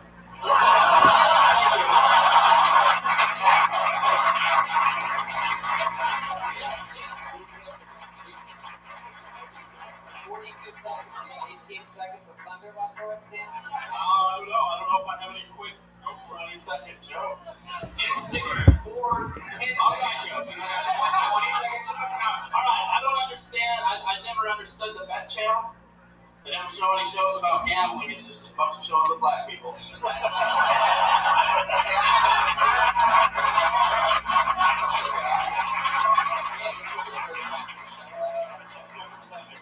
time in the store, actually.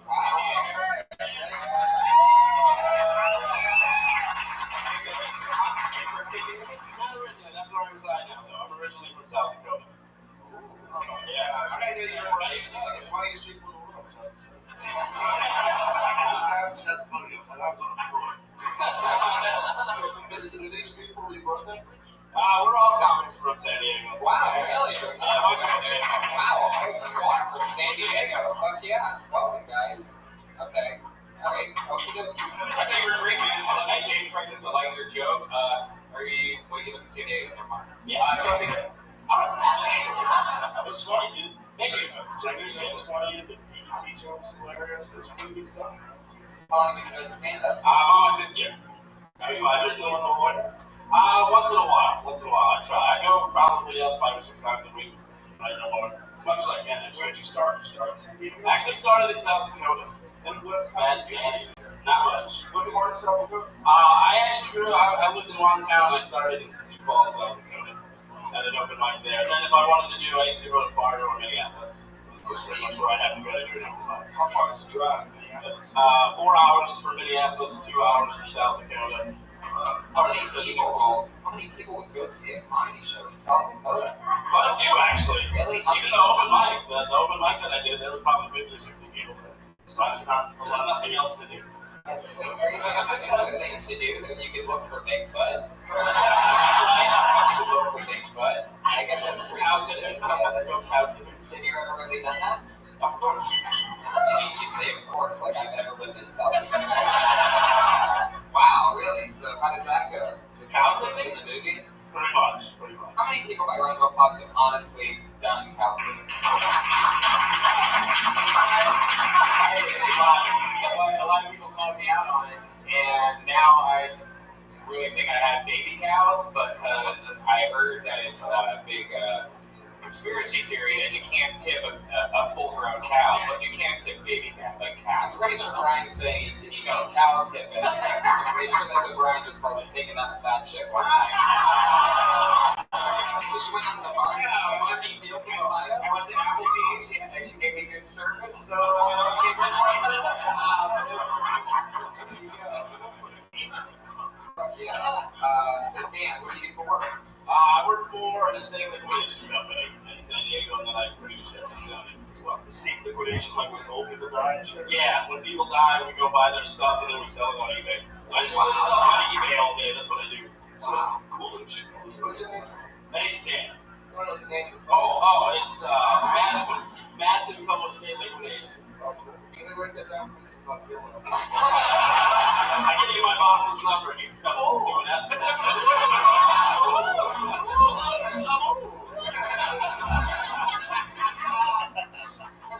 You said that funny, John. You want to say I'm old that way? Is that from a movie or something? No, I just made it up. Sometimes I get written stuff, sometimes I improvise. It's a gift. I mean, I don't know.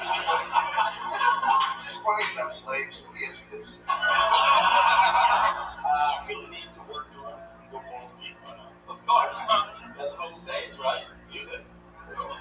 First of all, you have a beautiful body. Thank you.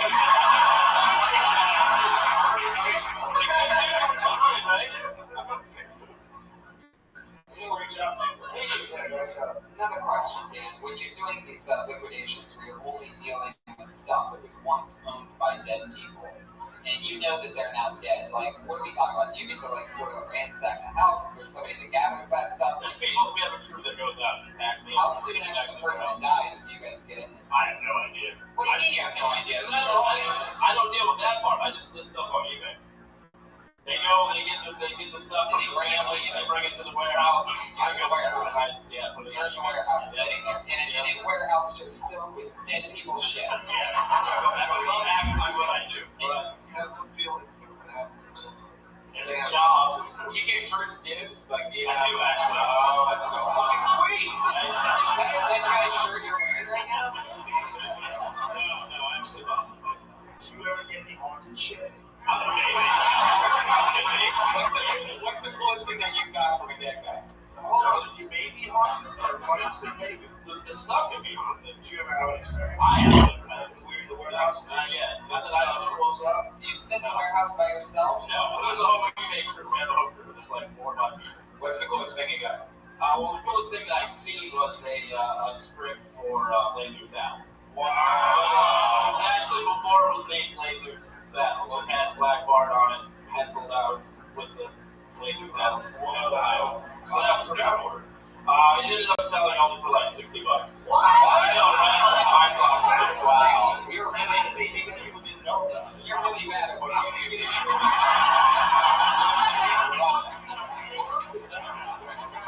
I would have spent $70 on it. We're gonna ship it out of here. That would be worth a lot. I would think. I would have thought it would go for a while. Now we can do a lot of money. That's worth a lot of money. Oh, you might get another chance. Maybe whoever he sold it to is going to die soon. That's right. What I was going to say is, you don't live here in Los Angeles, but I think we've been doing lately is that I've been inviting you people to the Friday show at the Ice House. Now, I don't want you to drive all the way to do 5 minutes at the Ice House, but if you can set up a second show, you're welcome to go to the Ice House comedy show from 1 to 2 o'clock.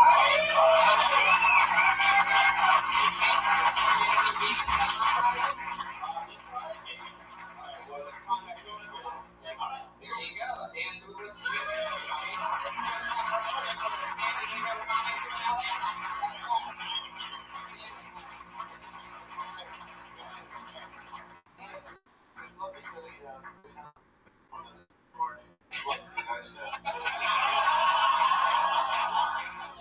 The old days of comedy clubs fighting with each other, I think, should be over. Because there's so many fucking comics in this city, there's no reason for comedy clubs to fight. That's what you agree with my sister. I think it depends on the club, and I think the Ice House and the Comedy Store, like, that pretty legit together. Yeah, brother, sister. Wow. It didn't used to be that way. It used to be like if you work at Laugh Factory, you could work at the store. Like back when Scott Day used to be the manager here, they called me up and said, you can't work for Are you fucking serious? I said, you really can't work for what's the big deal? Was there not as many comics back then, or was there some comedy to comics? It was just trying to show an hour thing. I always wrote the wrong through clothes. You know why? Because I kill. Another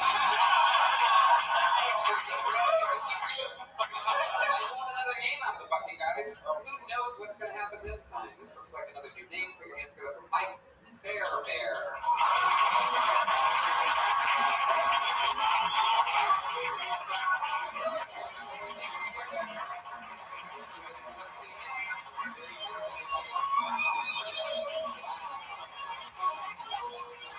All right, that's your 60 seconds. Thank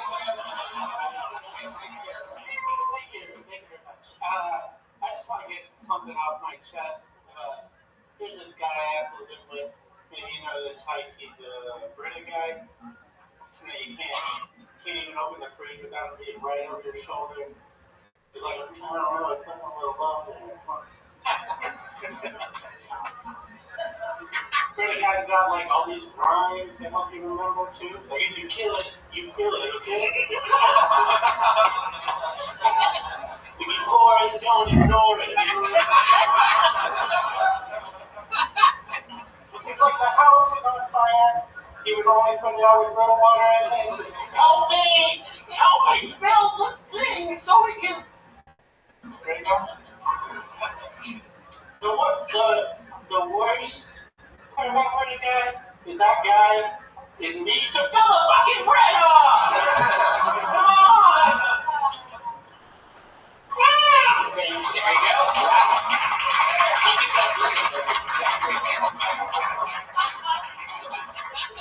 Didn't allow even an extra second for laughter. You knew exactly what that meant. It was amazing. I'm a Brita guy myself, so you have a roommate that doesn't refill the Brita. Well, the joke is that I'm the Brita guy. Oh yeah, that's right, the big twist. Yeah. So you're the Brita guy that's telling the roommate to fill up the water. He's the M. Night Shyamalan.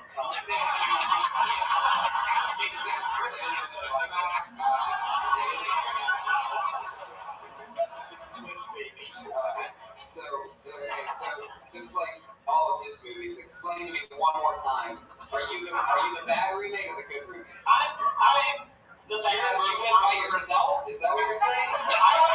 Fight Club style, you're telling this British person to... How is he over your shoulder if he's you? I guess, Do you shed a lot at home? Hey, I'm a dirty guy, yeah. I'm like a dog who got transformed to be a human. When you say that you're the Brita guy, what are the words you say? You say, stop Brita guys. Fill the fucking bread up! You say it like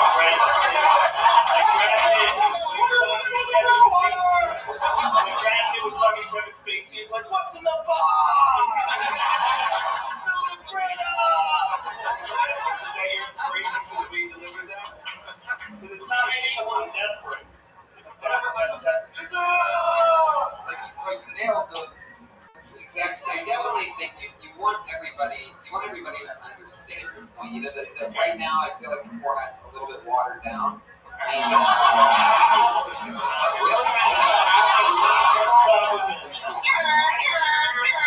there's definitely something funny about having an annoying roommate that checks your Brita filter. I giggle. I think the synthesis of the joke was like, I am a Brita guy, I have to admit that, but I don't want to be, and I was like, oh, it might be funny to throw a misdirect in it. If it's not working, I understand. Yeah, there's a lot to that, man. I've dated a Brita cunt before, and she yelled at me because there was no Brita water in the refrigerator, and I got her a glass of tap water. Now, 10 years ago, that would have been fine, right? But no, I got screamed and yelled at. I found out that she hadn't even changed her filter since she bought that color, and it was like 3 years ago. So that was way worse than tap water, right? Yeah, so there's so much to play with that, man. I really enjoyed that. That was great. Well, you know, Brit is a pretty hot, controversial topic. But have you ever thought about taking a page out of Bricks and Bullets' book and talking about slavery? That's a good direction to go, I think. Like, segue right into, that'll work. Or hair. Yeah. You are a very hairy guy. What's your nationality? I guess Russell. I think this is all Italian, and I think that's the side family this comes from. What's that? That's Italian. What's that? Kiss? You saw you on your dick. Oh, they're Polish, German, Polish sausage. Patriot, what do you think? You've been quiet over there, beheading yourself, pondering like this. Color are your shoes? What the fuck is it with you? I'm just talking about his shoes. What color is that? Those are pretty sweet. Who gives a fuck what color it is? This is a podcast, Patriot. Nobody cares what color anybody's shoes are. My favorite color is seafoam. Patriot's question. Yeah, seafoam. Wow. I'm a weird guy, admittedly. If that helps. Does the Patriot only have a foot fetish because that's the only thing he can see is people's feet? How long did it take you to grow that beard? This is only like, I don't know, 2 weeks. This is nothing. Yeah. Patriot, you should have your own podcast. What do you do for work, Mike? I am a Lyft driver, actually. That's the most recent thing. Oh, interesting. How many people have you spun? No. Are you just saying that you ever get in trouble? No, How many Lyft cunts have you? That's my favorite question to ask Lyft drivers. Lyft drivers always have an average of 2 or 3 people they fuck. Right, you ever let a girl go for a good old mustache ride? ride? Pink mustache ride? He's a Lyft driver, you motherfuckers. You guys stopped believing in me about 5 minutes ago. I knew what you were thinking. So you started driving Lyft and they stopped having the caveman for the Geico commercial. Basically, yeah. I really like the job. I've been tempted a few times. You know, you meet people. That's like a big part of the job. You meet a lot of people. I'm pretty lonely. It's a work. Yeah. You're not a bad-looking guy. Why do you think you're lonely? I just weird. Like this whole good-looking thing. I've been getting that like a lot recently, and it's like new to me, and it throws me off. Honestly. Well, if you're lonely, I think you should go find Gail Travers, who's here. By the way, I didn't notice until now has the name of every weather news lady ever. Gail Travers, like, is that a real fucking name? Probably not. If you're really lonely, I'm an actress. If you're really lonely, I have a tip though as a Lyft driver. Because you don't get their phone number, you don't get their information when you pick them up. But you can take a screenshot and then you can crop out the photo and then upload it on Google Image Search because it's connected to the Facebook and it'll connect you to the Facebook and then you can fuck that girl. If you ever end up giving Brian a ride anywhere in your Lyft car, just remember you can't be within 500 feet of the school. So, like, so much fun. There you go. You're done.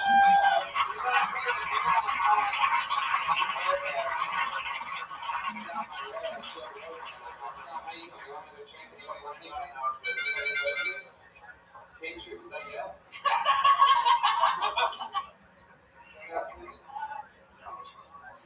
Your hands go for your next comedian, Edie Gibson, everybody.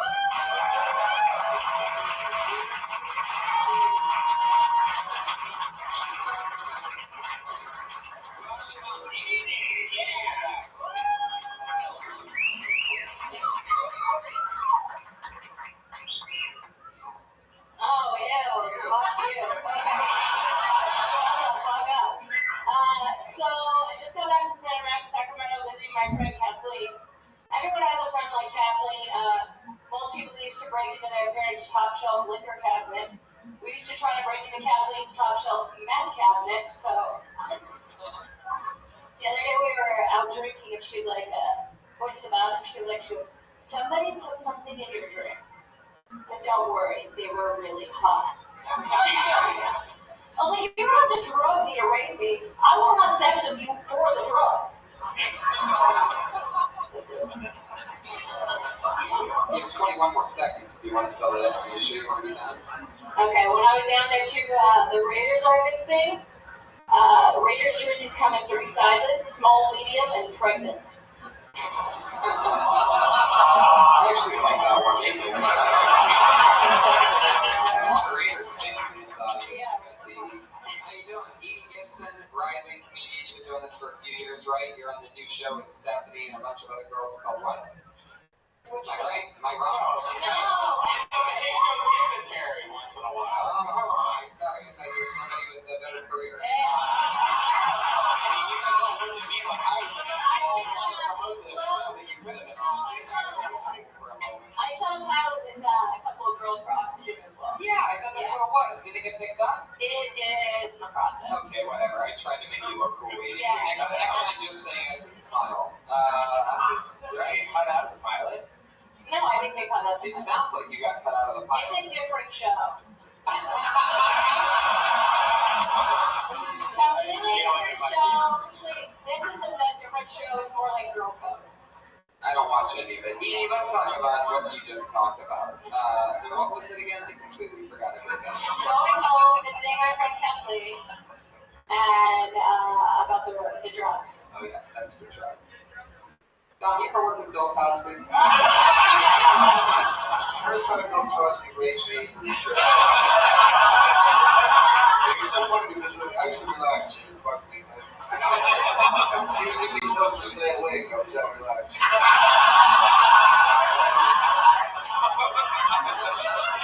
I'm not out for nothing. Maybe you should start your setup with fuck you. I think when someone oohed too, if I'm correct, I think they were oohing the fact that someone was whistling at them. Oh no, someone went gross, and I was like, oh, whatever. I think what they were doing was because someone was going, Oh yeah, they can do that. I think they're like, ew, don't eat this. Am I right? Or you know, if I'm wrong, say something. Yeah. Well,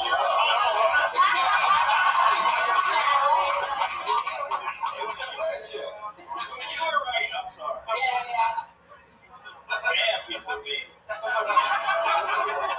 Hey, was that zero midterm stuff you're trying Yeah, out? this is the first time I've ever said this. Because I've seen, like, you were on the Ice House Friday, it was great, you kicked ass. How many times a day or a week do you get up? I think I get up almost like every day. Every day? Yeah. You're a trooper. I am a trooper. I'll be sure if you get up every day. Well, because some days, like, you know, like if there's like something else going on, I might miss a day. But consistently, I would say I probably get up at least 6 times a week. What's your favorite drugs? You said you fuck me for drugs, so what kind of drugs? Yeah, right, you've tried, they're not, I get it. How old are you? I'm 25. Fuck, 6 years too old for me to say.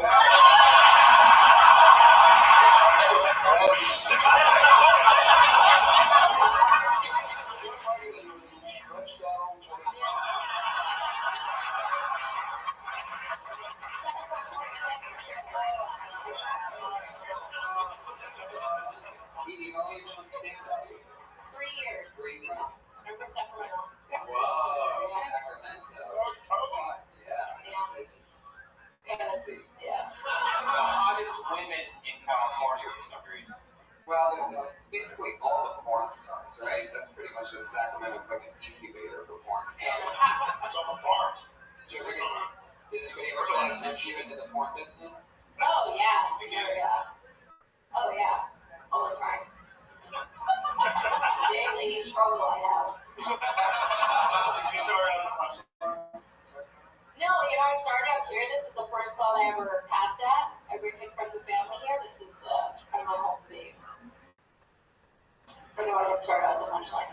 I have a personal issue with Edie. Yeah. I would, Edie, one time, Edie texted me out of the blue. Oh, yeah. She said if I could help her get an oil change. And I texted her that she was crazy. And then the next time I saw you, you were just really distant towards me, very mean. And I was like, yeah, I was right. Yeah. Wow. nice story? Yeah, fucking relevant. Did you put that in the song? Yeah. This was also like a year ago. Do you want me to explain? Yeah, this is like I literally texted everyone in my phone. Do you guys know where I can get an oil change? How is that? Because you can't. You texted everybody. I texted every male in my phone. If they knew where you could get an oil change. If they could do an oil change. So that's called me, baby. Oh yeah. So you texted a bunch of comedians. I said I will pay you $50. There was pay involved. Why do I not want to know what the fuck Red Bull's doing? I know I'm being constantly being what's going on. That's how you get her an oil change. I touched it. Oh, I see. That's how you change an oil in a smart car, yeah. Wow. So instead of going to a place where professionals will change your oil for about $30 or $40, you offered a bunch of comedians $50 to change your oil. In fact, you said every male in your phone, instead of driving down the street and just getting your oil changed. Because I went to Jiffy Lube, I have a smart car, and it costs $115 because they have to use full synthetic oil. No. Full synthetic oil is not that much money. I don't know what the fuck you're That's what I said. Yeah. That's what I said. They said with the labor and everything, it was going to be $100. I'm pretty sure your car is the only smart thing about you. Okay.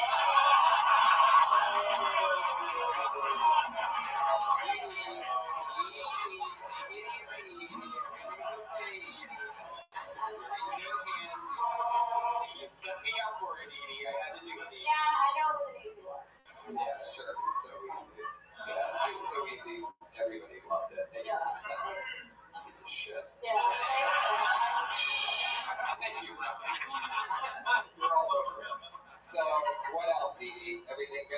excited about things? Yeah, I'm excited about this. It's fun. Petrie, what are your thoughts on DD? Nice teeth, nice skin, and nice hair. Thank you. Very good. Do Easy. it? No, I'm just. You're gonna be fucking insecure with this. I actually had a joke about my feet. I have the feet of an 18-year-old. Nice and fucking tight young feet. You said you had a joke about it.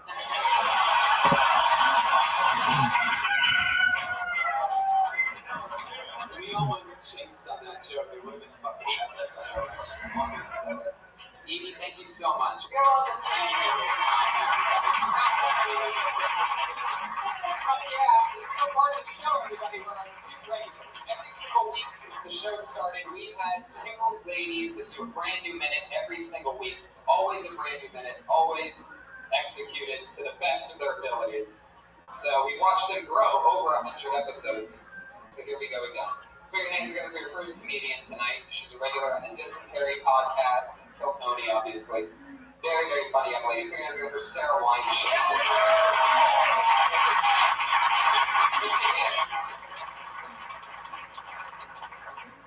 What's up? Things change people. Specifically, leather jackets. Because leather jackets are dangerous. Put that on, you're a different fucking person. I have a friend named Charles. Got himself a leather jacket. Now he goes by Chaz. So fucking. There's just something so cool and crazy about completing a look with flesh.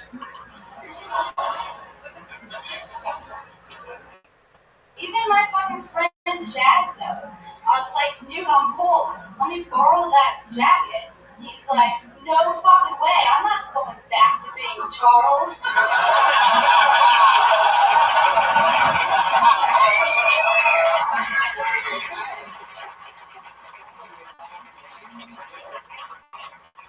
Sarah Weinstein, everybody. Have fun.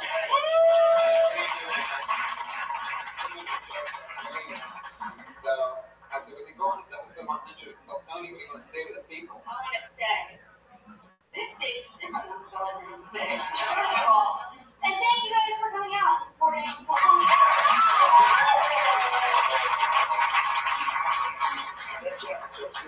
Yeah, it's really great. Really great. Is there anything you want to say that we pandered to the crowd?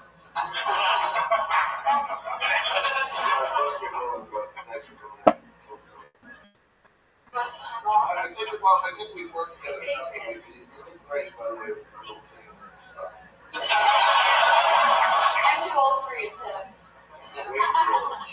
Now, Sarah, you were definitely on the show back during the days of the original Iron Patriot. It's been 70 episodes without him. So, how do you feel about being this close back next to the man, the myth, and the pedophile? Well, I feel safe. Pat Reagan's hair is not anyone here before. It's a different energy. Right. Somebody's there to tackle him if he tries it. Yes. I can see that. Yes. Yeah. You remember when I imitated you on one of your first routines? And I said, went to Rite Aid, get some Q-tips and a drink. Q-tips and a drink, left with a flu shot. Tony. Left with a flu shot. Now I'm wondering if I'm getting latent autism. Okay, this is a tweet from so long ago. And he remembers it word for word. I haven't even thought about it. Jacks off with it every night. Takes her of you, he squats over it. Now, Sarah, has the Patriot contacted you since then? Like, has he, You know. You reached out once. yeah, like, your butt, boobs? No, just wanted to get pizza. Yeah. Now, the Patriot, if she went to get pizza with you, which That's what you're inviting to Kill Tony else to? Pizza? would you, like Chuck E. Cheese, like what are you talking about? Would they be safe if they got pizza? Now there's a place down Hollywood Boulevard I want to take her for pizza. Oh, well, only the best. Hollywood Bowl.